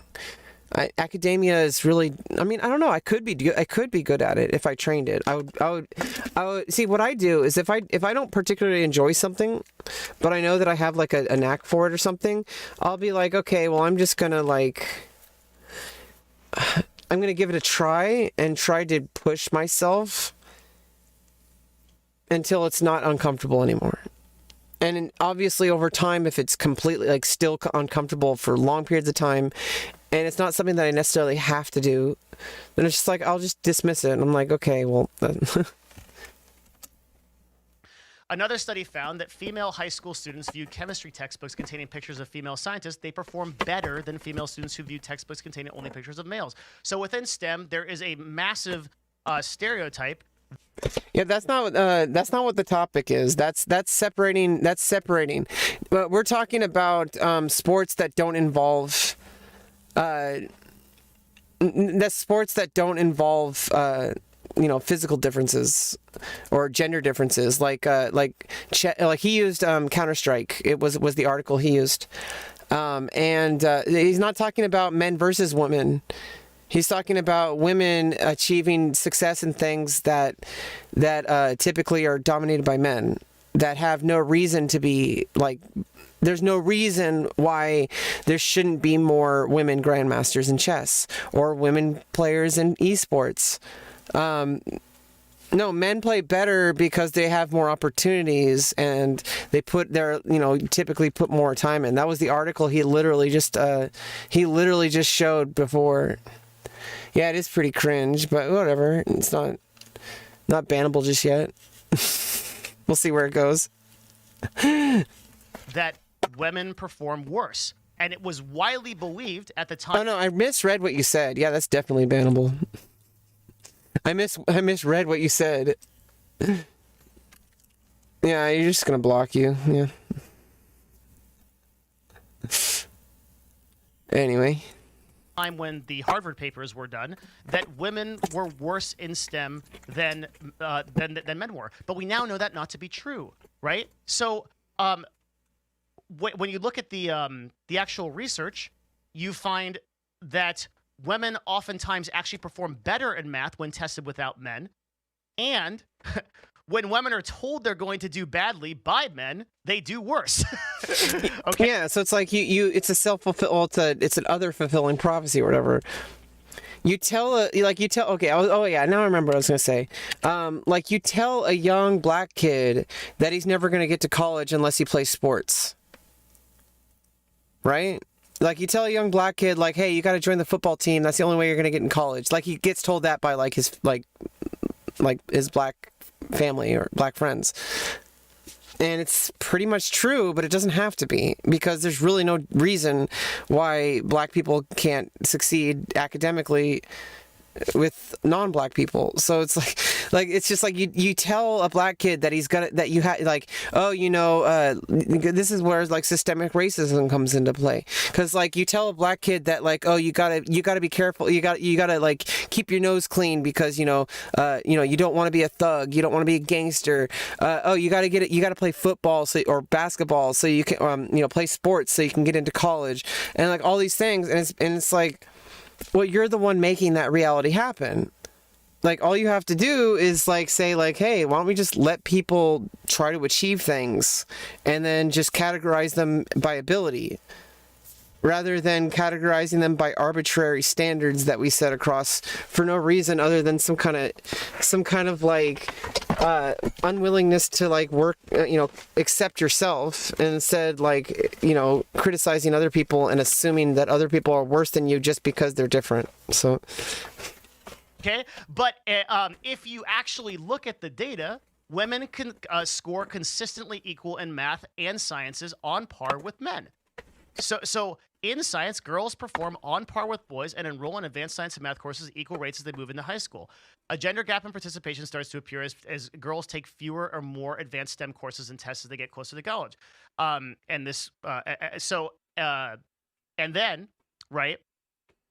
And if you're poor, you're going to have even less opportunities, because if you have more money, you're going to get more tutoring, you're going to have a better quality of life, you're going to be better rested, you're going to be well fed.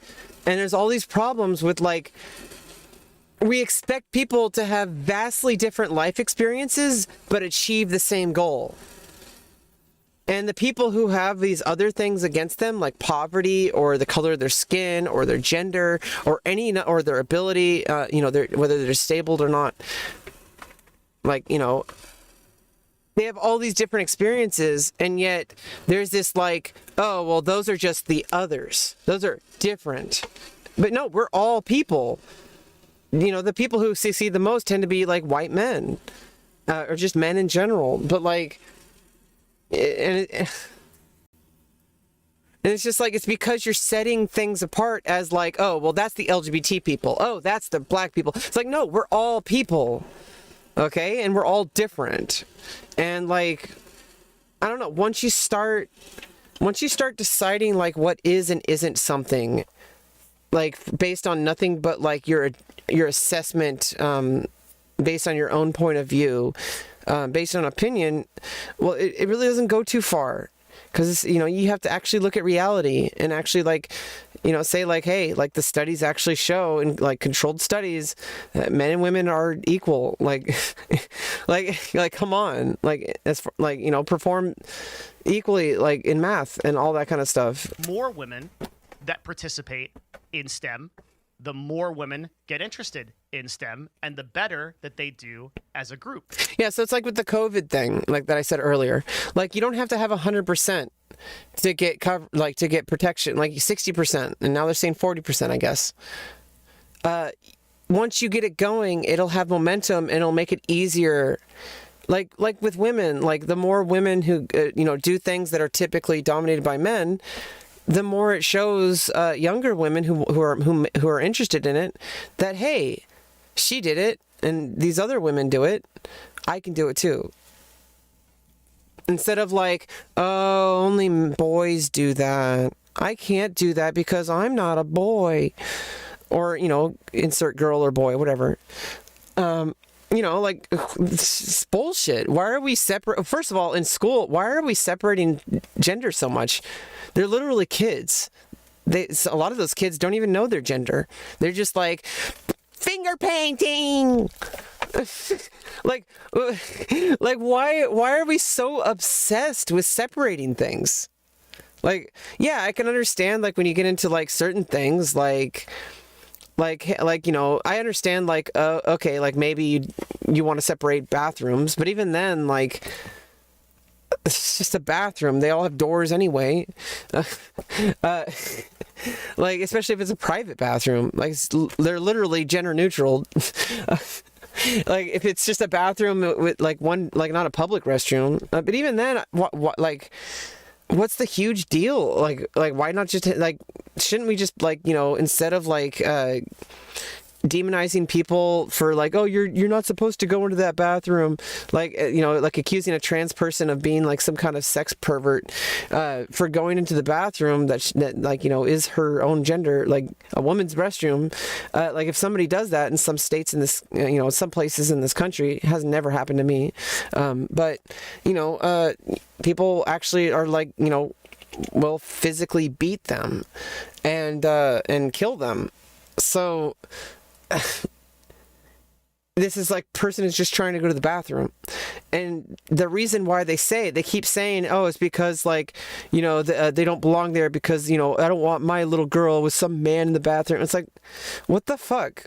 Like, like, it looks like you, the one who just beat up a trans person, is the one who has is the one that your daughter should be afraid of. Like you're like beating someone up or murdering someone just because you have this idea of like what they are, just because you think that somebody is like a sexual predator just for wanting to use the bathroom. Why don't you actually like focus on like, hey, there actually are sexual predators. Why don't we like, you know, deal with them and help them, and we'll help them in their own way because they need help. And prevent them from harming people instead of punishing everyone else for your imagination about what could be. So what does this mean going back to esports? It means a couple of things and a couple of conclusions, right? It's exactly the same thing. Right now in esports, there is a belief that women perform worse than men in gaming. But this belief is unfounded. There is no evidence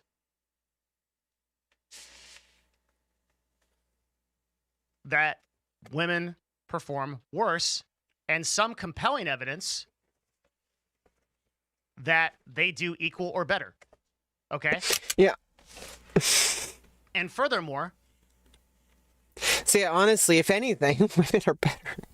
I mean, we all start out as basically like the same.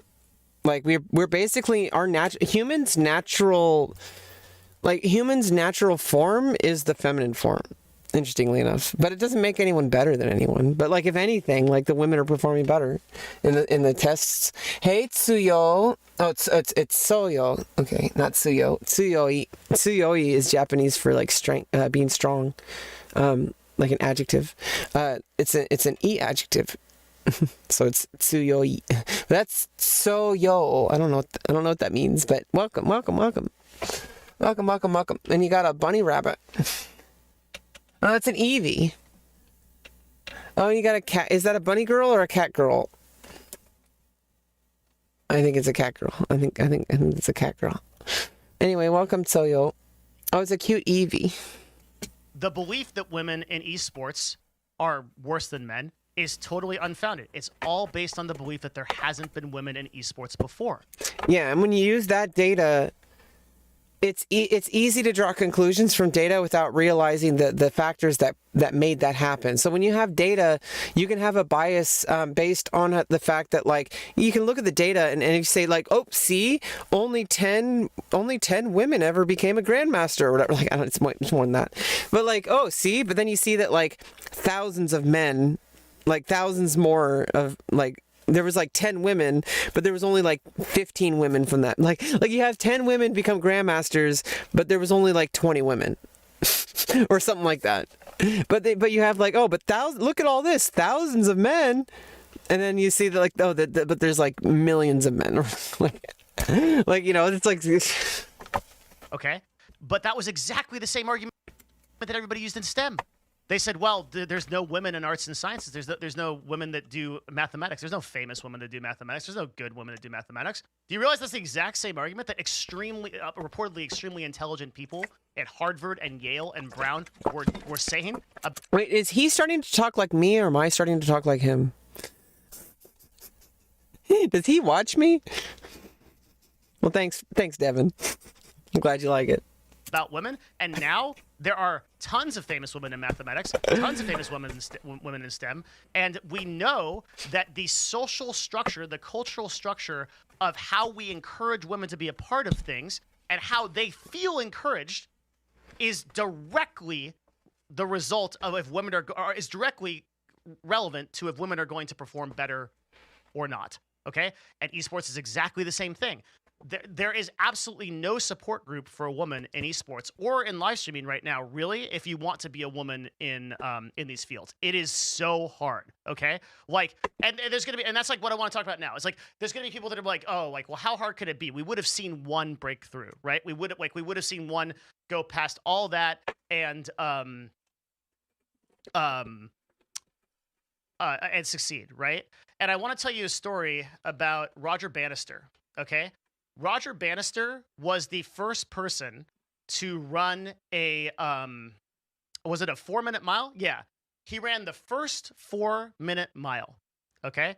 And nobody else had ever done it in history. And I mean, going all the way back to recorded history, nobody had ever run a 4-minute mile. But what happened just a few years after Roger Bannister ran the 4-minute mile? Dozens of people broke the 4-minute record. Because people weren't trying to do it. And once somebody did it, someone said, hey, look, I could try to do that. I could try to do it better than that. And so that's the thing that matters. And so if we teach young kids that they're going to be limited in what they can pursue and what they can do, they're not going to try it. But if we just say, hey, why don't we just show them what's possible? Hey, look, here's somebody who's a scientist. Here's people who are scientists. Here are people who are doctors. Here's people who are like chess players. Here's people who are like streamers. And it's like, and if there's an equal amount, like a somewhat equal amount of like, you know, men and women and non-binary people as well, you know, comparatively to within the demographics in our society, like generally the same, you know, people who are cis men and cis women, and then generally the same amount of like trans women and trans men and non-binary people, etc. If you have more people representing your demographic, more people are going to pursue it, and then more people, it's going to feed on itself. And so it's almost like on Twitch. If you're on the top 10 of Twitch, you're gonna get more viewers because you're gonna get more new viewers than everyone else because everybody sees you more prominently. It's just like that. So it's like if you have a king-making system where you say, this is what these are the only things that work, but you discount all the other things that could potentially, like, you know, be useful. Like, you know, everyone else wanted to run a 4-minute mile and then people broke it or whatever. What history had ever done it before? Why? Because somebody showed it was possible. So the reinforcement of social groups and cultural groups is so important, and there are many. And this is the main driving factor over why I want to make it as a successful content creator, besides obviously for my own personal growth and my own personal reasons. I feel a responsibility, even though I'm not required to, I feel a responsibility to the entire trans community that, hey, I'm pursuing something that potentially could make me very successful. Potentially, most likely will not. I don't know. We'll see. I'm going to try my best. But if I can get a place, if I can make my place, think about all the other young trans people who are like, whoa, look at Rebecca. Like, she made it. Maybe I can make it. And not necessarily at whatever I do, whether it's like streaming or whatever. Or, you know, most likely just being just a free agent. I can literally do like most anything. But like, you know, I'm a free agent. Like I'm not just a streamer. I'm not just a YouTuber. I'm not just an OnlyFans creator. I'm not just, you know, I'm not just like a writer. I'm not just like, I'm me. I'm Rebecca. Like I am a free agent. You know, but you know, I would like to be like an actress. That'd be pretty awesome. I want to make a name for myself. I want to be known as that, about that trans chick that just made it. You know, in a world where like trans people have like 100 viewer average, right? And that's at the top. Like if you're a trans woman especially, maybe trans men as well.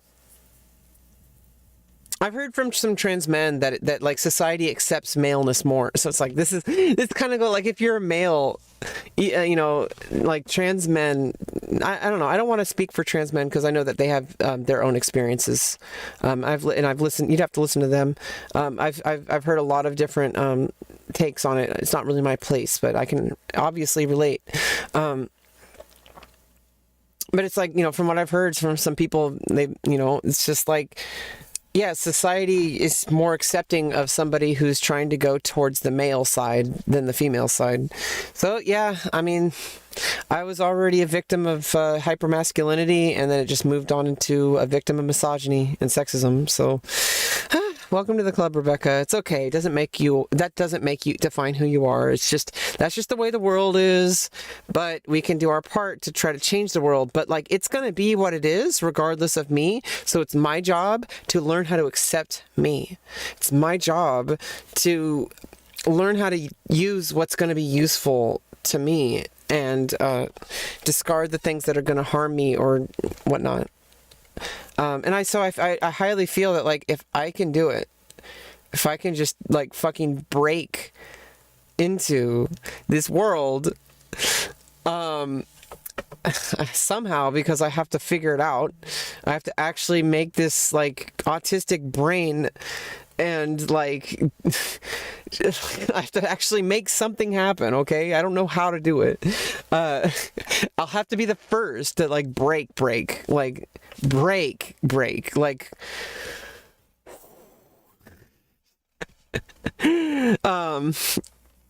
you know, somebody who's like not already famous and then comes out as trans, like that's happened, but like they were already famous, and so it's like, I don't know. I'm not necessarily trying to be famous. I'm trying to build a career for myself that's based on the things that I value most, and fame's a part of that because I feel like I want to reach as many people as possible, even if they're not willing to listen. But I also feel like I need as many people as possible to know who I am. And I don't know why. It's a very strong feeling I've had since a very young age. I've always felt like I was the center of attention, even when I wasn't. I've always felt like, I mean, this autism stuff. So it's like, it's natural. My autism brain is perfect for this job. The sad part is getting this job is so fucking impossible. Like 10 people can do it. And it's not even about streaming. I'm like not even thinking about streaming. I'm thinking about just content creation in general. I've expanded my freaking, I'm doing like so many different verticals. I'm trying to learn from you, Devin. I'm taking notes, okay? I'm taking notes. Taking notes, buddy. Okay, but that's no guarantee that it'll work for me. So I'm gonna just keep trying and keep doing my best and keep making as many diverse amount of content, not limiting myself, doing as much as I possibly can, trying to be the best version of myself I can, trying to break down break it into the social media world. Ignore the freaking bullshit hate because hate raids are going to happen. It's bullshit and you know it. It's stupid. It's just some like freaking bot, some freaking loser who like took time out of their day to make like 1,000 bots. It kind of says more about them than it does about me. Like I'm like, whoa, that person, I'm glad I'm not where they're at. Like, I hope they get the help they need though. Those people, they need help. They need something. They might even be trans. Many factors that are working against women in gaming and esports. It's not just the fact that nobody's ever really done it before, and so somebody has to break that mold. It's that women have to deal with huge amounts of harassment, verbal abuse, and expectations that are unreasonable just for them to get past the starting line, okay? The very fact that you are sitting here and listening to this from me, a white dude in esports. Yeah, I mean, it's easy to say, oh, well, that's just one person, but then you see, like, tens of thousands of people who look the same. And then there's like 2 or 3 people who look different, and they're seen as like, oh, they're not taken seriously. We don't take that black guy seriously or that random chick seriously. Oh, she's just there to show her boobs. Like, she has boobs, okay? I have boobs, thankfully. You know, like, come on. Like, get your shit together. Is indicative of the problem, okay? If I was a hot chick sitting right here telling you the same thing, you're not going to take me seriously. citing the same studies, you would implicitly judge my content before you even heard what I had to say. That's how deep-rooted the cultural bias is. There are people like Amaranth in my industry who are just as smart as me, but nobody takes them seriously because they look at Amaranth and they see, oh, Amaranth is so fucking smart. Oh my god, she's the fucking boss. Amaranth is the fucking boss, okay? So amazing, Amaranth. Oh my god. Oh my god, such an inspiration. Such an inspiration. I mean, I generally like what she has to say on Twitter. Like, and she makes great content. To be honest, I don't really watch her content. I can't afford her content, to be real. to be honest, I can't afford her content. If I could, I would. A hot chick, and then there's that implicit cultural bias. And the problem with people that are criticizing this issue of women in esports and saying that women are not good enough is they are ignoring how difficult it is for a woman to be in esports. Yeah, so if a woman makes it up to like where Amaranth is, it just means she's even better than the other people. I mean, that's a slippery slope, you know, to fall into. I mean, you don't want to just like assume that you're just better than everyone. But I mean, if anything, like, I mean, it's just something to think about. You know, like if Mizkif started the same place where sorry Mizkif, if Mizkif started like at the same exact place Amaranth did, trying to do what Amaranth does, I mean, I don't know. I've heard of camera tricks. Maybe Emily is Mizkif. I'm just kidding. Okay, no, if like some dude with like hasn't showered and has like a beer belly and like burps and like is like pulling his hair out and stuff like that, like sitting there like berating women. That's not Mizkif, that's someone else. It's not anybody, because those people get banned. I don't know. You know, is complaining that like, oh, women have it easier. like it's just like you can't even do your own content. Whatever it is, whether you want to do like kind of like slightly more like arousing content, or, you know, just not even, I wouldn't even call it sexualized, just more arousing content. Even then, like, you can get aroused by like a freaking refrigerator. You know, I mean, there's pie in there. There might be bacon. Okay. So there might be bacon in the refrigerator. Okay, just saying. There might be bacon. Okay, so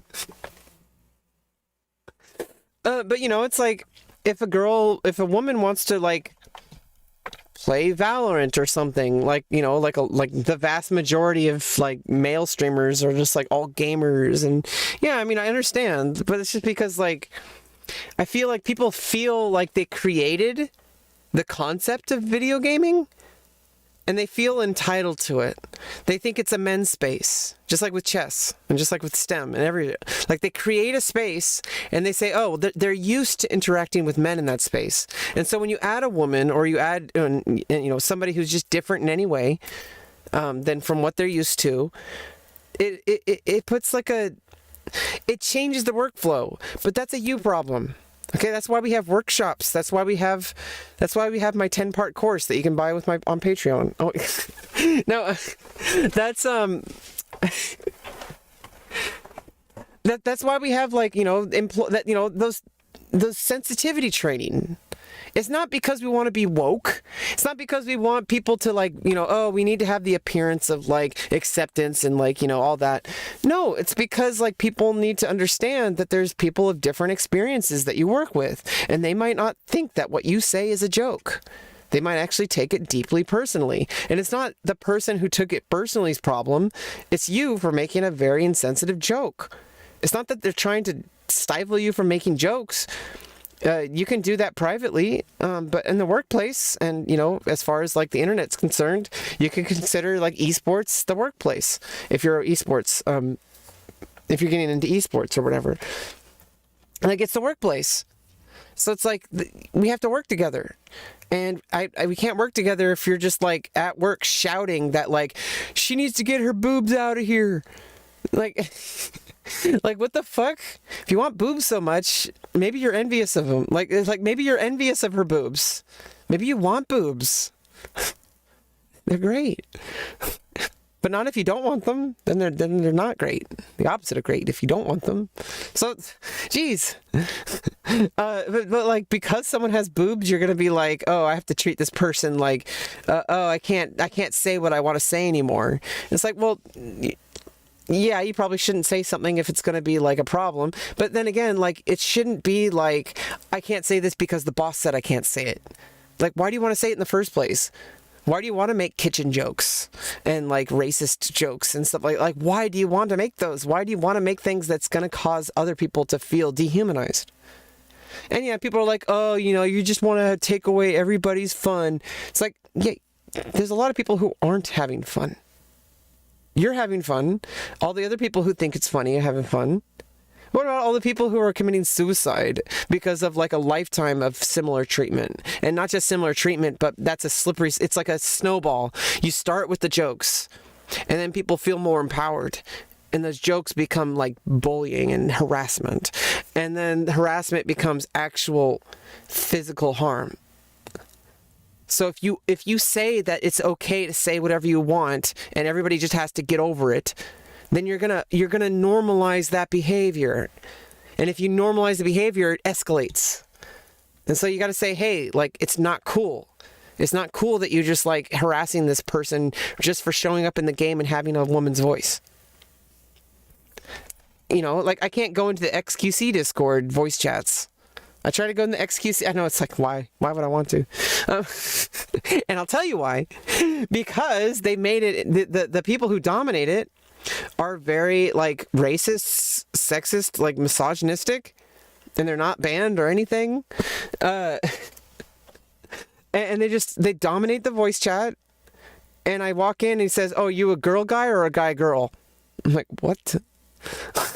I'm like, hi, I'm Rebecca. Nice to meet you. He's like, oh, but you're one of those trans. I don't want to say. See, it's like, it's a slur, but it's like the TR word.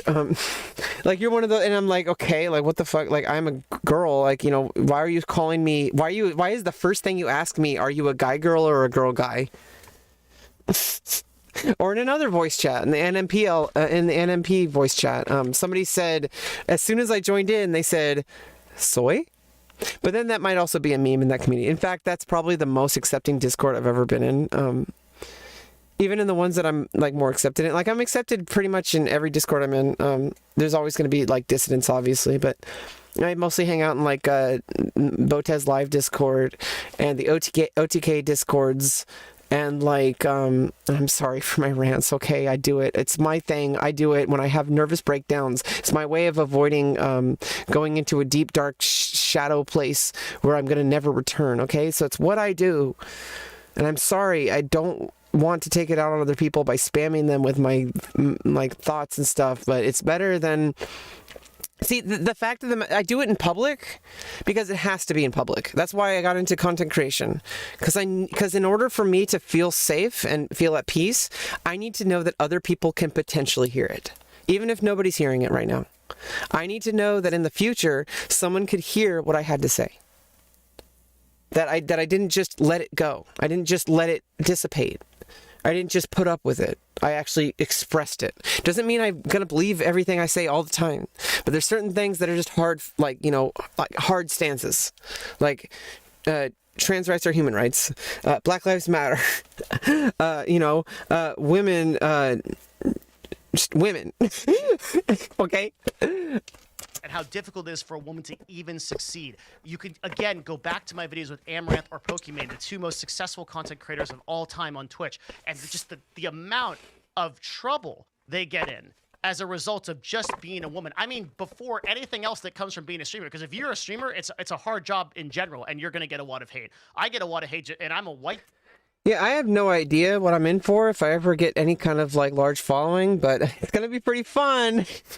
Hey, I mean, I'm gonna become the tough person I need to be, okay? And hey, I'm gonna put my foot down. I'm gonna be a part of the change. I have to. Somebody has to do it. There has been like no trans person who's risen to the top of the platform that I know of, unless they're, you know, not out as trans. Dude, right? But I mean, like, it's nothing compared to this, but it's a different type of targeted hate. If you hate this video, you'll hate it because you think I'm wrong. That's in a whole other topic. So I think the reason why they get rid of the dislike button, although you can see a dislike button on mine because I have like a Better YouTube or whatever it's called, enhanced YouTube. I forgot what it's called. It's like YouTube Enhancer or something. It allows you to like, you know, have all these tools on the bottom. I saw Vosh using it, so I can like increase or raise the speed in like smaller increments, like by like 0.5 at a time.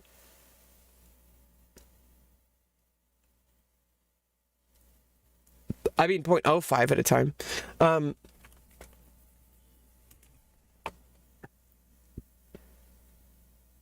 it's just people like they'll downvote or dislike something just because they don't like what they're hearing. And that's not what it's supposed to be for. It's supposed to be about the quality of the video, the quality of what they said. You might not agree with it, but it could be a strong argument or a strong statement.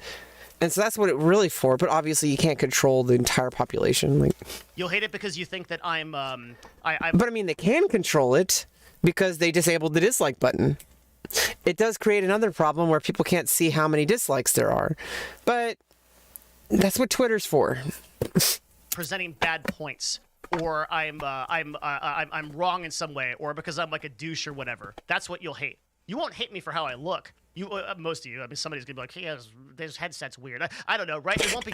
I won't see. Devin, you're a really handsome guy. Never believe otherwise. I know a lot of guys will tell themselves they're ugly because they feel ugly or whatever. Because, you know, I think mostly because like, I think a lot of men have an idea of beauty, and it's usually very feminine, and I think it's just like. I think a lot of guys have a really hard time. I don't know how you feel about yourself. I'm just saying, because I do know a lot of guys out there, and a lot of women, myself included, don't really like feel like we're as attractive as we really are. Like, I don't feel attractive, but people tell me I'm attractive, and I do feel attractive sometimes. And I look at myself and I say, "Who's that cute girl over there?" And I did that yesterday, you're a very handsome guy. I mean, maybe get some different shirts. And, maybe a different haircut, but I don't know. You do you, buddy. You do you. I could say whatever. I mean, it really doesn't matter. I mean, you're wearing what you're wearing. You're doing what you're doing. I accept you as who you are. I accept most people for who they are. What I don't accept are hateful, harassment and bigotry and all that. Like, that's just like, I accept who you are. You can look like a freaking 12 feet tall, giant, monster. But if you don't hurt me and if you just treat me with respect, I'm not going to judge you. I might not be attracted to you, but, somebody will. Somebody might. Maybe a 1 foot tall person can sit on your shoulder, and that'll be your life partner. It doesn't have to be... See, people need to understand that human connection is much more than just the limited amount of thinking that we do. There's a personal connection, there's like a spiritual connection, there's like a sexual connection, a romantic, a friendship, there's like a soulmate kind of thing. There's like a deep connections that we can share with humans that are vastly, that don't have to be one solid thing, like one rigid thing. But yeah, people generally just dislike something just because they don't like the person, or they don't like the they don't like something about the person, or they don't like what they're hearing. It's like, that's not what dislike is for. Seriously have any kind of judgment from this video, you'll attack me on my points, okay? Because everything else in your head is in order with how I present myself. But with a woman, right? And by the way, when I say you, I'm not referring to you, the viewer, right now. Obviously, You calling me out, Devin? You calling me out? Call me. you, the viewer, probably the vast majority of you, support this video. And thank you for doing that. And I hope that you use this video to talk to people about this Yeah, and I am. problem. So I'm just saying you in the general sense of people that... You know you're talking to me, Devin. Let's get. I know that I'm your only viewer. Okay, I get. You're only talking to me. Okay, let's just be real. Okay, you're obsessed with me. You know it. You know it. You're obsessed with me because you want to know how I tick. You want to know how I tick, which is why I leave comments below, because I know you want to know how I tick. Because are on the other side of this problem. So there is this this problem. So I'm just saying you in the general sense of people that are on the other side of this problem. So there is this there's this sort of immediate judging the book by its color, by its cover, where and its color, where the points that I make are valued and judged on the virtue of those points. You see, I need to do no work. yeah, so for him, it's like it's accepted. But like with a woman, people are like, you know, like, oh, she's saying that a man probably wrote it for her. Or like, oh, you know, she just wants to show her tits and she wants to sound like a smart girl. Like there's always that judgment. And, you know, honestly, like women do that. Like, we'll be like, oh, she's just trying to get attention. And it's like, no, like she genuinely likes hanging out with those guys. Like, not that she's just like trying to like be a slut or whatever. Like, and also if she liked to have sex, why is that a problem too? Why does it have to have this negative connotation of like, oh, if she has, you know, if she's with a bunch of people, then she's a slut. It's like, well, what is the, like, you only have to only be with one person your entire life? Like, yeah, if that works for you, you know, I'm all for that. If you want to get married and settle down, have kids, do your thing, you know, I'm all for it. But not everybody, that's not the norm. It doesn't have to be. The only reason it is because just like Roger Bannister, like it's, or it's just like if people are, or just like with STEM, like if people are told that they can't be good as math as boys, they're not going to try as hard. And it's going to be a self-fulfilling prophecy because people are told, they have their expectations told to them. And I think that's, you got to be careful with, like, you know, to go the opposite direction. Like if you told everybody, oh, you can make it as a streamer on Twitch, and all you have to do is grind. Like, well, that's just wrong. Like, it's not how it works. I grind for different reasons. I don't grind for trying to grow my business, although it's a start. You could say it's for it because, like, I do my filming on my stream. You know, I usually don't do my filming off stream. I do need to get in the habit of doing stuff for filming off stream because there is a different vibe that happens when you're filming something like during a stream than when you're like, you know, starting and stopping the camera for specific things. Like that's a very different thing. I've been working on that more lately.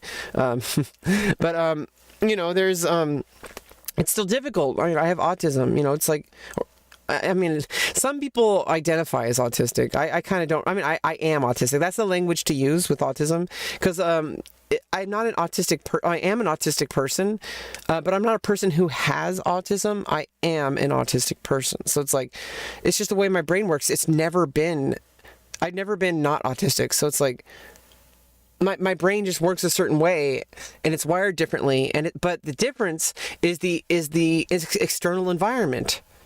It treats people, it funnels people in to get to where everyone is supposed to be from a starting point that assumes a bunch of certain characteristics. One of those being like, okay, well, men are like, you know, men are going to get into the sciences like that. That's generally been seen as like a, you know, oh, like if a young boy wants to be a scientist when he grows up, it should be encouraged. If a young girl wants to be a scientist, she should be told she needs to be more realistic and she should probably learn how to cook and sew. And, you know, like, well, what if you did the opposite? What if you told the girl that she would be like, that would be just as bad? if it were flipped around, if in society women were more had more privilege, because like what if like there was a coin toss at one point in history where there's like a Rick and Morty opposite universe where women were seen as more powerful because they can give birth. Like that was seen as like, whoa, they can give life. That makes more sense, right? It would make more sense for women to be seen that way, but it's still just as bad as a problem, because then it's like this superiority, like where you're telling people what they can and can't do before they've even begun to try. You say, oh, you know, you shouldn't get into that because you're not going to be able to get a job because you're a woman. It's like, okay, well, you're perpetuating the problem. And guess what? She's going to get older. And if she tells her kids that, they're going to get older. And it's going to go on for thousands of years, which is what it has been. So it's not a matter of time. I keep telling people, like, it's so frustrating when you start fighting for, like, social change.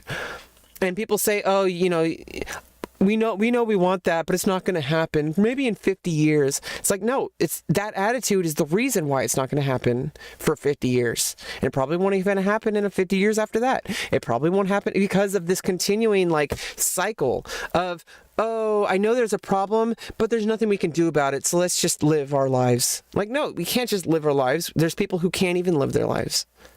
At least with like, you know, quality, like a decent, like, you know, decent, like quality of life, you know, without harassment and without expectations being set and, you know, all that kind of stuff. Work on my appearance or my qualifications.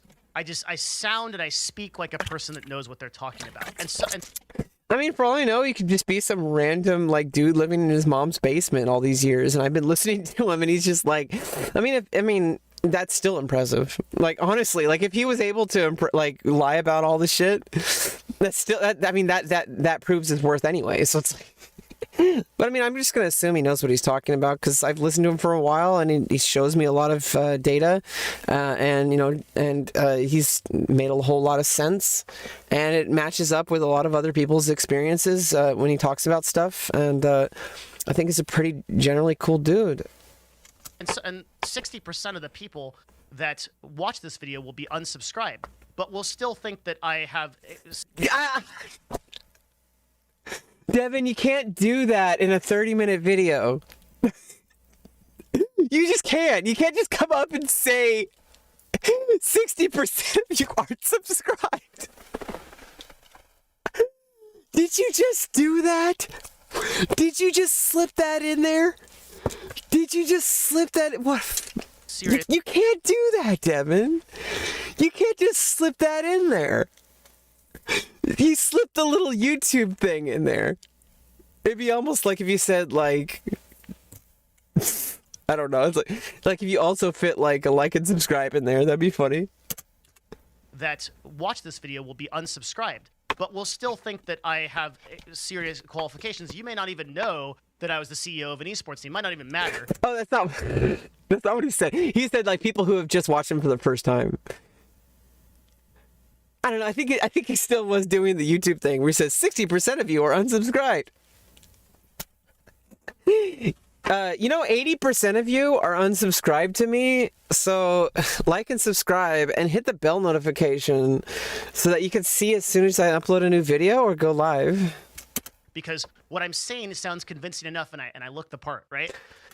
I don't know, you just like look like a dude, but you do look the part. Yeah, you kind of have, I mean, you got the black shirt. I mean, you look the part because you are the part. But also because, like, I know what you're saying, like, because you're like a white dude. Like, it's just like, hey, I trust this guy. But there's a lot of white dudes I don't trust, so. But I'm the exception because I'm very aware of, like, a lot of things just don't matter. But they matter very much to a lot of people who are uninitiated. And the problem is the uninitiated people are the ones who have the most power. The vast majority of people just like perpetuate gender norms and sexual norms and everything, you know, workplace norms. It's like, it's just perpetuated. And it's just seen as like, oh, well, that's just the default. And it's not. Like, there's so many different people. Half the world's population are female. I wouldn't say half because there's, like I said, there's like 0.5% of the total population is trans in some way. So 0.5% of us are different. and then the rest are equal. Like there's there's the same amount of, there's basically the same exact amount of men and women in the planet. And so like why does like half the population, like it's fucking stupid, man. Nobody ever gets it. But I mean, Devin gets it, and other women get it, and some women definitely don't get it. Some women are actually like very like uninitiated. Like they haven't seen the reality yet. They still think Santa Claus is real. And so once you start realizing that, like, hey, reality is not what you think it is, that was built into you, and you've just imagining what, I mean, it's not like it's totally imagined, but like your version of what life looks like is going to be different than everyone else's. And so if you think that that's the norm, you have to be very careful, because you have to know that like your experience is going to have a bias. So it's going to affect everything that you read. It's going to affect everything that you experience.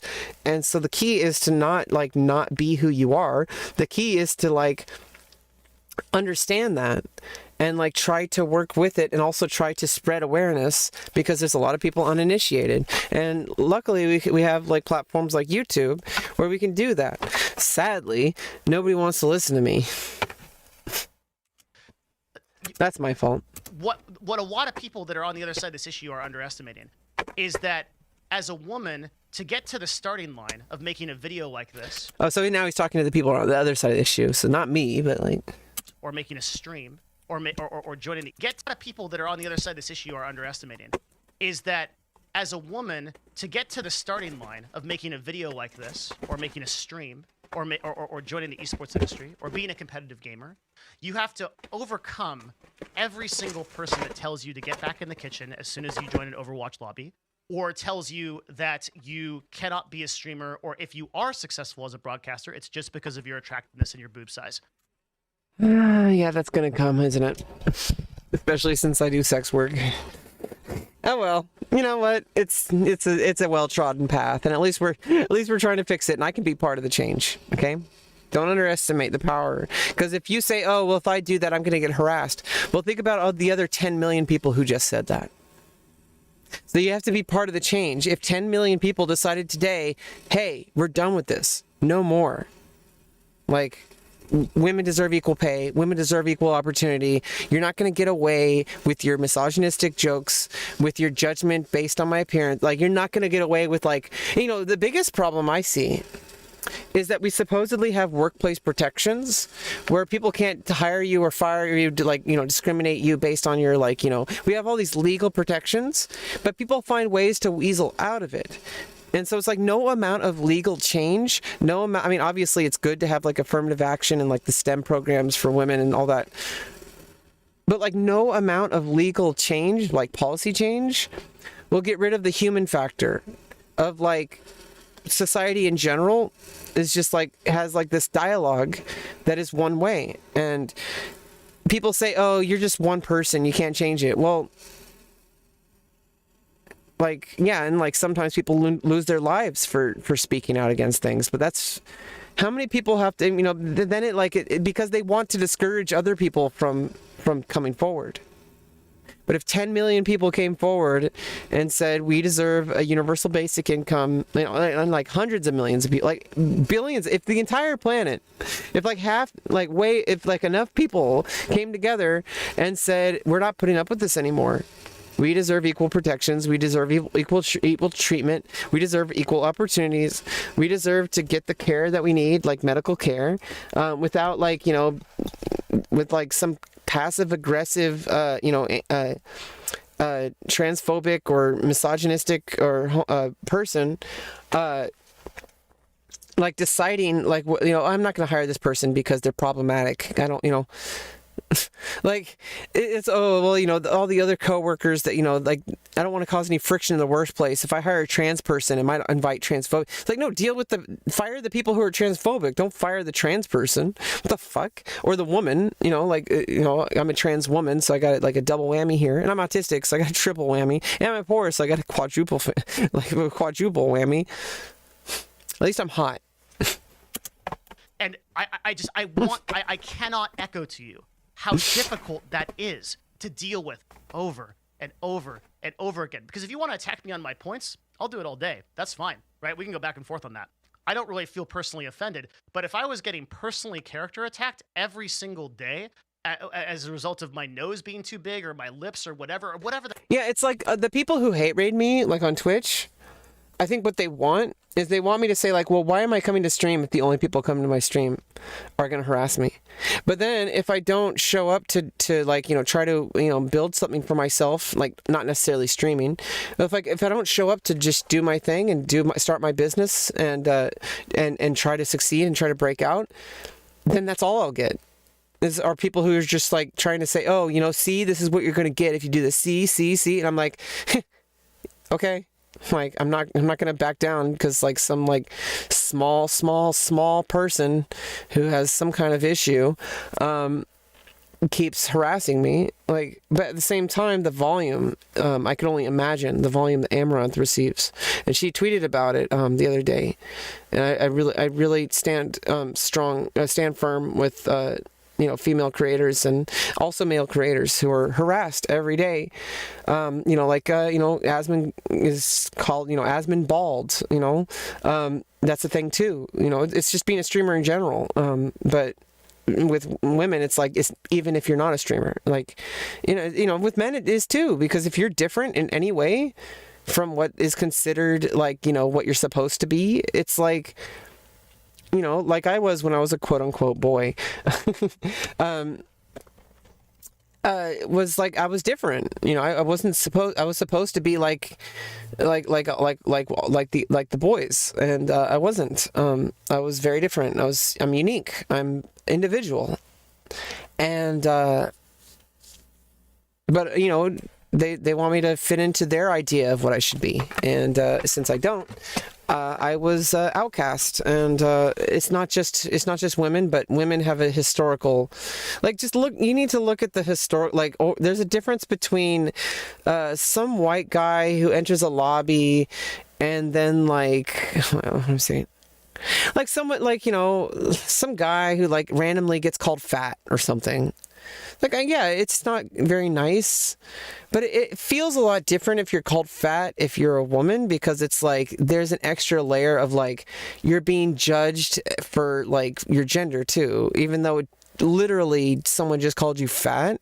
They're specifically, and this happened when I was going to school, like people would target like girls and like saying like, oh, she's fat or whatever, and like like, and it's like, well, what the hell, like she's not even like not that much bigger than most people. Like, it's like there, and I feel bad because I kind of joined in on it because I was being bullied, and when someone else was being bullied, I didn't want to be also bullied. And so this is kind of the problem too, is that if everyone else is bullying someone, you don't want to be on the, it's like you do want to be on the side of the person who's being hurt because you don't want to be the bully. But like when you're a kid, it's like it's hard to like want to defend someone who's being attacked by like a large amount of people because you're going to be afraid that you're going to get attacked. But the thing is that's exactly what they're counting on. They want you to join them because, hey, look, you want to be one of us? You want to be one of us? Well, don't be like that person. Like, what the fuck? Like, I'll only accept you if you look and act a certain way? Like, what the fuck? Like, why don't you just accept me just innately? I'm a human being. I'm alive. I accept you. I'm not gonna like. It's like freaking childhood. Like they're freaking childish. They like point and laugh at people for being different, and it's like it's enough is enough, But they want you to back down. Because when you back down, they feel empowered, and then but it escalates. It escalates because the more they feel empowered, the worse it's gonna get. Suddenly it's like, we're at the situation we're at now, where it's like people working the same exact job get paid less because, of their gender. It's like what, and then if you even get that job, because they technically can like come up with a reason why they didn't hire you. They're like, oh, sorry, we're not, we're going to pick another candidate. But, the other candidate is like a man and you're a woman. And that's the only thing that's different. And obviously, I think if it's pretty obvious, you can prove it. But There's so many gray areas that people use to, like, you know, wiggle around in with legal gray areas. And it's like, there's only so much law can do. And so when the law fails, just like XQC said, when the law fails, we need a way to hold people accountable. And so, like, yeah, your freedom of speech, it's if what your actions are denying others their freedom, then it's not free. Then it's not. You're breaking the rule of freedom of speech. Like, you're not. You can't. Two wrongs don't make a right. Like, yeah, I'm just like, it takes a lot. I've been feeling myself get a lot stronger mentally lately. Like, I feel like I can take on anything, but I don't know. It had to be. Just, you know, just being on the internet, being trans, being autistic, being in a world that, like, doesn't accept the way I am or the way I work, or, you know, the speed of which I work, or, like, you know, how many, you know, how long, like, because it can take me a while to do something. It could also take me a very short time. That's kind of what I have to talk about next week in my hearing, is basically all the reasons. Well, this week, it's on Thursday. Yeah. Oh God. Yeah. So it's gonna be tough. I have to talk about all the reasons why I can't get a job, and why can't I, you know, if I can get a job, even if assuming I can even get a typical job, but then I have to keep it without, like, having a nervous breakdown and quitting, or getting fired because, like, I didn't show up, or because, like, I got a meltdown because people are forcing me to do things faster than I can do them, because it takes me a long time to do some things, and if I practice, I get faster. But they're like, oh no, we have customers waiting, and I'm like having a nervous breakdown because it's like they're forcing me to do something I can't do, and I can't even sit down, because if I sit down, they say no, you have to be standing the whole shift. It's like you're putting all these arbitrary barriers. It's not just about like, what the fuck is going on? Like, why are you putting so many arbitrary barriers, like, to success? Like, you're afraid they're going to take away your success? It's not going to happen. It's a freaking giant ass universe out there, and you have, like, this small piece, and you think that they're going to take it. No, there's, like, look at the grains of sand on the beach. Like, there's so many, like, if I build a sandcastle, it doesn't mean that you can't build a sandcastle. You can build a sandcastle over, like, you know, a couple feet away from me. Like, we both get to build sandcastles. There's so much out there. It's like a giant, vast universe in outer space. Okay. The hell it is that women deal with every single day, it would be exhausting, and you would get out of the industry eventually. And so, you know, that's kind of like, a lot of it is like, you know, I'm just a very diligent and durable person in general. I've had to be my whole life, and so that's kind of the reason why I started pursuing content creation in general, because I mean, I've gotten a lot more thick-skinned in the past 2 years, but, like, you know, I'm not prepared for anything above what I have now. Like, I have no idea what might come. And so, you know, I'm trying to put, you know, but I'm not going to let that make me afraid to even start, because that's what they want. And I'm pretty stubborn. But also, like, if every single trans person is harassed into not wanting to be a content creator, then we're not going to get far enough in to become a successful content creator. Just like he was talking about, like, the STEM and about esports and all that kind of stuff. So it's like, I have to be the one, if like, or somebody has to say no. I'm not going to listen to the hateful people. They're the ones who are wrong. I'm allowed to be here. I'm a person. I have a mind. I have a body. I have what I have to offer. And if people are going to insist that it's not worth anything, well, then I have to change their minds. And I can't do that if I don't show up. And so I show up. And I don't know. One day maybe I'm gonna go down in history as the woman who helped trans people, you know, become massively more accepted.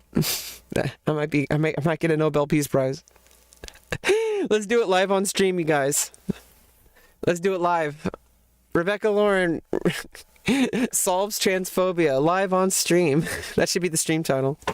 because you'd just be so exhausted by like, man, I have tried. Ironically, what if I do get a Peace Prize one day? Like, that'd be so fucking funny. We better save this clip for that YouTube video.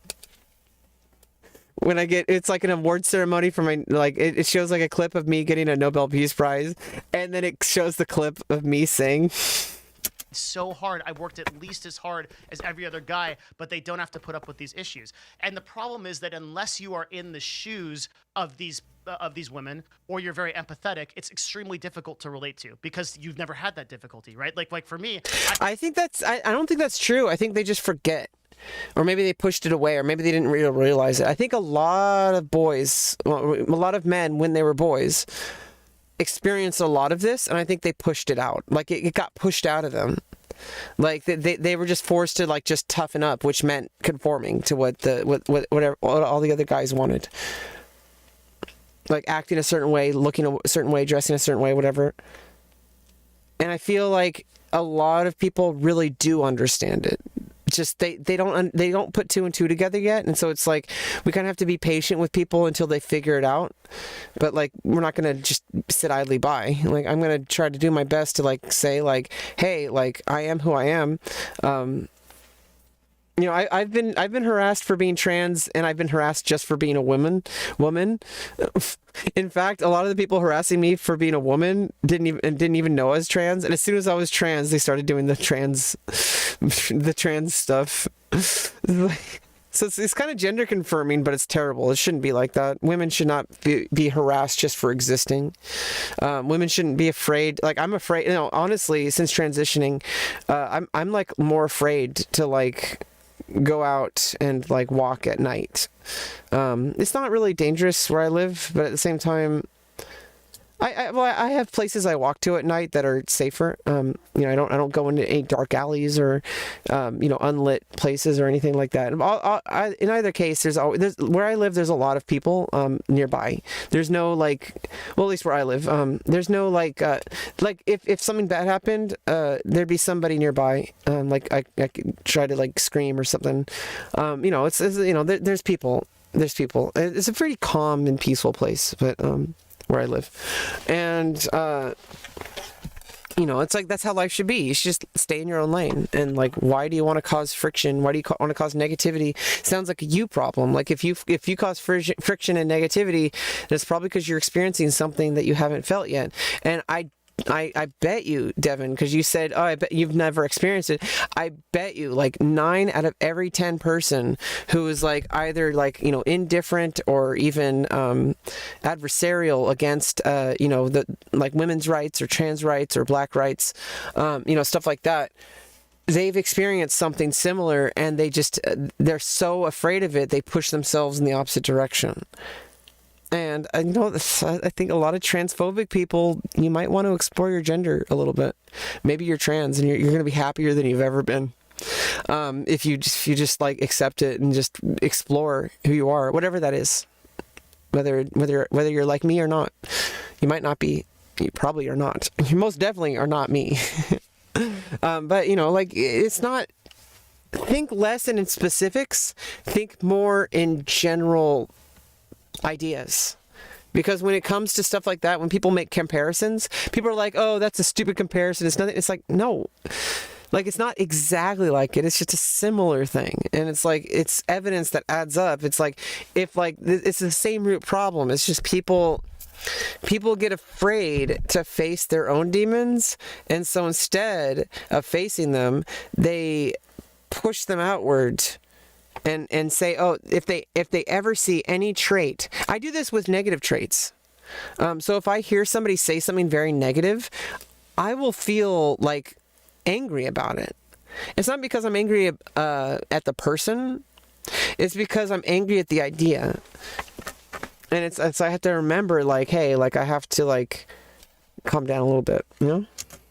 I've never had that difficulty. I was never judged in that way. I was only judged on my qualifications and my virtue of the things that I said. And yeah, so yeah, I mean, first of all, I'm a woman, so I mean that's already, you know. But like at the second, like even if you like, I don't even know how you would do this, because me as a person is a complete not summation, but it's like a complete like amalgamation of every experience I've had. So you can't have me now without the transness and without the other stuff I'm doing, trying to get through my autism issues and trying to be a streamer and not streamer, I'm trying to be a content creator. If you took any of those out, you can't really contemplate, you can't even imagine it, because I am the person I am because of the things that I do. And I don't know, it's just... And that was it. I never had to deal with that. I only learned this because I had really... Yeah, so I learned it from a very young age, at the age of 3. So I've been ready to be a content creator since I was 3.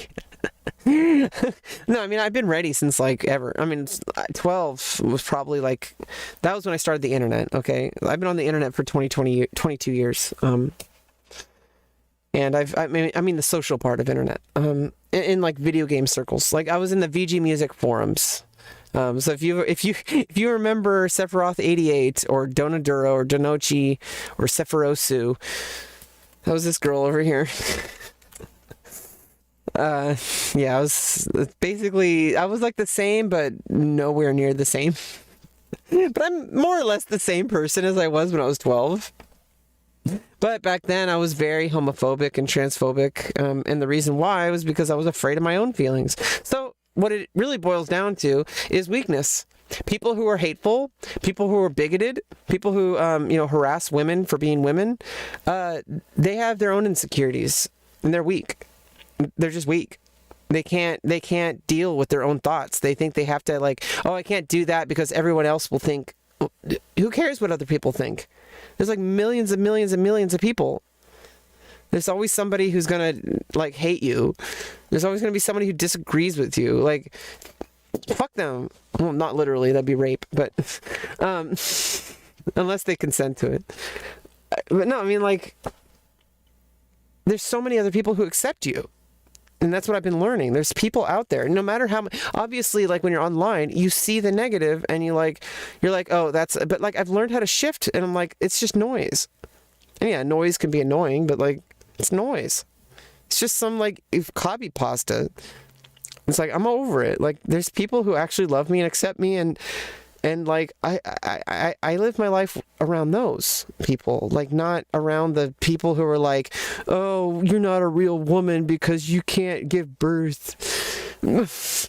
Really deep conversations with a lot of women. I personally tried to build an all-women's esports team and see the difficulty of it, so I can speak to you from that lens. I'm lucky enough to be that, but the very fact that I have to be one of the arbiters of this, and it's not a woman. Well, I really appreciate it, Devin. I know that you trying to humble yourself because of this, but we really need people like you who have a platform and who are able, especially since it doesn't affect you directly. That's actually really important, because if only trans people talked about trans people, if only women, including trans people, talked about women's issues, if only men talked about men's issues, if only white people talked about whites' issues, if only black people talked about no, it's all of our jobs.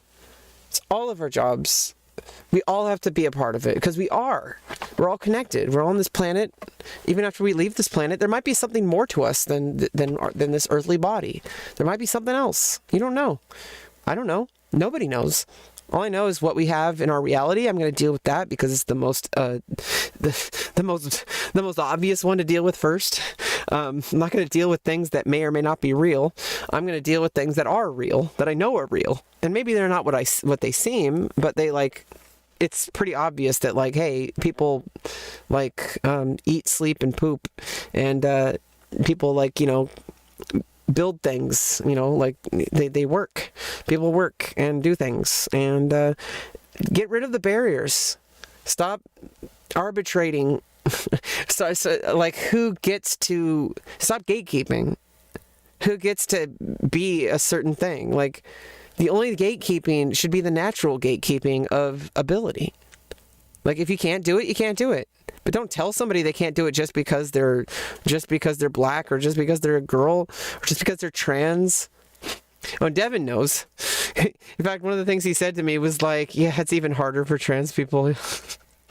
And then Alexandra Botez, when I first joined and first came out online, I came out back in 2009 on MySpace, But that was a while. That was before I recloseted and all that. But like in 2019, when I came out again and started living my life, and actually, like, you know, this is happening. Like, surgery is actually happening really soon. So this is like fucking crazy. Like, it's actually happening. I forgot what I was saying.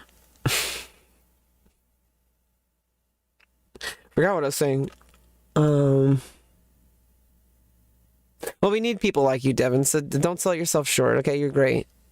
I don't care that I'm not going to judge you based on your appearance or based on who you are. You can't help who you are, just like I can't help who I am. In front of you telling you these problems, it sucks. It sucks because it is indicative of the issue. I mean, I think okay, so there's a problem with like people in the marginalized communities, like especially like the trans community, of canceling just because somebody is like, oh, well, you know, what right do you have to talk about it? You're a cis white male. Pick your fucking battles, okay? Devin Nash, probably like one of the most influential like business people in this field, and if not, yeah, he is like the most as far as like the like social part of it and all the business part. And yeah, I don't know. I haven't heard anybody who's filled his niche. You know, like I don't really. I mean, there's got to be people out there, but I haven't heard them. You know, but you know, I haven't heard of Devin either, until I heard about him. So, you know, there'll be a time I might hear somebody else commenting about this, and I'll be like, hey, it's a new person. I'm going to like and subscribe to them and see their other videos, see how it goes, see how they think, see how, you know, what stances they take on issues and how they frame it. Like, everybody has a different way of doing things, and it's like I feel like it's kind of exciting as content creators that like we get to all kind of have a voice, even though in effect we're all kind of voiceless. But that's kind of the problem that we can overcome, because, you know, just because I'm like a, you know, zero viewer Andy, doesn't mean I can't contribute somehow. And you know, like, maybe if you were a zero view, everybody starts out as a zero viewer Andy at some point, whether it's like, you know, metaphorically or literally. If you told someone that when they're at 0, hey, you're at 0, you'll never get to 100 or whatever. Okay, well, if you don't try, then you'll never do that. And obviously you're not going to do it just by streaming. You're going to do it by creating content on multiple platforms, which is I'm trying to do, but I have to actually have good content. Apparently I do. People tell me I have great content. Actually, people tell me I have amazing content. But I'm just gonna like work with you know, reality, and do the best I can to improve my content and to market myself. And it's really fucking hard. It's really fucking hard. Okay, it's hard. It's difficult for me to learn things that are not very clear to begin with, especially. But like, you know, okay, I'm trying to overcome autism. Okay, like, if there's one thing I want you to take away from this video, it's how difficult it is for women to do anything before they even get to the starting line, much less if they much less succeed at the level that we're talking about to pass through all that. And it is my belief that if women get the correct role models and get the correct level of support, and we start fixing this cultural problem of harassment, verbal abuse, and difficulty, and we make that barrier easier, you'll have no problem seeing. So basically, we need more badass bitches. You know who you are. Come on, join me. Women get to the highest levels in esports. So this is reinforced. Although I'm not pursuing esports, I'm just like a content creator. I think I might do pretty well. I mean, I know it's hard for me to say that because I'm not successful. I have like no money. But I'm working on it. You know, you can't finish if you don't start. I'm trying to do stuff. I'm trying to learn. That's why I'm watching this video and talking about it. I'm documenting my learning process. This isn't about growth. This isn't about trying to get, I mean, obviously I want eyeballs in front of me, but every time I do something, I'm putting my whole self into it, and I'm trying to improve myself. And sometimes to a detriment, because sometimes I need to learn how to just fucking let go. But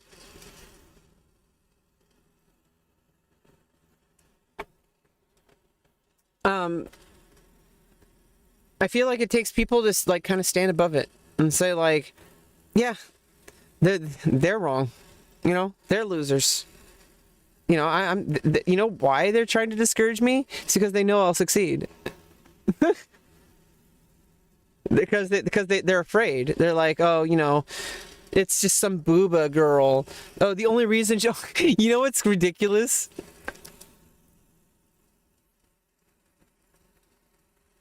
Is there's probably gonna be people when I you know am successful as a content creator, like there's probably gonna be a cult following of people who insist that I only got successful because I transitioned.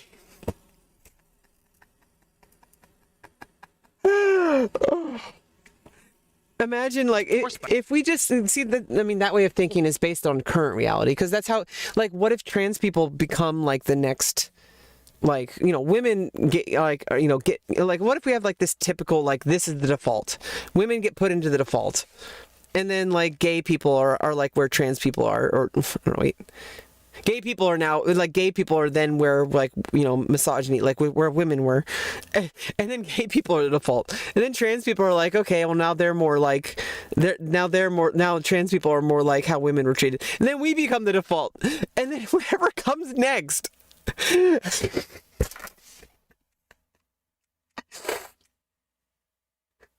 So it's like right now I'm the one next in line. So right now, like, women are closer and closer to default. Obviously, way far, nowhere near where you know women need to be. You know, because like the fucking society is fucking bullshit in general. But yeah, it's just sometimes it's like, it just makes me so angry that like talking about it almost seems like. Like, why am I saying this? Why am I saying these things? What is it going to do? Do I even know the full picture? But then a lot of people agree with the things that I think. So, I mean, well, not agree, but like a lot of people say like the same things that I think. And like, and I don't know. It's just like, sometimes I like question, like, why am I even talking? But like, I don't know, I need to trust myself and be more confident in myself, because, you know, just because it might not feel, when you're actually doing something, like performing or like talking or anything, when you're actually doing the activity, it feels very different than when you watch it and when you observe it. So, I don't know, it's like there may be a day, and I think it might be coming up, obviously we should just overcome the whole concept entirely of just everybody should be the default. Not like, oh, there's like this default, and then like there's these other, like, oh, those trans people. Like, it used to be like we were like just seen as like mental patients and like psychotic people and freaks, and, you know, way down there. But then we moved up to the place where gay people used to be, and some of us are gay because gender and sexuality are different. But now people are talking about us and educating people, and so now we're like kind of where, now. Like now we're kind of where like I don't know.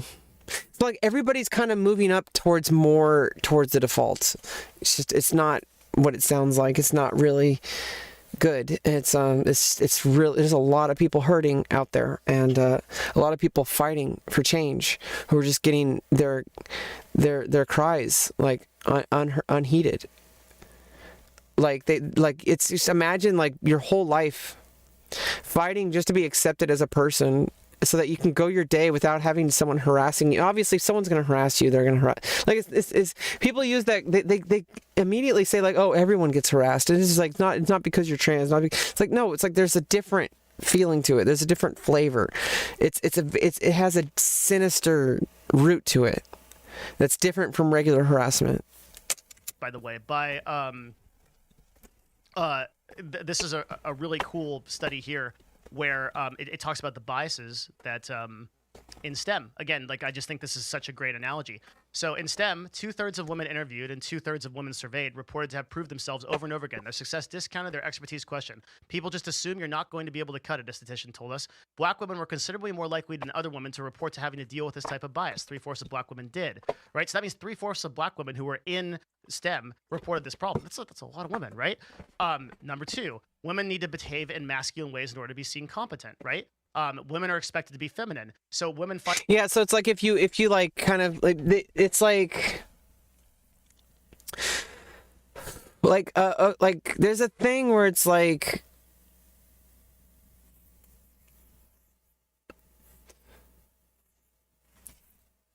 if you're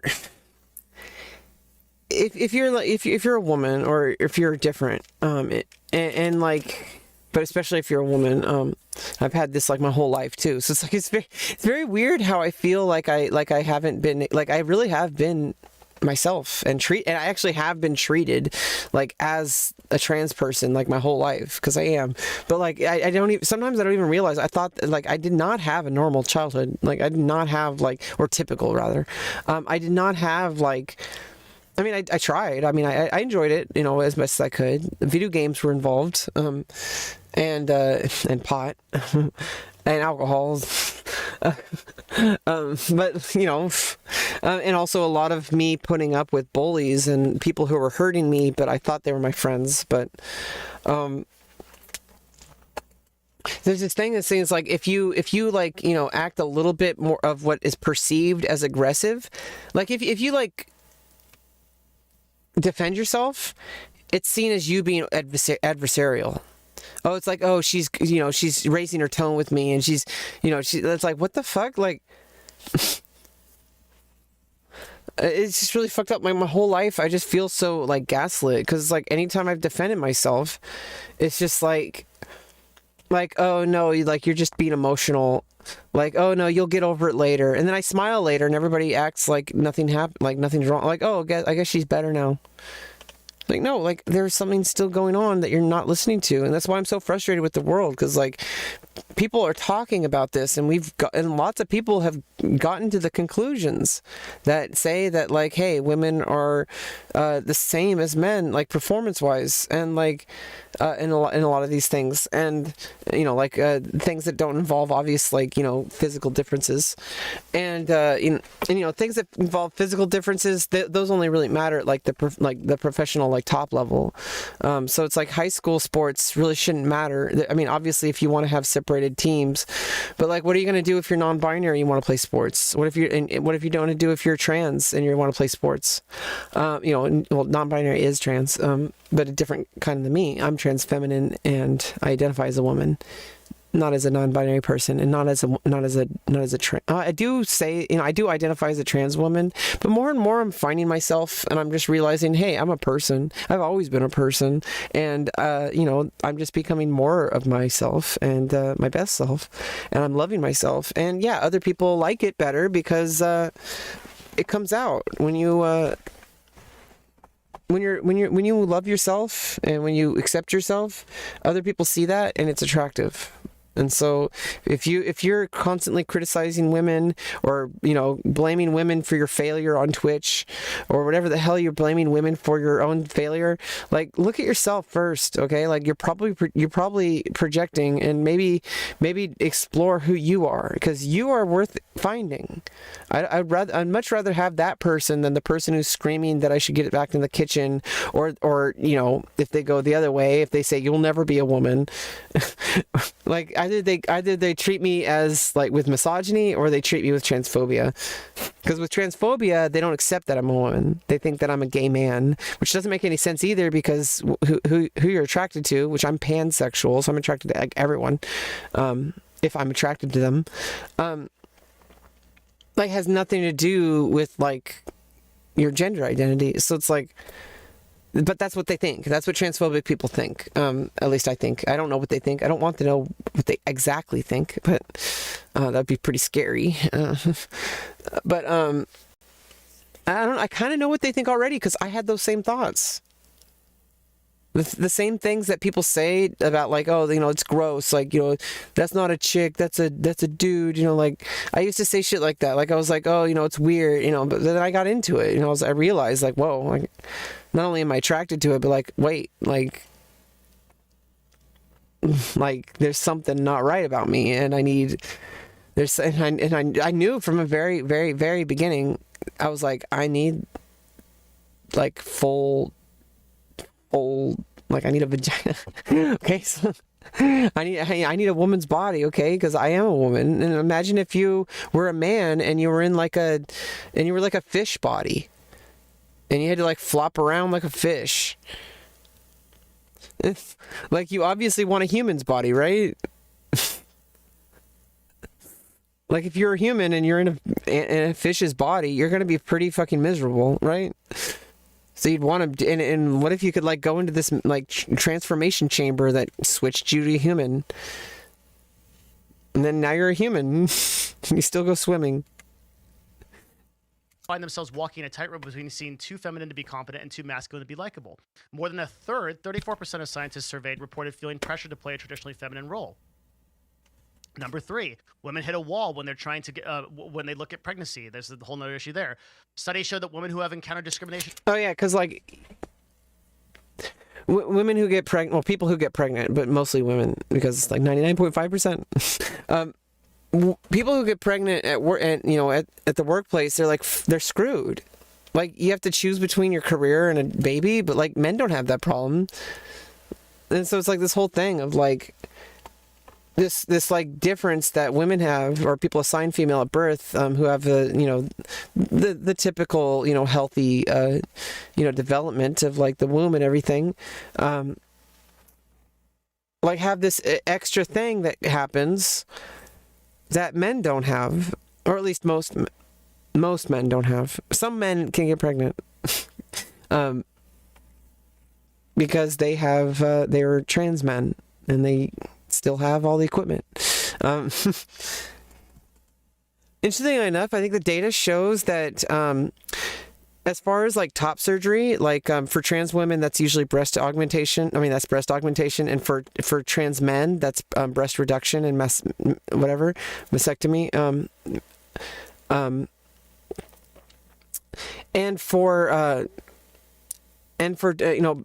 top surgery, more trans men get top surgery than trans women get top surgery, and also more trans women get the bottom surgery, which for trans women is the vaginoplasty stuff, and for trans men is the phalloplasty and all that. It's like 6 or 7 surgeries or something like that. It's crazy. It's way more complicated to make a penis than it is to make a vagina. It's like I just watched the informed consent video again. For the first time. I've watched the actual procedure. I don't know if I'm getting the robotic perinatal vaginal flap, perinatal flap, the robotic perinatal flap vaginoplasty. My doctor said I'm going to get like the other doctor. It's I don't know. We'll see when I go through the consultation. But I don't know. We'll see. I hope I get the best. I mean, obviously, I'm going to get the best care I possibly can, and I'm going to be very satisfied with the results. Hopefully, we get the process that whichever is best for me. And obviously what I get is what I get, so it's like I'm gonna take it, but hopefully no complications. But the fact that it's just like with people affected by anti-abortion laws, which are against the Constitution, and then the fact that like the people who are in the Supreme Court are like actually have like a huge bias, like pro, anti-abortion. And it's like it's kind of scary. I mean, it's pretty scary because like these people get to decide the quality of life of like millions and millions of people. That millions and millions of people's quality of life gets completely destroyed because of a few people who feel, I mean, not a few people, but like people who feel that they have some kind of like moral objection, that there's some kind of moral superiority in, and that they have to like control, like if somebody is pregnant, that belongs to, that they don't have control over their own body. And it's like, what the fuck? And the same thing happens with trans people. Like, trans youth are like, you know, some states, if a doctor like even gives therapy to a trans youth, like, they can face prison. It's like, what the fuck is going on? What about all these trans kids who, after all these transphobic laws got placed, ended up committing suicide? Because, like, what's the point? If you have no hope of escaping oppression, what's the point? And it's sad because these kids, if only they knew that there's so much love out there and acceptance, and if they just held on and got themselves to a different place somehow. There needs to be more safety nets for people who are victims of abuse. If you are abused, you should be able to, like, have, like, you know, you shouldn't have to be homeless if you want. Like, you have to choose between, like, living with your abuser or being homeless. You should be able to have protection so that if somebody is committing crimes against you, you're not suddenly homeless just because, you know, that person was paying rent. There should be protections. There should be protection in the workplace that if you get pregnant, it actually absolutely does not affect your employment whatsoever. And that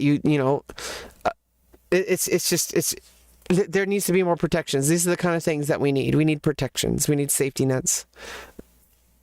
Early in their careers, often because you can't change all of society, but we can convince society that, you know, hey, like, this is what we want you to be doing. We don't want to, like, you know, enable you to continually push your toxic gender norms from other women, and we've shown that that's actually bad, right? Isolation. So 42% of black women agree that I feel that socially engaging with my colleagues may negatively affect perception of my competence. These are serious issues within STEM that are being addressed right now, and nobody would deny that these issues, nobody in their right mind right now would deny that these issues are affecting STEM, and yet a lot of people are in the same vein not acknowledging these problems in esports, which are even more pronounced because... Yeah, I mean, it's everywhere in society. It's not just STEM, it's not just sports, it's everywhere. I mean, unless there's, like, some kind of isolated, like, matriarchal society somewhere, or, like, a society somewhere that just, like, is just completely gender isn't part of their society. Like, it's just not a thing. You know, there might be, like, some kind of isolated, you know, communities in the world, but, you know, most part, there's, like, kind of, like, you know, just the meta. The current human meta is, like, you know, we have, like, you know, the typical workplaces and all that kind of stuff. Gaming started and still is a widely male-dominated industry, and it's widely a male-dominated industry of young males who don't acknowledge problems like this.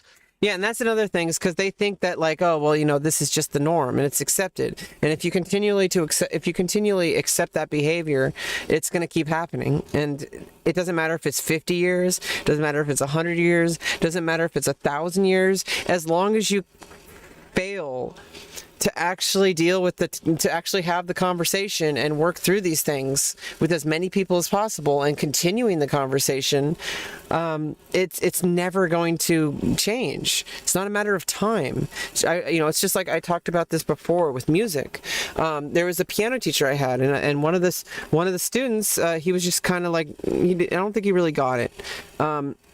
And he was like, oh, you know, he was going in to perform, and, like, you know, the teacher was, like, you know, standing next to him and, like, stopping him when he did something, like saying, like,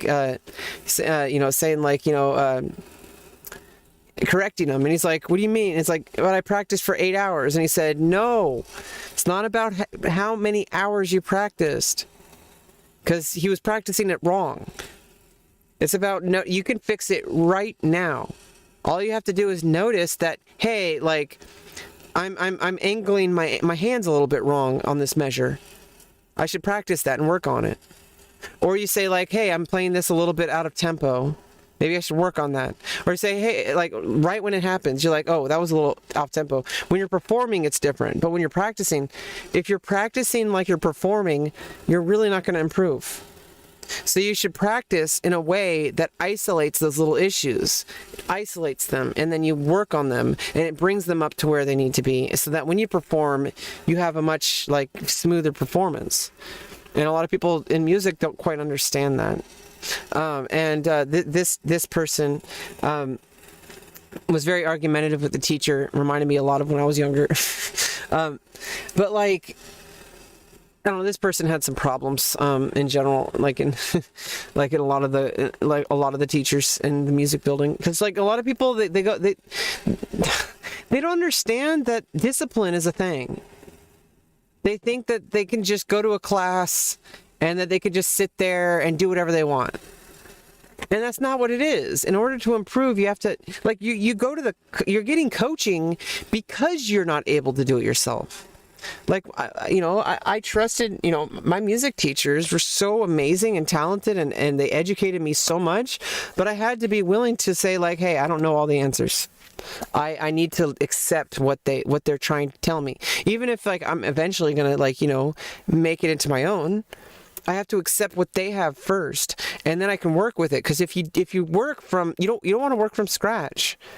You can use something that other people have done before you, and you can, improve on it, or at least, take it in.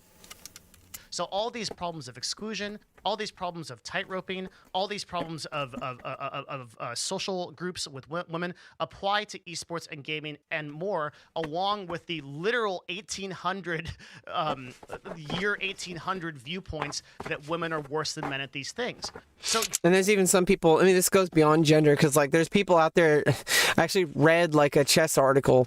It was on some right-wing website, actually trying to argue that black people aren't good at chess because their brains are inferior. It's the same exact thing. It's a human problem, and I don't know how to address it. It's one of those things where it's like, we want society to change, but if we can't really change society if they won't listen. But how do we get people to listen? And it's like, I don't think there's anything that we can do except just be ourselves and do our best, and also lead by example. And it's like, hey, this is the behavior that I think is the most powerful, is people who accept themselves and who are humble and who are able to, like, accept criticism, and also people who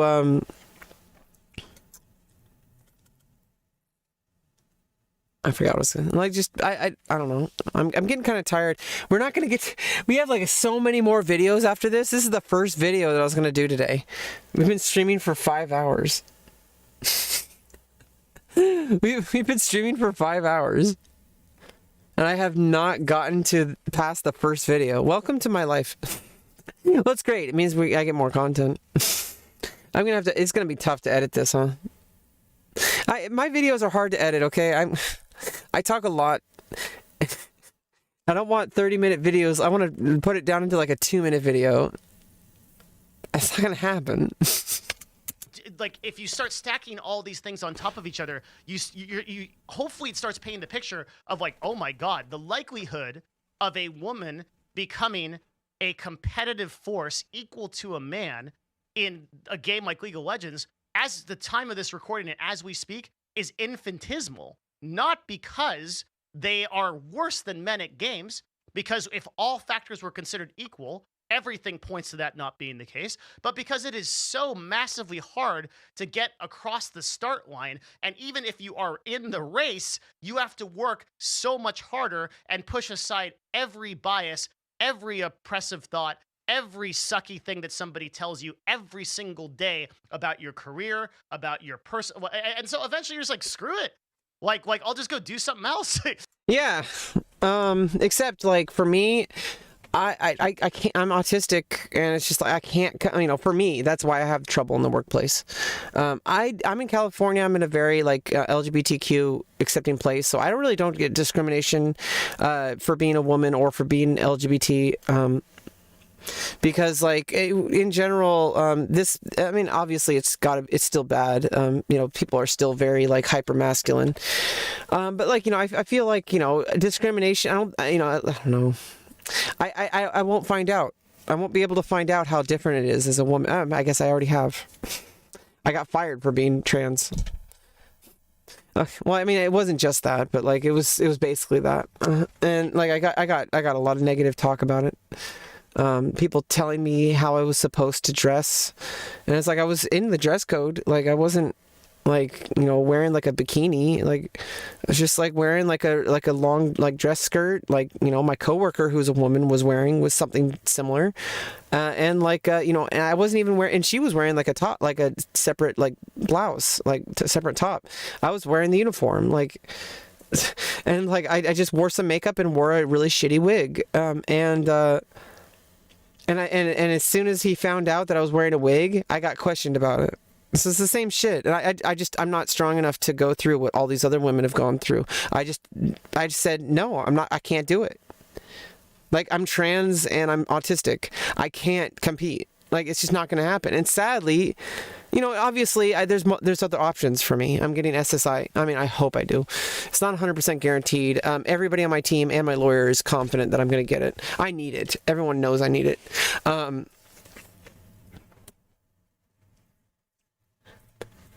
And, you know, like, I'm pursuing my own thing as a content creator. And, yeah, the problem with that is that, like, it's virtually impossible to get off the ground, but once it does, it can be pretty good. And I think I have, you know, I'm not limiting I used to limit myself in what kind of content I wanted to create, and ever since I kind of just let go and just like did what, like, I, you know, just say, you know what, like, why not give it a try, you know? And I tried it and I loved it, and I found out, like, you know, it might actually, like, save my life. I might be able to actually have a career. Because people like my content. And, you know, and from there, like, outside of, like, OnlyFans, like, there's, like, YouTube and stuff like that. Like, I could do something there. Probably not going to be as fast as the other stuff. But, you know, I'm not one thing. I'm multiple things. I'm, like, not just like a YouTuber. I'm not a Twitch streamer. I'm not a OnlyFans creator. I'm not, you know, I'm not just a cam girl. Like, I'm Rebecca. I'm a person. And, like, sadly, the world is not in a place where people like me can really have much of a chance. But I'm going to try, you know, and I just can't do the workplace thing. I can't do the showing up and, like, you don't know why somebody is, like, being rude to you, but it's because of some passive aggressive prejudice they have, because they don't like the way you look or the way you work, because, like, I'm autistic. That's another thing, is because I just can't really function. That's something kind of different. Like, it's not really about being, like, you know, because it's not like being trans. Like, it's not like being a woman, which is like where it's like, if people discriminate against you, it's like because, like, it's just because of your, like, who you are. But being autistic, it's because of your actions too. Because it's like, oh, well, why would I hire you if you're just, like, you might end up screaming and scaring away the customers. And it's frustrating because I do my best to try to be a relatively calm and collected and reasonable person. I love listening to people and talking to people and working people, but people pressure me to go too fast. And they tell you to go faster, and that makes it go slower, because then I get emotional response, because I'm like, they're pressuring me or I'm going to lose my job. If I don't show up to work, I don't have a job anymore. But what if I'm having, like, you know, extremely difficult depression day, and I have a lot of, like, you know, I'm having a lot of problems and I can't really leave the house that day. It's a lot of days. And not just about how, like, just not even show up to do the work. It's not about where I live. Like, I could do, you know, it's like some days I'm ready to take on the world. Some days I can't even get out of bed to do anything, even look at my phone.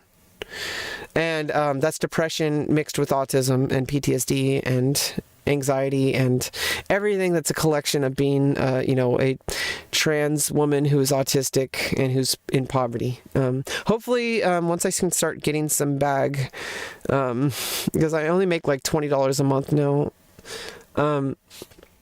But it's going to scale, okay? And I can make more than 20, obviously. It's just I have to do more work to get more. And I'm not always able to do it. I've been pretty depressed lately. And but I'm getting out of it, and I'm pushing. I have to actually show up to make the content, but the difference is I don't have a timeline for YouTube. I don't have a timeline for OnlyFans. You know, I don't have a timeline for these things. I get to do them on my own time when I'm ready.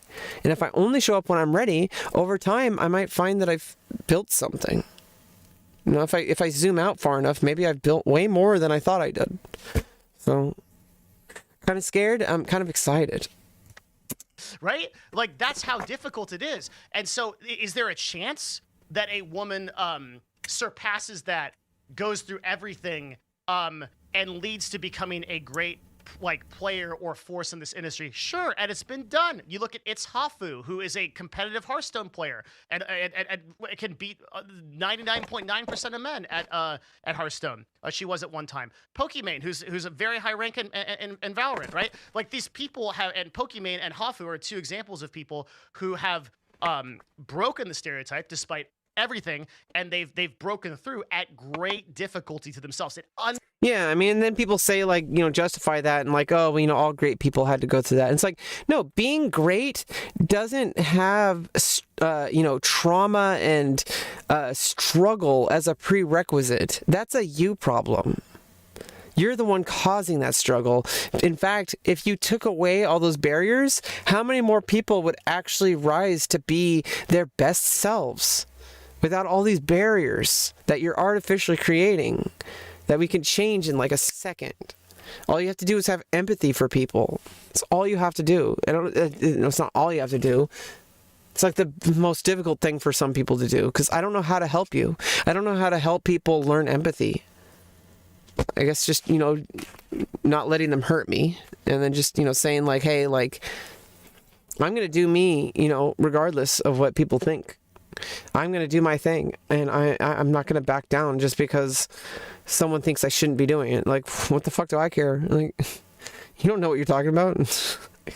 Like, I have my own stuff, you know? Like, you're just some random person shows up and says, you're stupid. Okay.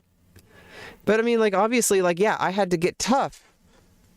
I used to be affected a lot by negative comments, and I'm a small, like, 0 viewer Andy. You know, it's just like, it's kind of, I mean, obviously it's just, sadly, it's just a part of being like a person, like a content creator. I don't even know the like 1/10,000,000th of it with my level of non-fame.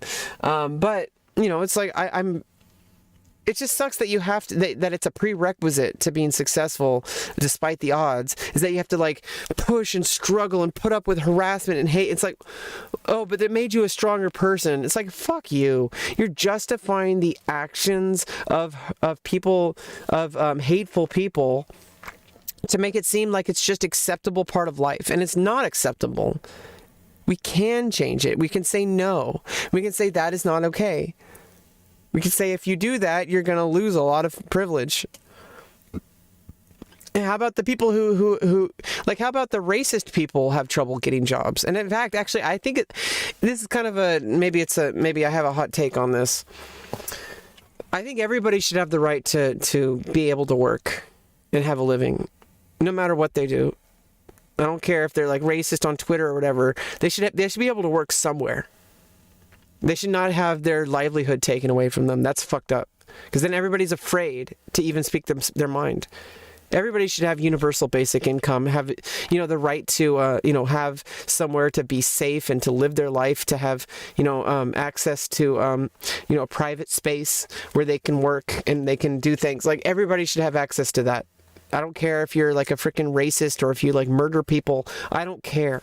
Everybody should have the right to work.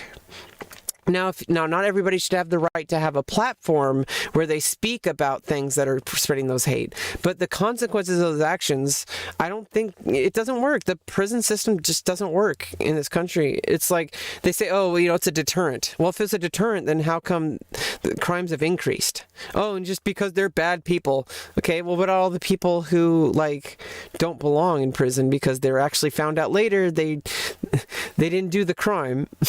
Like, okay, well, it's like, if it was you put violent people and you put them around other violent people in a situation where they're living in absolute terrible conditions, and you expect them to get better? Like, shouldn't you, like, actually treat people and help them? Because if they're hurting people, how hurt do you have to be to hurt someone else? So obviously you get them away from people that they can hurt, but then you help them. And it's like saying that they, you know, after people get out of prison, they basically can't work. They can't get a job like anywhere, really. It's like, oh, well, it says here you're an ex-convict or you're a convicted felon or whatever. It's like, dude, like, that person should be able to have the right to live their life and work. I don't care if they're pieces of shit. That's their own shit. That's their own journey. That's not my business. I mean, obviously, I'm going to separate myself from them, but, you know, that person should still have a chance to should get a chance to redeem themselves. You know, and so if people put all these barriers in front of people instead of just letting people just reach their potential, and I don't know, one of those things is like, Twitter canceling, like trying to get people fired. I understand trying to take away someone's platform if they're like spreading really hateful shit.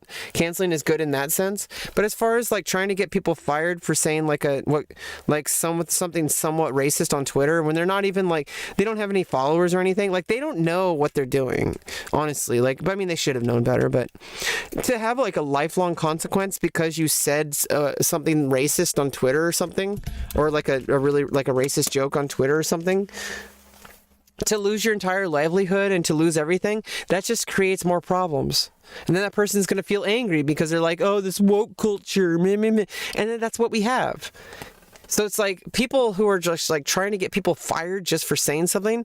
Like, obviously it's one thing if they're like, act like if they're like a CEO of a company and they're like having like meetups, or like if they're having like meetups at like hotels with like posters of Bill Cosby and like race, and I know I'm laughing, it's terrible though, but like they were like having like the women workers race underneath the desks, while the men like cheered them on like they're horses or whatever. It's fucking disgusting that people would do that. And it's just, I don't know. It's like sometimes just like, how can people be this way? Like, and I know why. It's because like everything's absolutely just pressuring everyone. Like everyone's like, oh, I have to compete because I have to get something. And it's like, it's a difficult problem to address because it's so systemic to everything that is a part of the entirety of the human species. And so like trying to separate it doesn't really work because people will try to like talk about misogyny and sexism or racism or anything. They'll try to talk about them in isolation, and you can't do that because they're all affected by the same root problem, which is that people only look out for themselves. And when they do that, they find that certain situations, some people will fail more than others. And so they become like a self-fulfilling prophecy. Like with the runner, like they see that like, oh wait, this person is like saying that they're not like, someone who signed male at birth like starts like, presenting as female. Somebody says like, oh, that person, I see how people are treating that person. That must mean it's wrong. And that's not true. What's wrong is the treatment. If you just stop treating people like you're on the freaking playground in like 3rd grade, you freaking adults who like think they know more than like the world's top scientists about a virus. Like it's the same issue. It's the same issue. It's the same root issue. Is that people just don't fucking listen. And they only care about themselves, and they go with mob mentality. They're like 3rd graders on the playground. They see one kid getting laughed at, and instead of trying to defend the kid being laughed at, they start laughing at the kid with the other kids. Because they want to fit in. They don't want to be made. They don't want to be in this position that the kid's in. And that's what all the kids did with me. And in fact, that's also what I did when other kids started making fun of kids. Because I was bullied that way. Got pointed and laughed at and said I'm ugly and no one's gonna like me, and like people pointed and laughed at me like in the entire playground, like not the entire playground, like I was just seen as like nobody. And I talked to someone later in life, like when I was like 27 or so, not later in life, not meant like later on when I was older, who I knew in elementary school, and he said he actually apologized to me. I don't want to go too personal, but like he apologized to me because he said like, I'm like, what are you talking about? Like, you were my friends. And I'm like, yeah, but I didn't do anything to stop what the other kids were doing. Like, there were kids like kicking me in the testicles, kids like, stealing my magic cards and ripping up my most expensive vampire, Sanger vampire. We had 4. We didn't have more than 4, so I couldn't replace it. It was a really rare card too. It was my brother's. So I got in trouble for my brother too but like there was a kid and he was a bully. But I'm pretty sure, like, he was bullied, like, at home, and he was probably bullied for being a heavier kid. So it's like it's like you see how it's like you have to have mind over matter, and so many people don't. They see only what's in front of them. They don't see like, hey, should we really be doing this? Like, should we really be like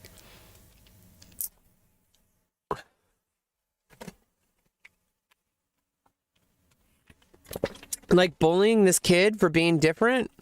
Or treating this person any differently just for being who they are. And you know, the first instinct is like, oh, I don't want to be treated like them, you know, because if you stand up for that kid, then they're going to make fun of you too. But if everybody refused to help the one person is going to be damaged beyond repair. Maybe not beyond repair. I don't know. I'll let you know. I'll let you know how I turn out. Unbelievable difficulty to themselves.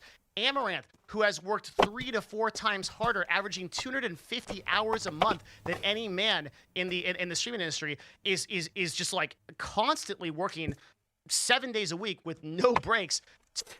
Well, I mean, she's also a fucking badass. That's she does it because I don't know. She says she loves what she does. In the tweet that I can't like speak for her, but in the tweet she was saying that like people still like underestimate the kind of harassment and how it affects you because the money and stuff doesn't make it better. And yeah, I know that's hard for me to believe, like, you know, even like kind of rolling my eyes a little bit, even me. And I'm kind of very empathetic to the situation. The money only changes like your life, like your like physical life, like your like where, like, you know, you can have like food and shelter and like stuff like that, you know. Obviously that would make my life like 10,000 times better, but it doesn't solve the problems because, you know, at the end of the day, if I was a millionaire, I would still get shit for being who I am. And I would still have trouble integrating into social situations. I would be in a much better situation, but like people who say that like people like Amaranth shouldn't be like upset, it's like fucking insensitive. Like, you have no idea what she's going through. You're not her. Just because like you think that she's like this perfect person who has like multi-millions dollars or whatever, like you don't know how her daily life is and how she feels about like the kind of stuff she has to deal with. And it's like, it's because people are, it's like they see other people getting success and they think that that's the reason that like, oh, you know, how come I don't get success? Like I should, you know, she you know, it's like she earned it. She fucking earned it. Okay, she works so fucking hard, and like, but besides that, like work on yourself, because like the reason you're failing as a content creator is not because of some other person's success. It's because of you. And it might be other factors, but even then, like just with my autism, I can't work, but I'm doing my best to try to figure out how I can survive in this world, you know, with my therapist every week and trying to figure out like, okay, well, we need to get SSI because I can't go to a typical job because I need a safety net, because if I get a job, I might not have that job in 2 months because I might have to just quit because I'm just like can't handle it anymore. And, you know, that's an option. And I'm going to find out on Thursday. Or maybe I don't find out on Thursday, but I'm going to have the hearing on Thursday. And I'm really, really on edge because I don't know if I'm going to get it. It's not guaranteed. Everyone's telling me it's. I mean, the lawyer said, you know, he can't promise me, but he's pretty confident that I'm gonna get it. You know, but like it's, you know, I don't have to conform to what the world has told me my whole life. My whole life, people around me, parents, siblings, teachers, random strangers who don't even know who I am on the internet, people like in my life, like you know, coworkers or other students or whatever. Everyone around, not almost everyone around me, except for some very supportive people. But even the supportive people would eventually lecture me on, oh, you know, the only reason you don't have, you know, you need to take care of your own life. You can't expect anyone to help you. You know, the only reason you're failing is because of your attitude. And it's like, enough is enough. I can't take that abuse. I'm autistic. I can't work, and that's okay. And I have an option. And I've been working really hard to get that, but at least it's something that is realistic for me, because it's, you know, it has been taking a huge toll on me. for the past 2 years that we've been gathering information, and I had to, at one point, we had to start over from scratch because the lady no longer worked at that place, and we hadn't even started the SSI application. Then my therapist, we just like started it, and we've been getting letters, and now we have a lawyer, and it's been taking so freaking long to fight this thing. But I'm doing what everyone asks me to. I listen and I do what I don't expect anything. I'm trying my best to just go with the flow and say, hey, I'm going to ask you some questions. Can you say, answer the best of your ability? When people like give me a chance, I actually succeed. When people actually give me a chance. So, I mean, it's not just, obviously this is a huge problem for women, and being a woman, I have to brace myself for the storm because, I love being a woman, but I hate how society treats women. That's something separate to me, though. My identity has nothing to do with the way society treats me. Society can just go fuck off because I am allowed to be happy. I'm allowed to be successful. And who I am, whether that's because I'm a woman, whether that's because I'm trans, whether that's because I'm autistic, I have options. And the fact that, there should be more options. I should be able to work, with anyone else. Like, I should be able to succeed in, without having like repercussions. But sadly, that's just not how the world works at the moment. And there's options for me, and sadly they're very painful, going through this whole process of SSI, and it's not even guaranteed. And even then it's like a low amount of money, like less than $1,000 a month. Like $900 a month sometimes I hear. And it's like, in order to get housing, I have to get a voucher. And I'm on a waiting list, and it says it can take 7 to 10 years. I was really freaking out about that for a while. I was like, this is a joke. But it's because that's like the maximum amount of time. It's 10 years, 7 to 10 years is when they'll rotate you out. But I might get it sooner. Who knows? Maybe I'll get a housing voucher. Maybe sooner than later. Maybe 2022. Maybe 2022 is my fucking year. Okay, so I don't know. Maybe Devin Nash will start seeing my numbers going up, and then he'll unban me from Discord.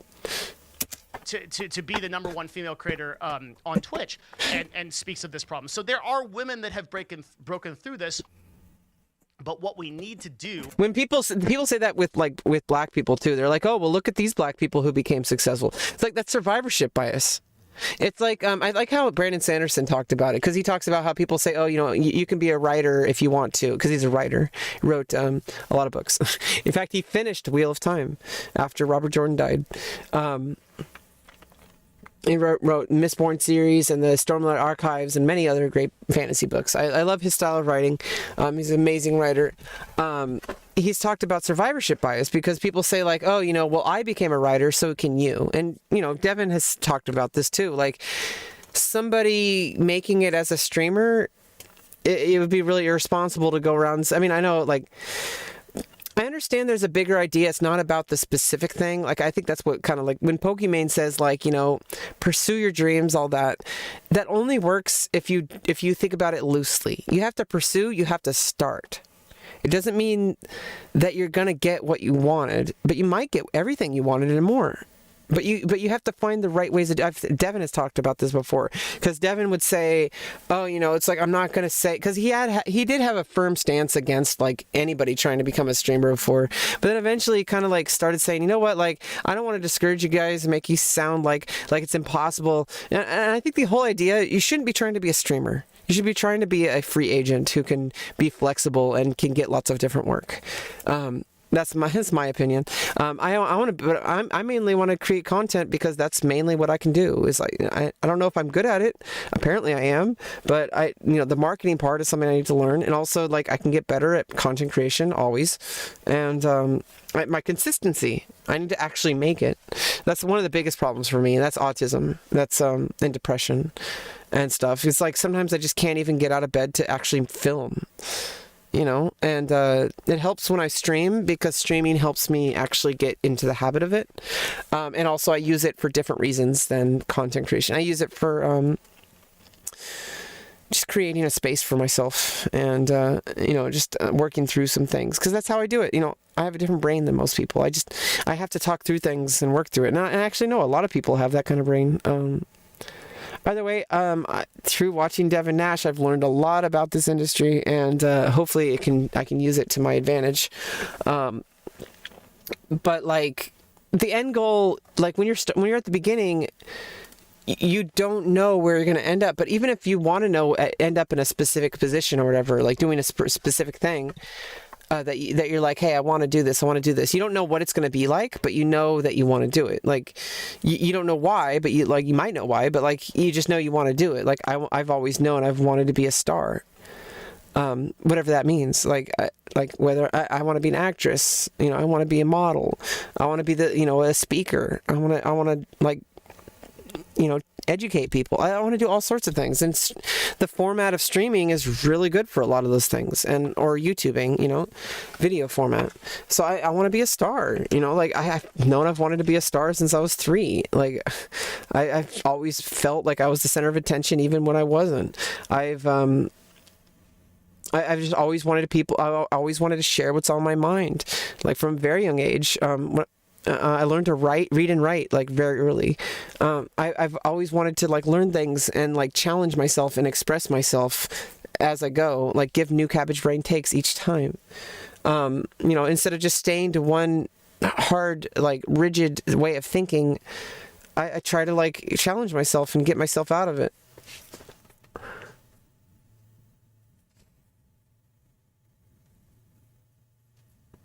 And like Devin was saying, it's like, he said he didn't want to discourage people from trying to pursue something, because if you continually show up and do different things and different approaches and try, it doesn't guarantee, but like it increases the odds, because you might have one chance in a billion to become a professional streamer just by clicking the start streaming button. But if you also get a strong Discord and a strong Twitter presence, and you also like make out some YouTube videos, and you also maybe you have an OnlyFans or it's like it doesn't guarantee it. That's why just like with the SSI thing, it's not 100%, and nothing in life is 100%. You could die right now, spontaneously combust. It could happen. It's probably not going to happen, but it could happen. But if you don't even start, which is like a lot of people are told, especially women, which I wasn't told, because I was encouraged to do math and science because I was a quote unquote boy. But like like a lot of girls are like, maybe in older generations, but I would still say I don't think it has anything to do with time. I think there's always going to be people who are like this, and I think it's our job to find out the root causes and to try to limit the kind of damage these people can do, because it's not about time. Because I'm pretty sure 10,000 years ago people thought like had the same brains we do. Like maybe there's like some like 0.00001% increase since then or something like that in brain power because of like natural slow evolution. But like the only difference is like obviously I have more knowledge, but like back in like the ancient world, they had like hospitals and like people like they had I think like back in like the ancient Greek days or whatever, the hospitals were like basically as clean as hospitals are today. Like everything's like sanitized and like all that. And obviously a lot of human knowledge was actually lost in the Library of Alexandria in Egypt. There was a huge like ransack or whatever, and it burned down. It had like the collective knowledge of all of like intellectual society, and so like we lost like a lot. And so it's possible we could have had computers back then. I don't think so, but like theoretically, like millions of years ago.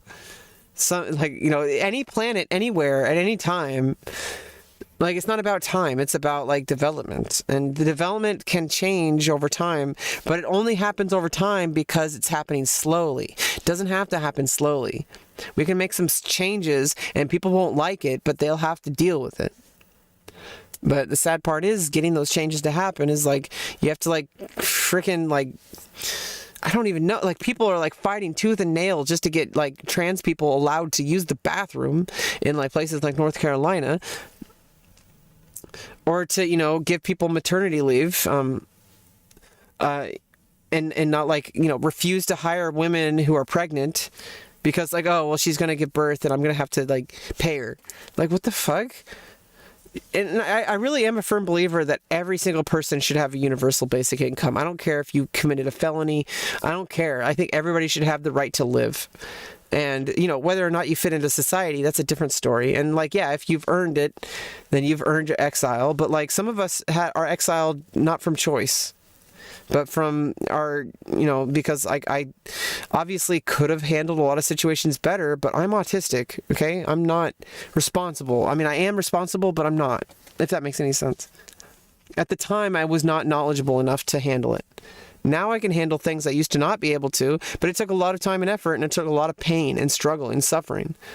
Anyway. As a, let's talk about what we need to do. So, the first thing I think we need to do is we're going to accept some premises, okay?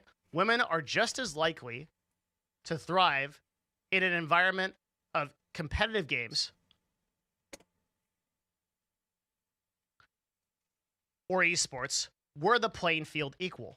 Yeah, so the equal playing field part is like the difficult part, because it's like there's all these arbitrary like landmines and like gatekeeping, like, you know, you have to go through these security checks just to like get to the starting line.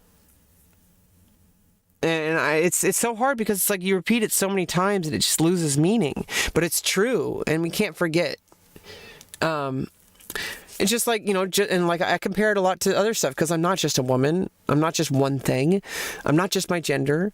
I'm not just my autism. Like, you know, I'm me. And so it's like, but like if the playing field was equal, and equal doesn't mean equal like the illusion of equality. Equal means like, hey, like some people are going to have more challenges than others. Maybe we can give them a little bit of a leg up so they can be equal. Like if somebody's missing a leg and you have the ability to give them a cybernetic leg just to be equal with the rest of the people, like you don't like make that, you don't say, oh, well, you know, that person's losing.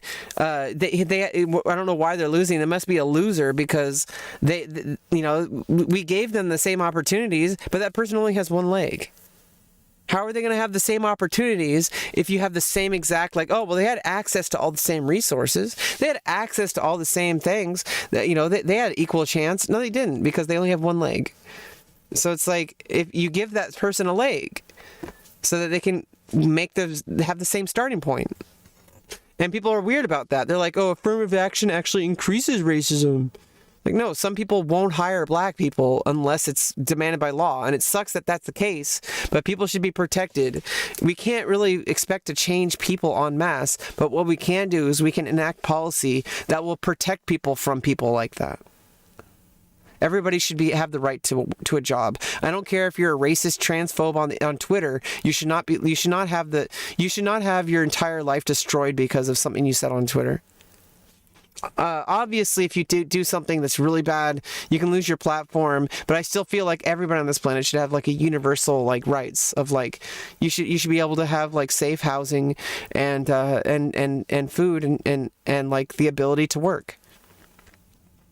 You know, it feels like an inalienable right to me. I don't care if you're my enemy. I still want you to sleep and eat breakfast in the morning. Like you know, how are we supposed to make progress if everybody's just like us?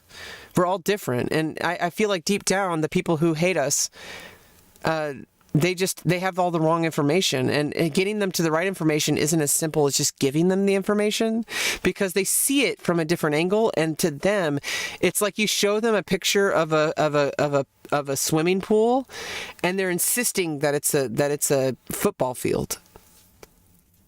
That's pretty much what it is. Like you tell them the exact information, verbatim, 100% facts, and they don't believe them because they see everything. They have had a bunch of like anecdotal experiences that confirms their false beliefs. But anecdotes aren't data, statistics. Like you need like a large collection of experiences, not just one or two that like, oh, you know, I knew a black kid. He seemed to, you know, he doesn't say that racism is a problem. It's like, okay, well, that's because maybe you live in a community that like, that doesn't like have racist people in it. But like, what about the black kid who lives in like an all-white neighborhood in the South, and like the kid's also trans, and gay, and autistic, and disabled? But it isn't. And the situation of women in esports is similar to early STEM problems. Women are not encouraged to be in esports and have few or no role models or support groups. So remember when we looked back at those previous studies that I showed you, that women that had more role models in textbooks were more likely to go into STEM fields, right? But there are no such role models in esports. Same thing. It's totally possible for a woman to be as good as a guy at video games. Why wouldn't it be? Yeah, like the and you know, people automatically go to like the penis and vagina thing because like, but you know, some women have penises and some men have vaginas. Okay, so I think it's totally not about genitals. I think it's totally about society's roles, expectations, and totally about like, you know, there is something about testosterone. I feel, I don't want to go the other way around it, but I think that testosterone is more of a hindrance than, I don't know. I don't know. If testosterone, I don't, this is why it's just terrible things today. I can't say, because for me, testosterone is terrible. But for like a man, testosterone is fine. It might be neutral for them. For a trans man, testosterone is like the same as estrogen for me. Like, it's just, I can't have, like, if I don't have this, I'm dead. like, I can't live without estrogen. Like, it's not gonna happen. Like, it's like I need estrogen. Like, it's just not, but I mean, some people just don't really care. They're assigned as, you know, female at birth or assigned male at birth, and they have to deal with the society part. And so, you know, that's separate. The society part is something we're all a part of. So, you know, it doesn't matter where you came from. If you've experienced any of these things, they're all the same. Like, it's not a competition.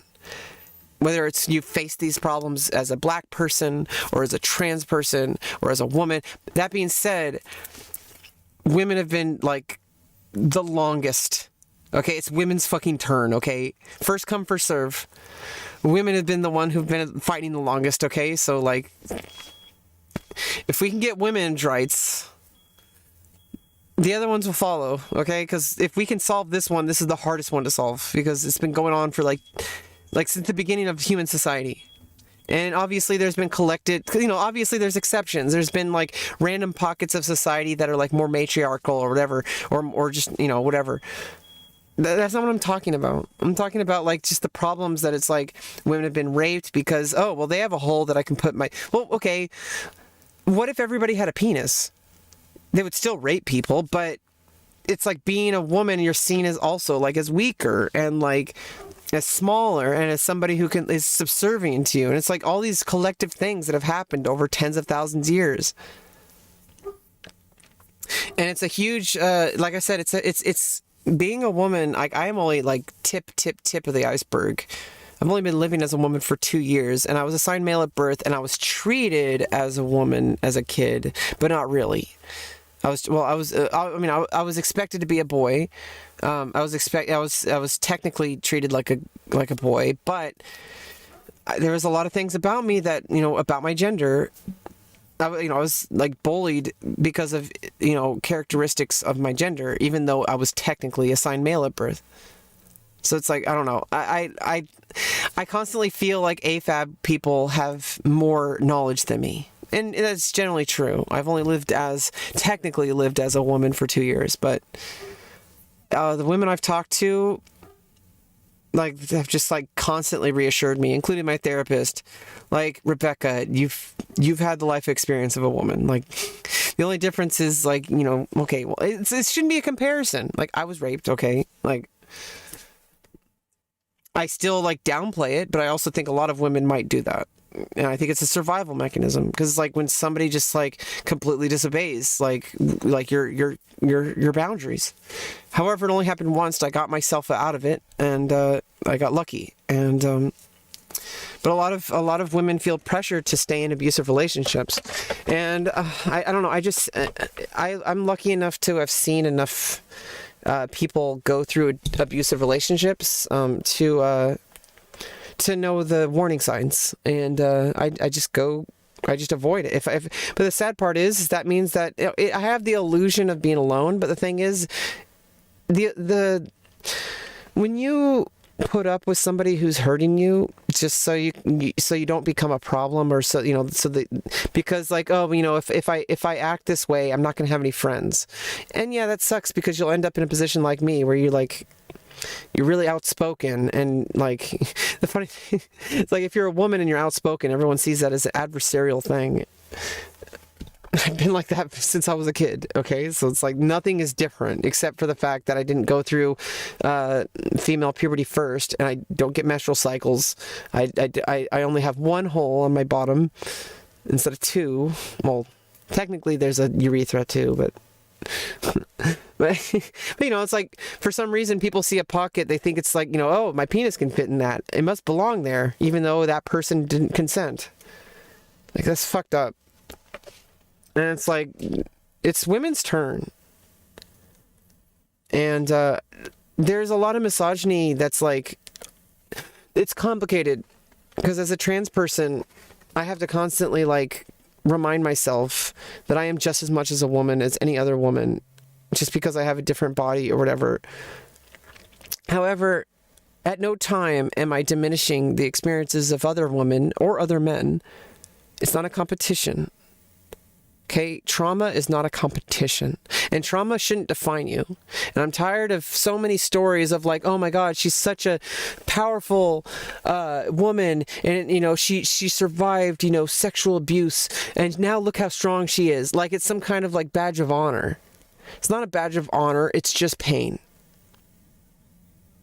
And others have gone through much worse than I have. I got myself out of a situation before it got bad.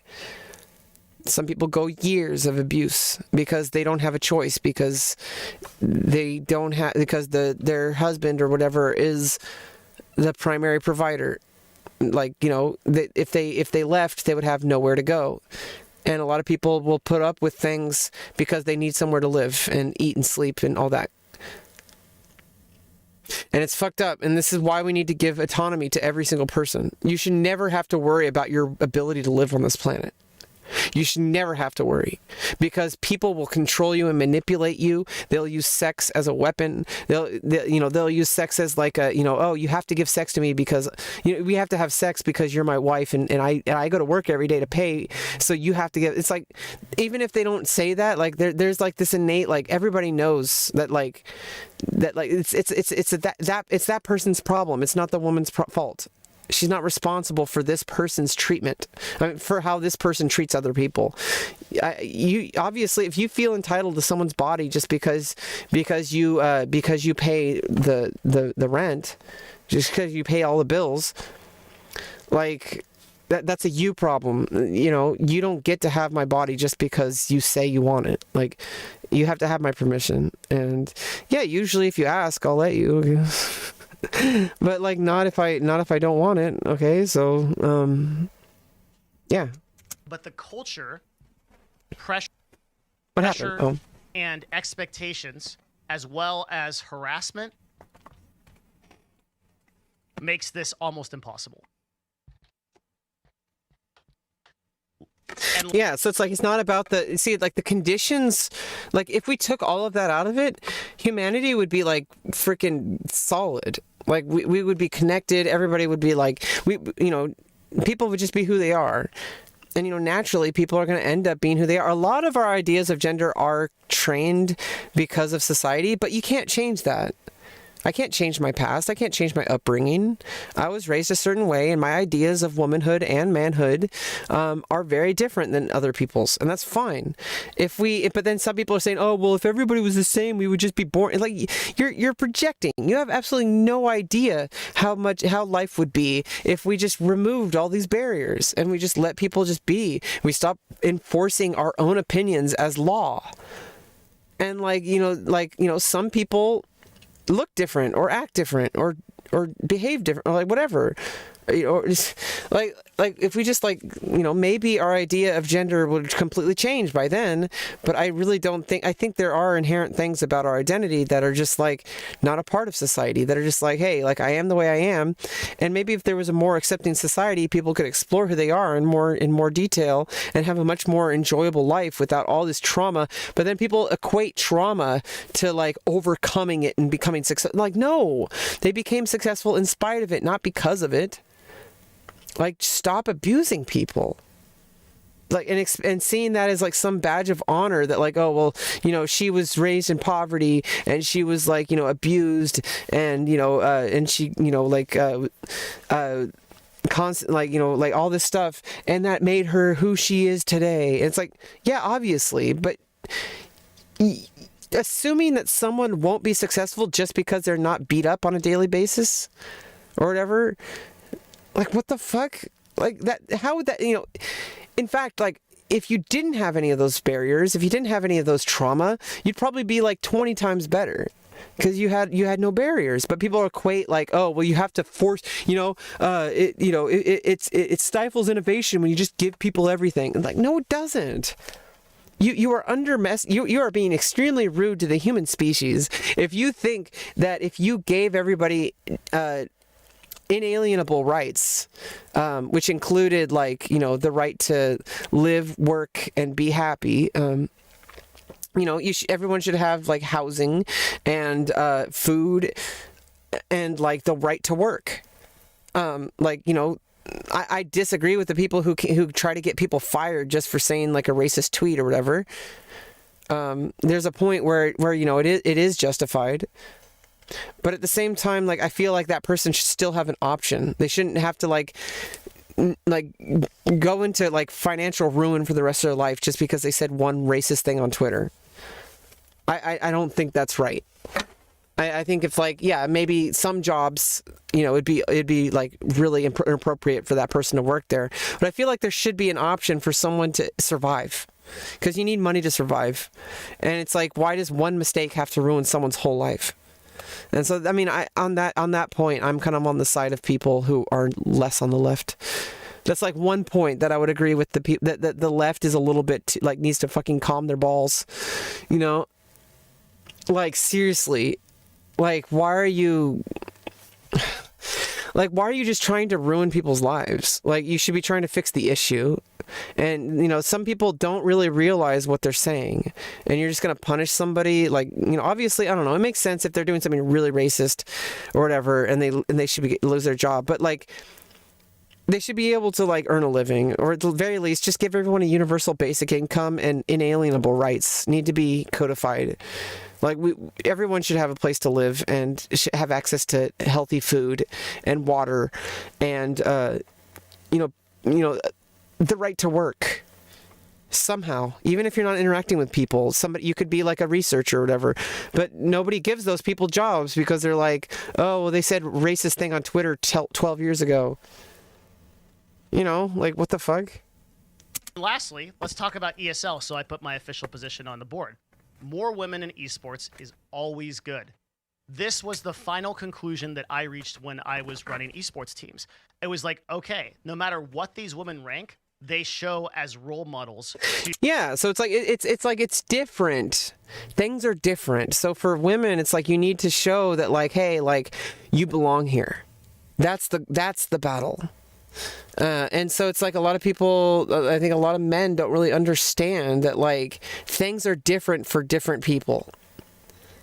And you can't use the same cookie cutter solution that works for men for women. And you can't use the same solution that works for men as trans people, or for gay people, or for disabled people, or for like neurodivergent people, or for any number of reasons, any number of whatevers. It's a different situation. And you can't have one size fits all. You have to have different solutions. But they're all similar issues, and until people learn how to actually listen and back the fuck off and take a second to think about other people and how things work over time and look at the facts and look at the past, then it's just going to keep happening, and it's frustrating, and we're going to have to keep fighting, and hopefully one day we can fight and get protections. Because we can get legal protections. If we can get legal protections, then, society, at the very least, we can work on it with a little bit less immediacy. Because a lot of people's lives are destroyed because of, like, people's inability to give them a chance. Because, like, oh, well, you're a woman, you're probably going to get pregnant or whatever. Or, you're probably just going to distract everyone with your boobs. Or, oh, you're probably, like, not as strong as everyone. Oh, your voice is different resonance. That means that you're weaker because my voice is booming and will talk over you.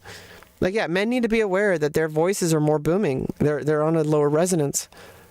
And so it's men have to be aware of that, because otherwise, if you talk normally, it's going to talk over women.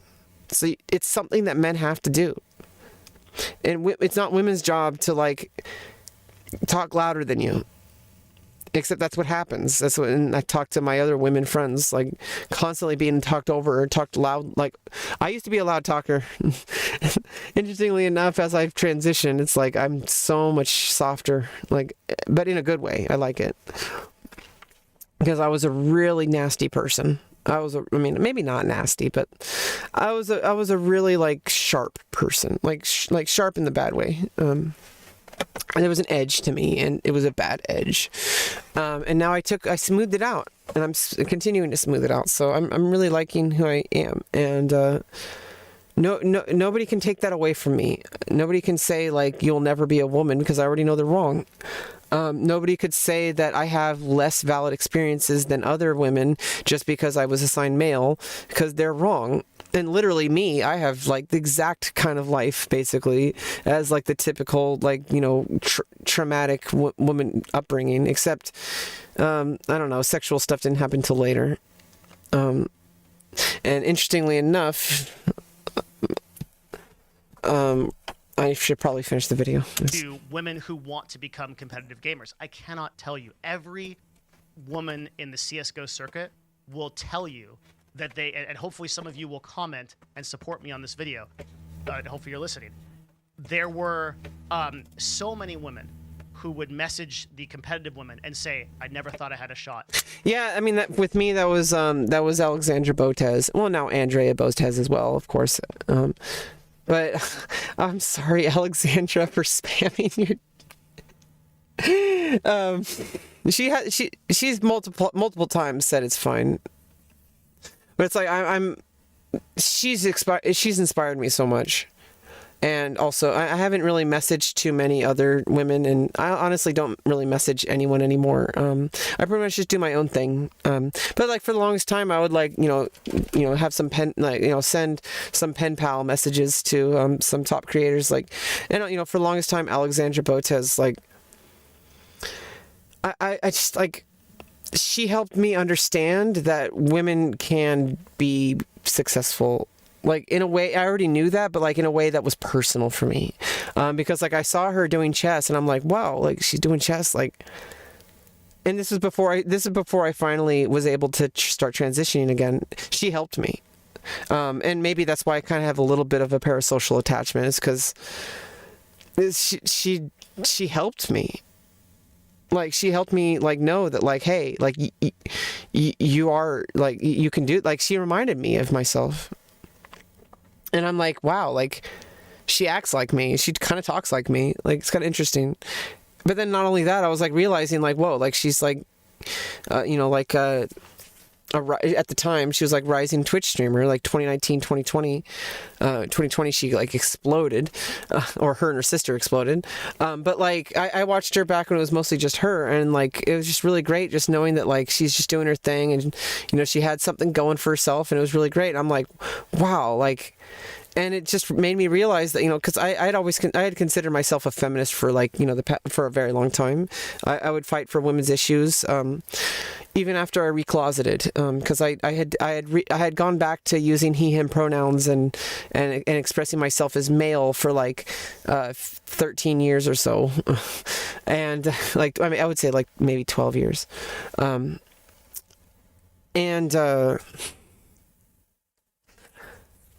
don't know. I just felt like I needed to I felt like after I started watching like her, like checking out her streams from time to time, like I just realized like, hey, like, I changed the color of my chessboard to like a more like, I know it's like stereotypical, but like I changed the color on I was playing around with filters on OBS, and I remember just like changing the colors to like be like pink. And I was like, I was like, I want to stand in solidarity, and I'm like, well, that's stupid. And I'm like, the real reason I was like, oh, I'm trying to find, I'm like flopping around trying to find my identity, and like it started. I mean, I already knew I was trans way before I started transitioning, like back in 2007 or so. No, yeah, 2007. Or maybe earlier, maybe 2006. I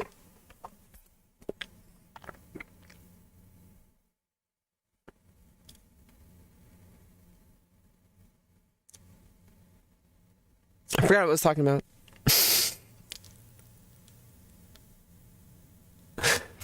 At CS:GO, and you inspired me to do this. Okay, because like, I don't know. It's like I had felt like empowered.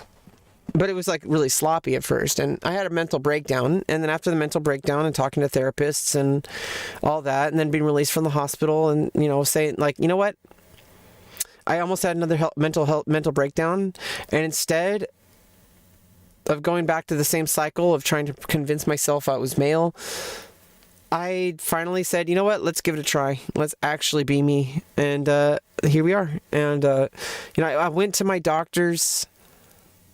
And they already knew from the past that I've talked about my gender identity, and so like, and my doctor was like, bing bang bing bang boom, let's go. And like, I'm actually getting a really fast transition, like as far as like getting the stuff I need, getting the surgery this year, the bottom surgery and the facial surgeries this year. And I'm scared because it's a surgery and it's like things can go wrong, but like, what if it goes right? And a couple of months after the surgery, I'm bouncing up and down, if you know what I mean.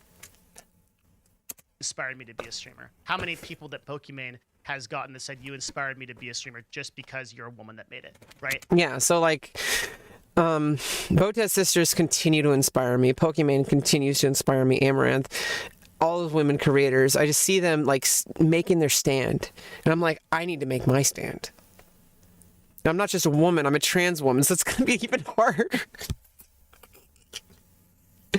Why? Why do I have to have this? Okay, maybe society will change. Oh no, I have to actually be a part of the change. Okay, so let's do it, you guys. Let's get the Nobel Peace Prize live on stream. Achievement unlocked. Like, these women that are currently in CS:GO serve as role models to other women who previously didn't believe that it was possible because of the reasons that I've mentioned above. And that's an incredible thing. And that's why I think that the ESL League is a phenomenal idea. It doesn't... Because I think there's this, like, there's this idea that people have in their heads when they see somebody get like a position that feels like it's some kind of affirmative action, which it might be. People will, like, I mean, men will, like, say, like, oh, why does she get to get that? Like, I had to work hard for it. Well, she worked hard for it too, but without, if she didn't get the assistance to get on the team, it was very unlikely she would be on the team, because they would have got some guy to get on the team because it's easier to deal with and they know that it's expected or whatever.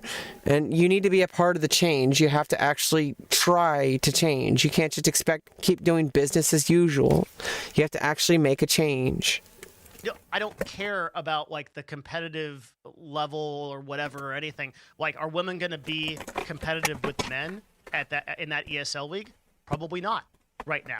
and for all the reasons we listed above. Yeah, because like, you know, less opportunities and less encouragement to actually improve. So it's like once you give those people the incentive that say, hey, like you have a chance just as much as anyone else, then it's like, okay, now it becomes an actual challenge to yourself. It's something that you could actually break down into component parts and work on, just like anybody else. It's the same. If we level the playing field, which requires changes, which requires affirmative action, it requires protections. It's not taking away rights from other people. And if you think you are, it's just like small streamer syndrome. When people say like, oh, she only made it because she's like, you know, a booba streamer or whatever. Well, it's like, well, why don't you be a booba streamer? Nobody's stopping you. Do you know that like men can be successful sex workers? Like, oh, but they're like, oh yeah, but they make less. And I'm like, well, prove them wrong then. Make more. People find you attractive just because you're a man instead of a woman. People will like your content. Trust me. There's people out there who really want you. So if that's a cop out. It's small streamer syndrome. It's basically placing blame on someone else for something. You know, it's small. It's small. It's like a very small person, a very small thing to do is to, you know, say, oh, well, she only got there because she has boobs or whatever, you know, and she I can't do that because I don't have boobs. Like, well, yeah, you don't have boobs because you're not, you know, you don't have a feminine form, but you have a body that people find attractive, and maybe you should try working on that instead of blaming other people. Work on yourself and accepting yourself and loving yourself, because people pick up on that. And maybe not just give up before you start just because you think only women can make it as a sex worker. Like, men do it too. Like, are you serious? Like, you couldn't have porn without both. Like, well, there's different types of porn, but like, you know, you couldn't do it.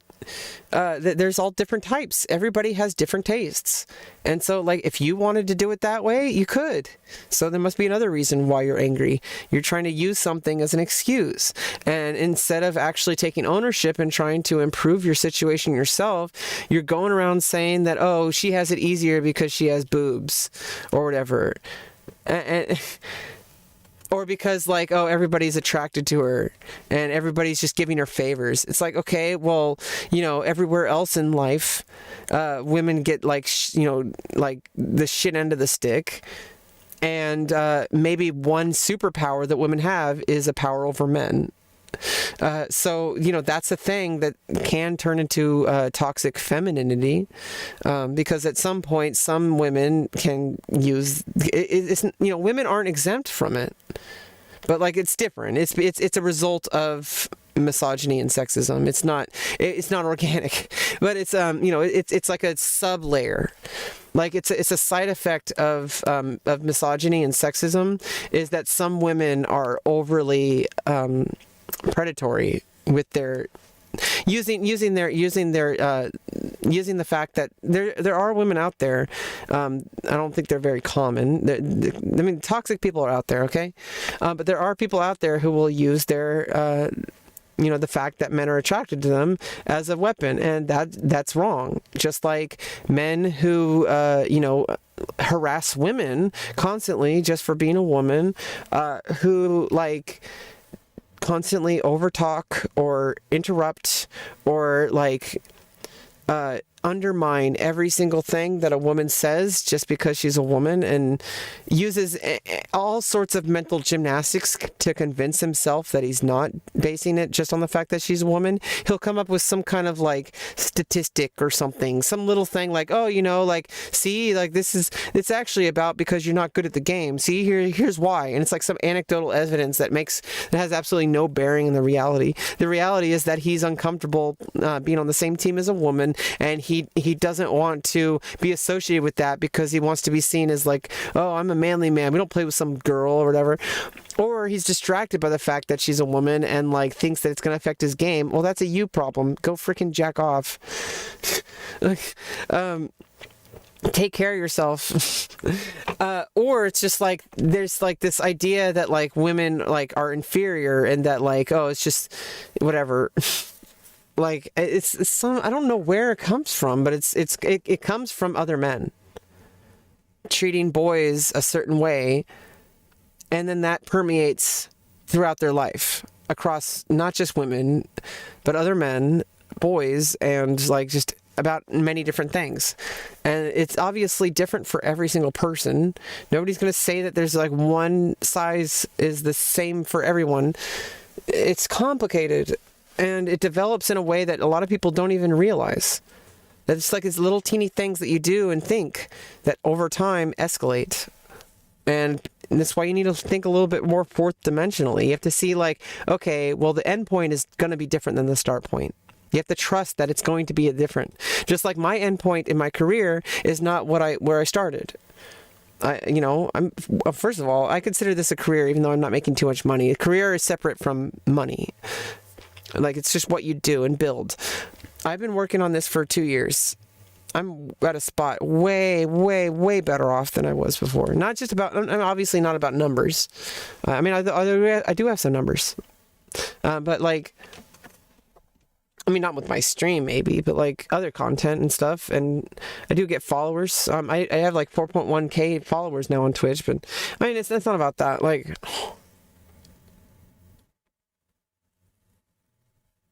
I don't know what I was talking about. Now, is that going to inspire future role models? Is that going to normalize women in gaming? Is that going to introduce more women into gaming who wouldn't have otherwise been there before? Is that going to make it more acceptable and even the playing field just a little bit for women to be more accepted in gaming? It absolutely will. So nobody in their right mind should oppose the ESL League if you support real gender equality in gaming. Everything else is irrelevant. That's all we need to do. So if you're walking away from this video saying, well, what do I do with this information? The first thing you should do is you should not perpetuate the stereotype that women are worse in gaming for any other reason besides the fact that it is almost impossible for them to do it culturally. And the second thing you could do is just... which means I have to not make jokes about like, oh, I'm just a weak little girl, even though it's kind of gender confirming. It's the wrong kind of gender confirming. It's the gender confirming as part of toxic society. I'm a woman, and I don't need anything about me to define that, except for the fact that I said it. And it's not just for trans people, any woman out there. Nothing you do or say or wear will ever negate your womanhood. You don't need to prove it to anyone. And that goes for men too. Nothing will ever negate it except for you. If you are a man and you say you're a man, it's accepted. You don't need to be buff. You don't need to have a head full of hair. You don't need to have a perfect body or whatever. You just like be a decent person and just live your life and love yourself. And I know it sounds really bad. I know I used to be annoyed by it. You have to learn how to love yourself, because it's... If you can't love yourself, how can you love anyone else? So you have to like learn how to see the things that you think are cringe about you and say, you know what? Why am I being so harsh on myself? Why am I looking at myself and saying like, hey, like, oh, that, nobody's going to be attracted to me. I look like this. No, it's like, yeah, like, that sounds like a you thing. Like, I want you to get better. I want you to look at yourself and awaken. I want you to be the best version of yourself I can be. I don't know why. I mean, obviously, there shouldn't be a reason why. There is no end point to life. We die, but like life goes on. There's a point of like we want to push like our potential, but at some point we just have to accept that like, hey, like you are enough. You don't need to reach a goal. If you want to reach a goal, you can, but you are enough. Like not everyone's going to accept you. Not everyone's going to be attracted to you, but you are enough. And so if you think that you have to look a certain way to be accepted as your gender, like you don't. And this is kind of the root of the problem. And Judo Diaz, Judo Diaz, no. It's like Unot Diaz. He came from the Dominican Republic. He's of African descent, Latino male who's talked extensively in his writing and in his interviews and in talks about hypermasculinity, and that's the root of the problem. It's inherent to the way men treat other men. That is the root of the problem of hypermasculinity. Is that men will like accuse someone of being like, first of all, being gay shouldn't be like make you any less of a valid person, but like men will say that as like, oh, that's like feminizing if you're gay or whatever. Well, what about all the masculine gay people? Jeez. But it's like they see it as some kind of like inferiority. Like if you do this, you're less. And like pressure with like threats of violence, you know, tough love or whatever. Tough love doesn't fucking work. You know what does? Actually helping. Not like forcing someone to do something. Oh, they have to they have to climb themselves out. They have to prove themselves. They have to push. Otherwise they'll never do it. Like that's not how it works. You give people get success by getting success, not by going through trauma. So it's like if you want to help someone, don't think that like making it harder for them will make them stronger. That's fucked up. You don't get to decide that. The world already does that. The world is already stronger than any of us. It's trying to kill us from the moment we're even breathing. Like the universe will try to kill us, okay? We're already faced with like a whole fucking planet of things that can kill us, okay? So like, stop arbitrarily making things more difficult just because you think that, like, oh, well, you know, you have to put up with it because whatever doesn't kill you makes you stronger. Well, you know, you can take a hammer and start pounding your hand. Yeah, it might not kill you, but yeah, that's not going to make you stronger. It's just going to probably permanently damage you. Okay, so it's like, you know, just like with mental trauma, psychological trauma. You know, with all the you know, and it's a lot more men than people realize because they don't talk about it. I feel like the reason why they're so toxic in the first place is because they refuse to work on themselves, and yeah, it makes them weak. It makes them weak because they project their own insecurities inversely towards the other people who have the courage and strength to actually do the thing that they can't do, or that they think they can't do. Instead of just like, you know, you could be neutral about it and maybe just focus on yourself and stay in your own fucking lane. But, you know, it's just how it goes.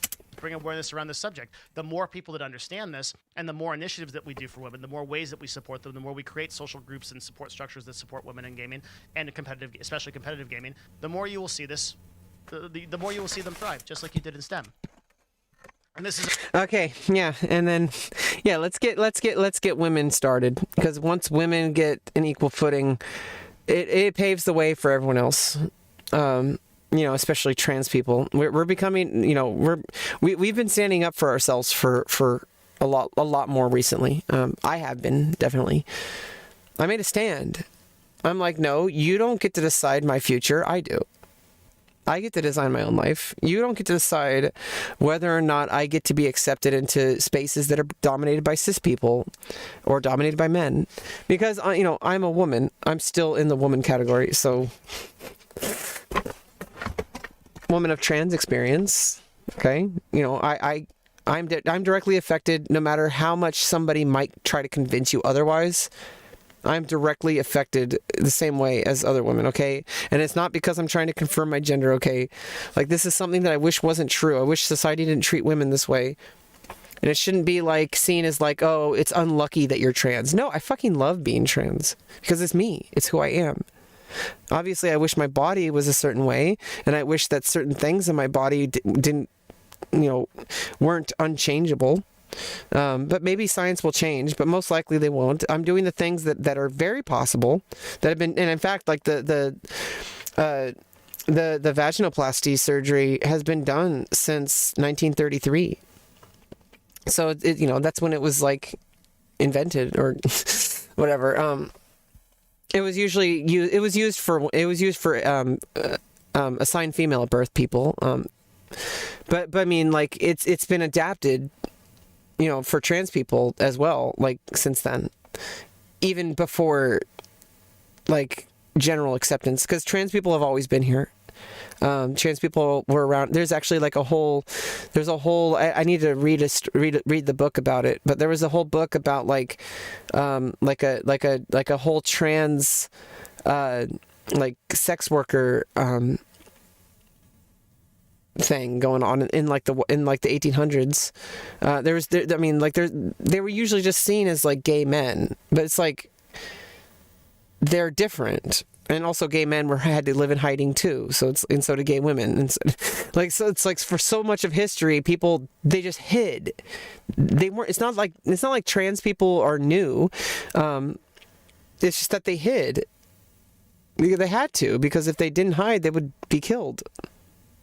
And it's like, imagine living your whole life hiding. So yeah, that's the next step. But we need women's rights first, because it includes at least some trans people's rights. Although also you could technically say that it helps people who are trans male, if they have a better life, like if they're treated fairly before they know their gender, then maybe they're going to have a lot less difficulty and a lot less trauma. And maybe if you just stop like causing lifetime trauma inside of people from a very young age, and where they have to live with trauma for the rest of their life because of the way you treated them, collectively and just maybe even specifically, then maybe people will actually be happy, and maybe your fears that people aren't, first of all, that stupid fear that people are pressuring people to be trans because, oh, it's popular. It's like, no, it's not fucking popular. And like, you can't force someone to be trans if they're not. And also, it's not a fad. We've been around since like the beginning of society, since there have been humans, obviously. Because you can't change, obviously society changes. What constitutes like a woman's role or a man's role changes. And in some cultures there was third gender. So it's like, that's something different. But like internally, the way we feel, it's been like that since the beginning. It's just human. We're human. And we're all different flavors of humans. And some are women, some are men. And it doesn't mean you're the same, but you can have the same playing field. And it's, in fact, the stuff that is different, that makes us different, makes us who we are. And if we were all the same, life would be hell. Like, if you only lived with yourself, that would be fucking bullshit. If everyone on the planet was just like you, it'd be terrible. They are just like you in the sense that, like, they all feel the same, like, kind of stuff. Like, everybody kind of has the same human emotions and all that kind of... But not everybody expresses them that way. And not everybody has a different point of view. And we can learn from each other. And so it's like, men can learn from women can learn from men, cisgender people can learn from trans people, trans people can learn from cis people. Okay, like, we're all in this together. There's no us versus them. Women succeeding does not mean your failure. It means that more people succeed because there's no more barriers.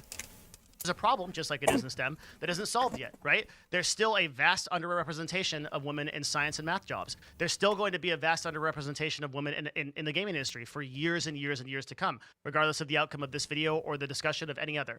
That is just something that we need to work together as a society and as a culture within the gaming industry. We need to normalize the fact that it is difficult for women to do this. And then we need to build support structures that encourage women to play more games, to be a part of the competitive industry, and to compete. And we need to minimize and reduce and acknowledge the amount of harassment that happens, and as a culture get better about that. And as that hopefully recedes, we'll see women succeed more. And that'll be an awesome thing. So every single person that watches this video could be an individual part of making this happen. You really can. You would be surprised how much your voice matters and how much your voice includes this. Link this video to people if you think that it helped somebody or is a point of argument for in favor of women in the gaming industry, because it is going to be an extremely hard road. It is going to probably be decades until we get to the point where, if we get to the point. Yeah, and see, that's kind of the mentality, is that people say, oh, well, we can do it in 20 years. And I understand it's a realistic outlook.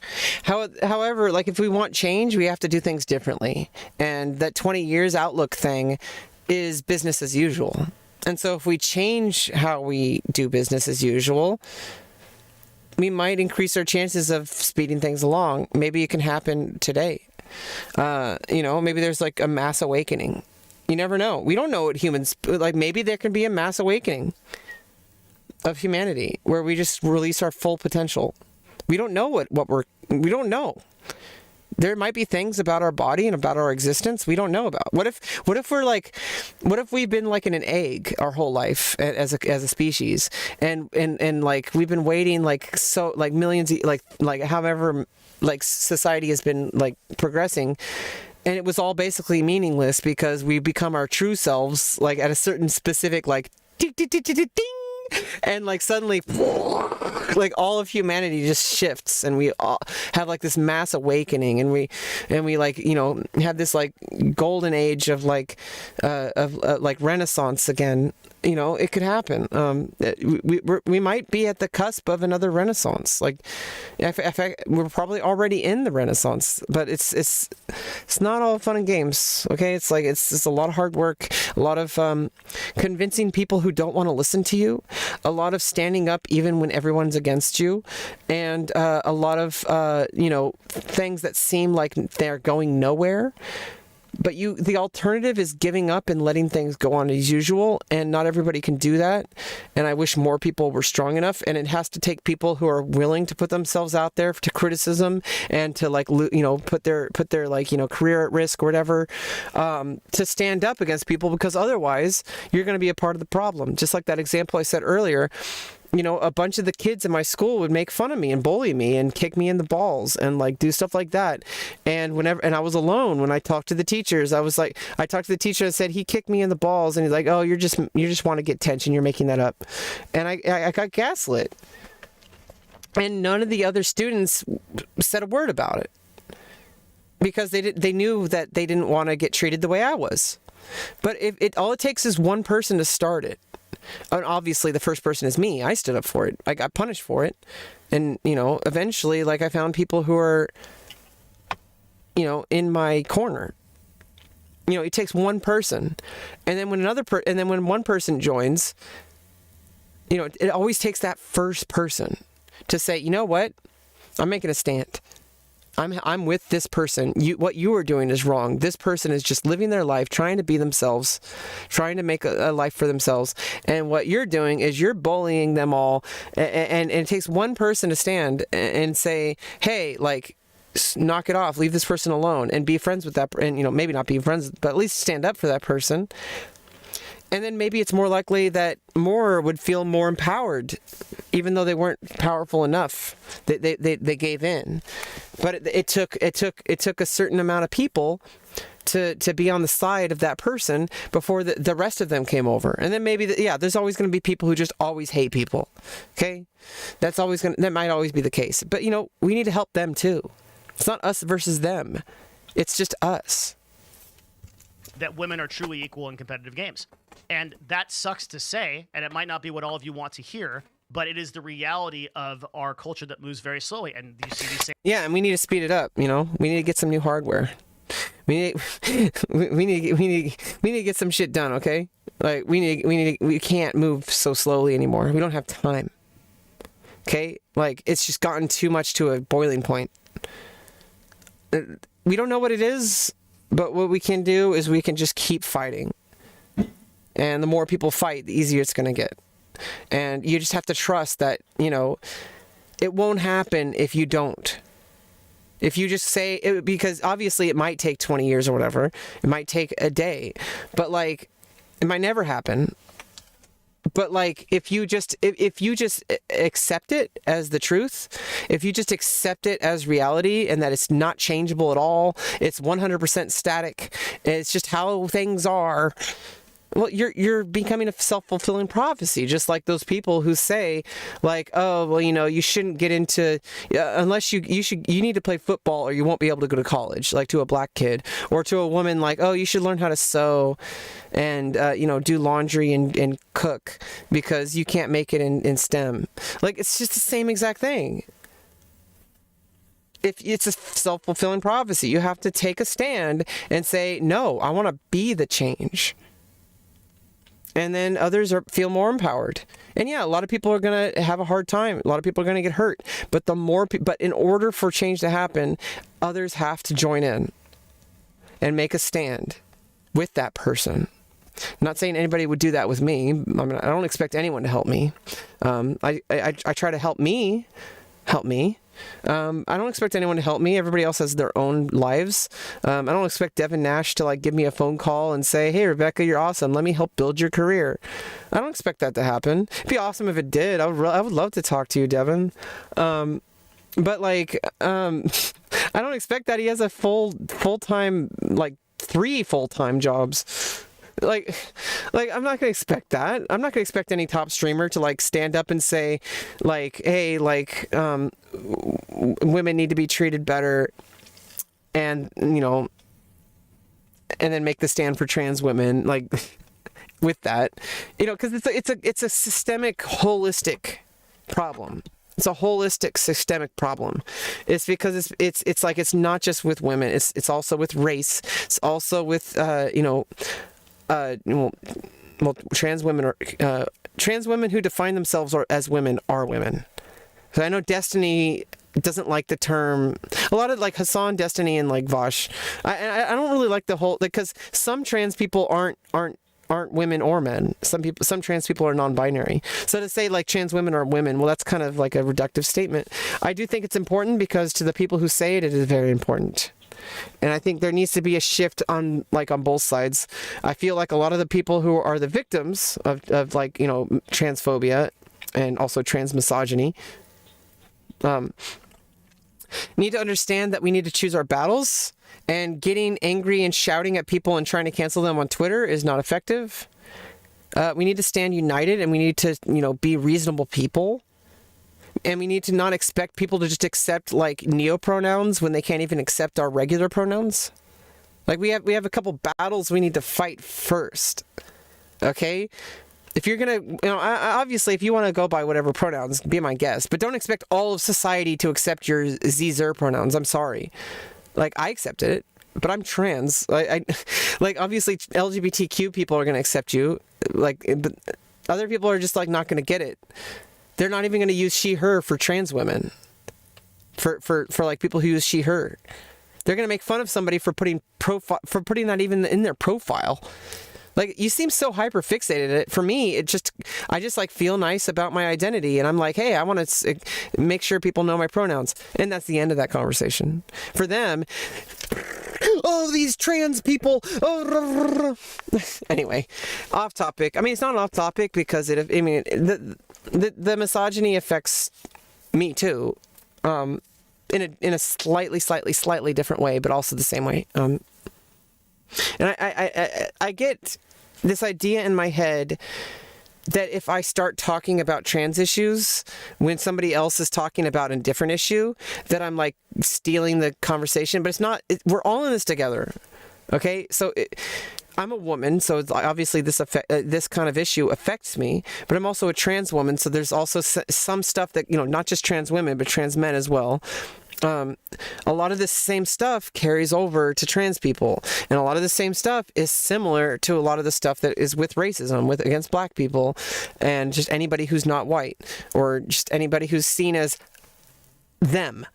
It's like, oh, well, we're normal. Like, well, what's normal? What if normal is actually, what if no human is normal? What if there is an objective normal and it's like this perfect sphere with no mass and it has no light, but it also has light? Like, there's this like perfect orb that exists objectively. Well, that's normal. Then we're the ones who aren't normal, right? We're the humans. We're the weird ones. So we're all weird ones. Same issues in race. You see these same issues, unfortunately, in the entire world. It takes a long time for human beings to understand. I mean, it took its long time with the current framework. I'm sick and tired. I don't have 20 years. I don't have 50 years. I don't have 100 years. I have now. Okay? So I can't live my life accepting that people get to dictate my life.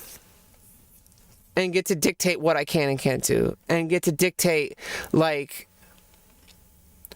what is possible, because it takes a collective effort, and you have to be the change. You have to set yourself out to try to say, hey, I know what's right, and I know that not a lot of people will listen. But it's right. Because just doing something just because it's popular, just because everyone else is doing it, doesn't mean it's right.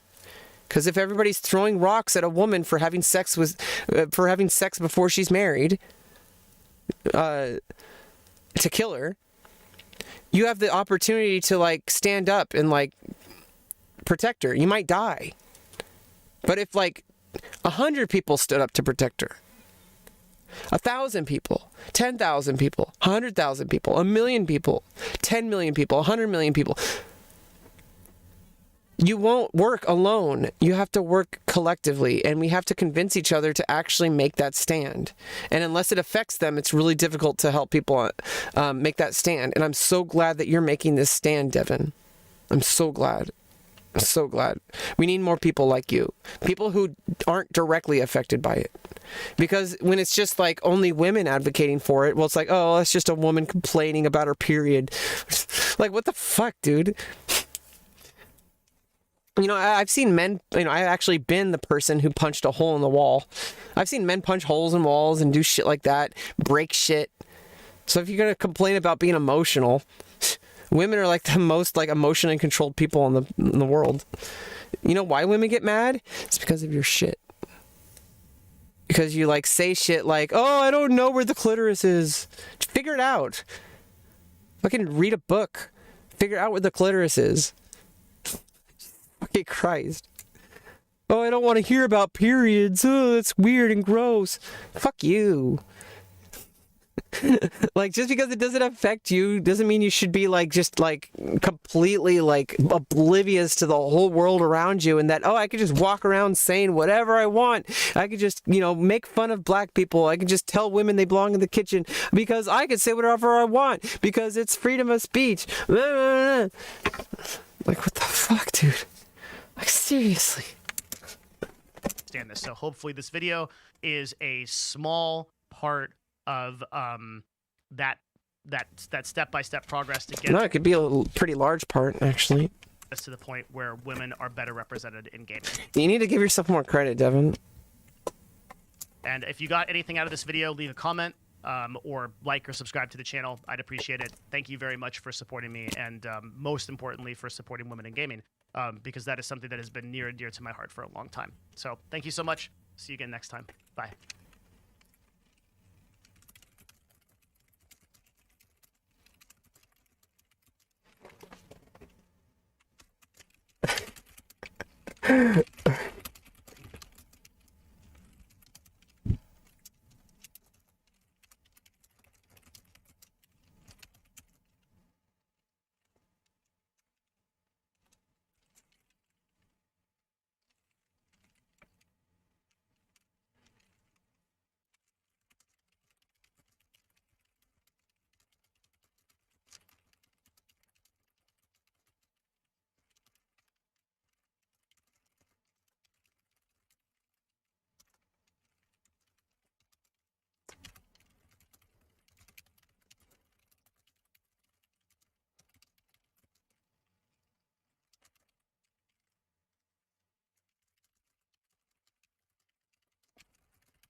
Okay. Not even gonna proofread. I don't even proofread. I'm freaking lazy. I just freaking type it out and I'm like, okay, I'll just comment. Okay, now I gotta share it. Twitter. And yeah, I mean, sometimes I'm kind of like tired by my own process. It's been 6.5 hours. Oh, I shouldn't have opened Twitter. I should have opened it in a new window, huh? I don't think is it showing? Oh, yeah, I should have opened it in a new window. It's fine. It's just someone's face. It could have been something else though. I don't think it would have been unless I was on my other account. Oh well, we got lucky. We got really lucky just now.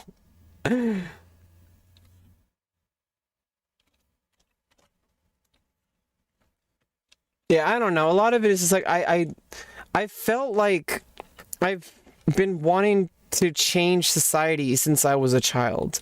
And every single time I've made a stand, people are like, "Oh, that's just not how it is. Oh, maybe in 100 years, you just have to accept it." I'm like, I know, I won't fucking accept it. And you know what? If 1,000 people like me said I won't accept it and said I will make a stand,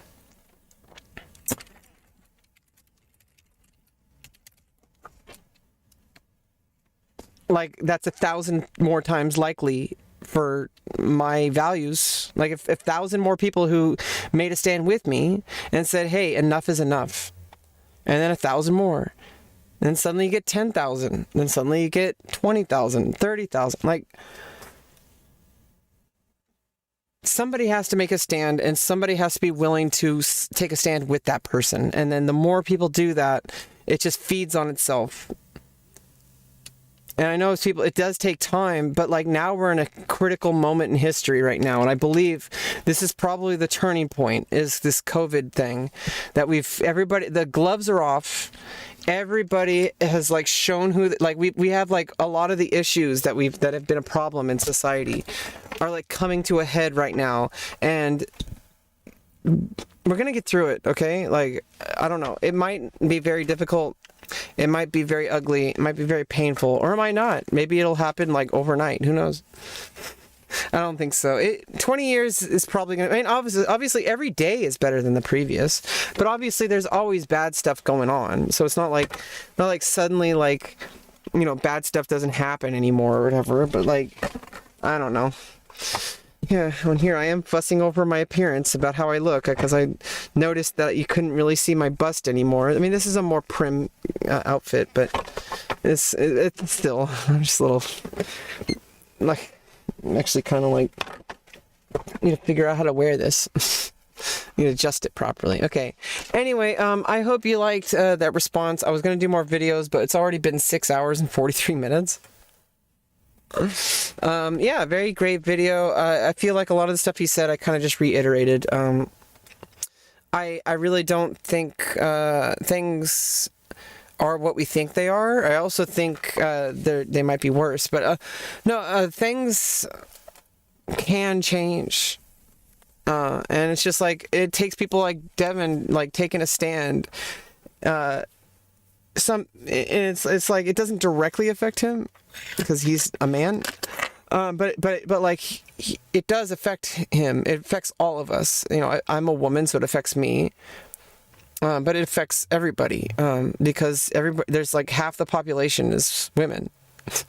So it's like, so it affects everybody. There's women in your life. It'll affect, your siblings, your daughters, your nieces, your cousins, whatever, like your relatives, anybody like somebody like it can affect anyone in your life. And to like say that like, oh, that's just a women's issue, I don't need to talk about that, I don't need to worry about that, that's stupid.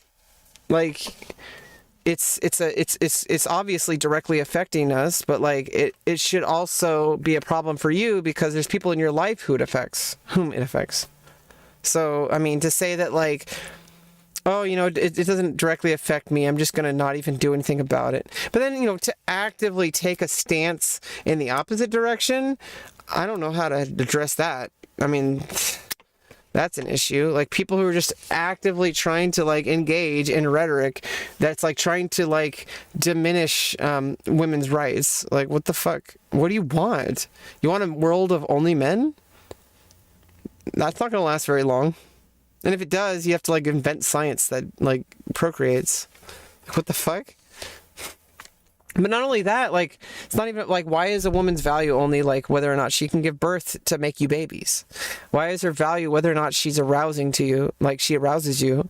Why is her only value, like, if she can act like your definition of what a good, person is? Like, because you have values that are, from the male point of view, women are different sometimes, in a lot of ways.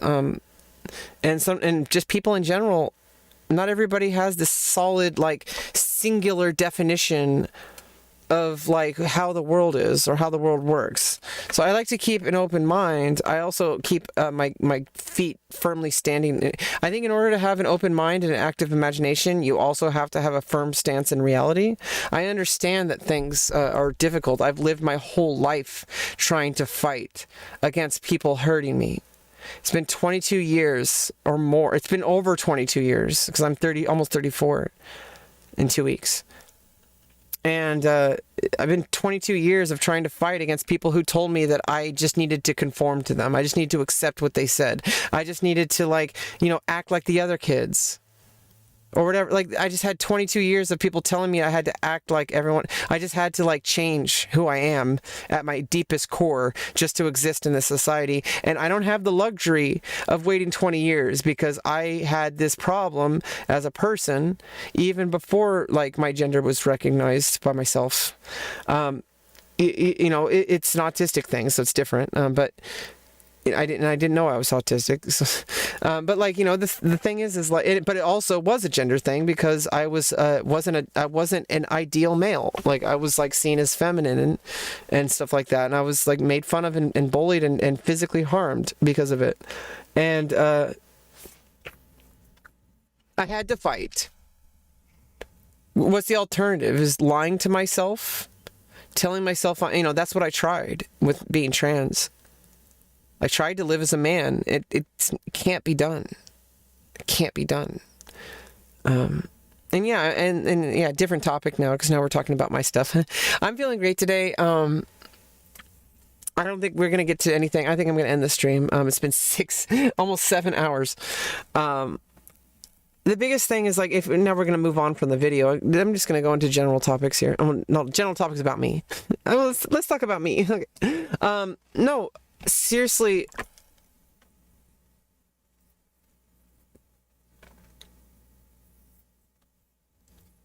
what was I going to say? Oh, I don't have the luxury. It's not an academic exercise for me.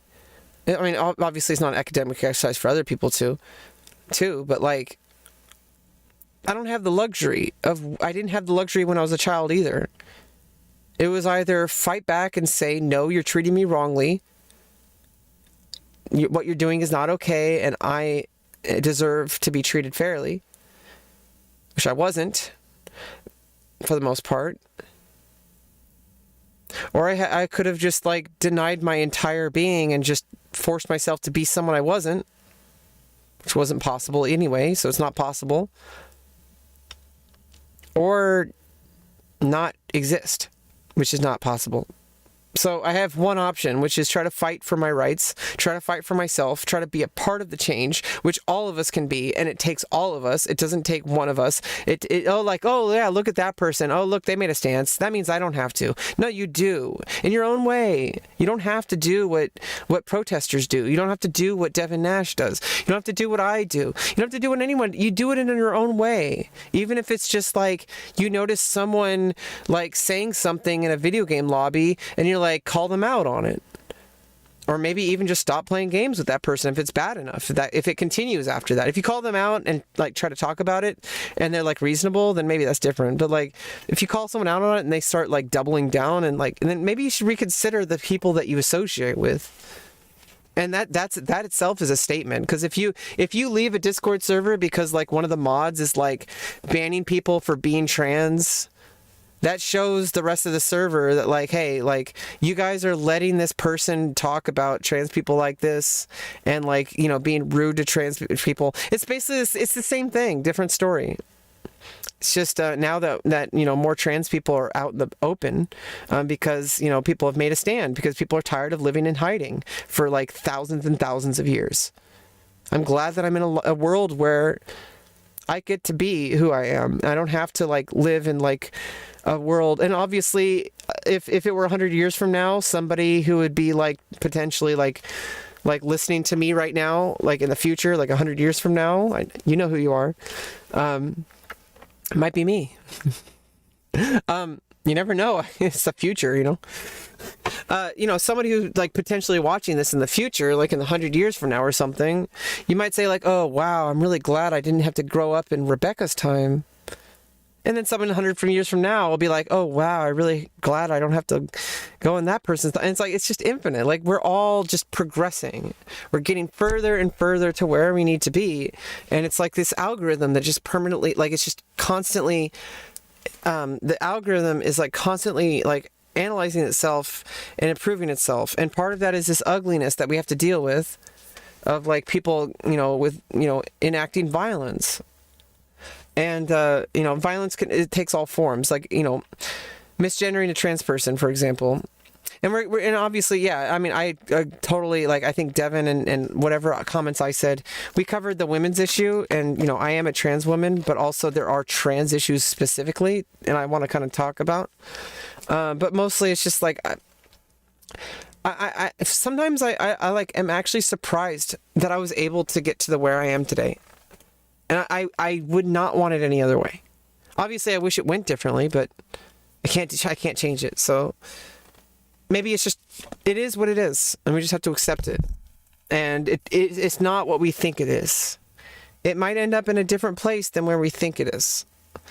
Because, you know, our actions collectively, they matter, and even individually.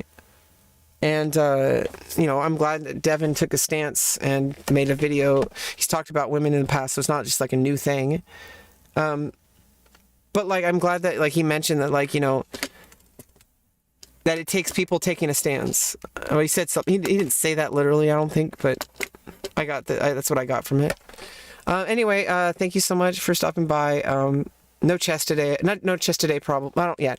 No chest today. We've already been live for 7 hours, okay? I'm done. I'm done. We'll try again next time, okay? Anyway, bye.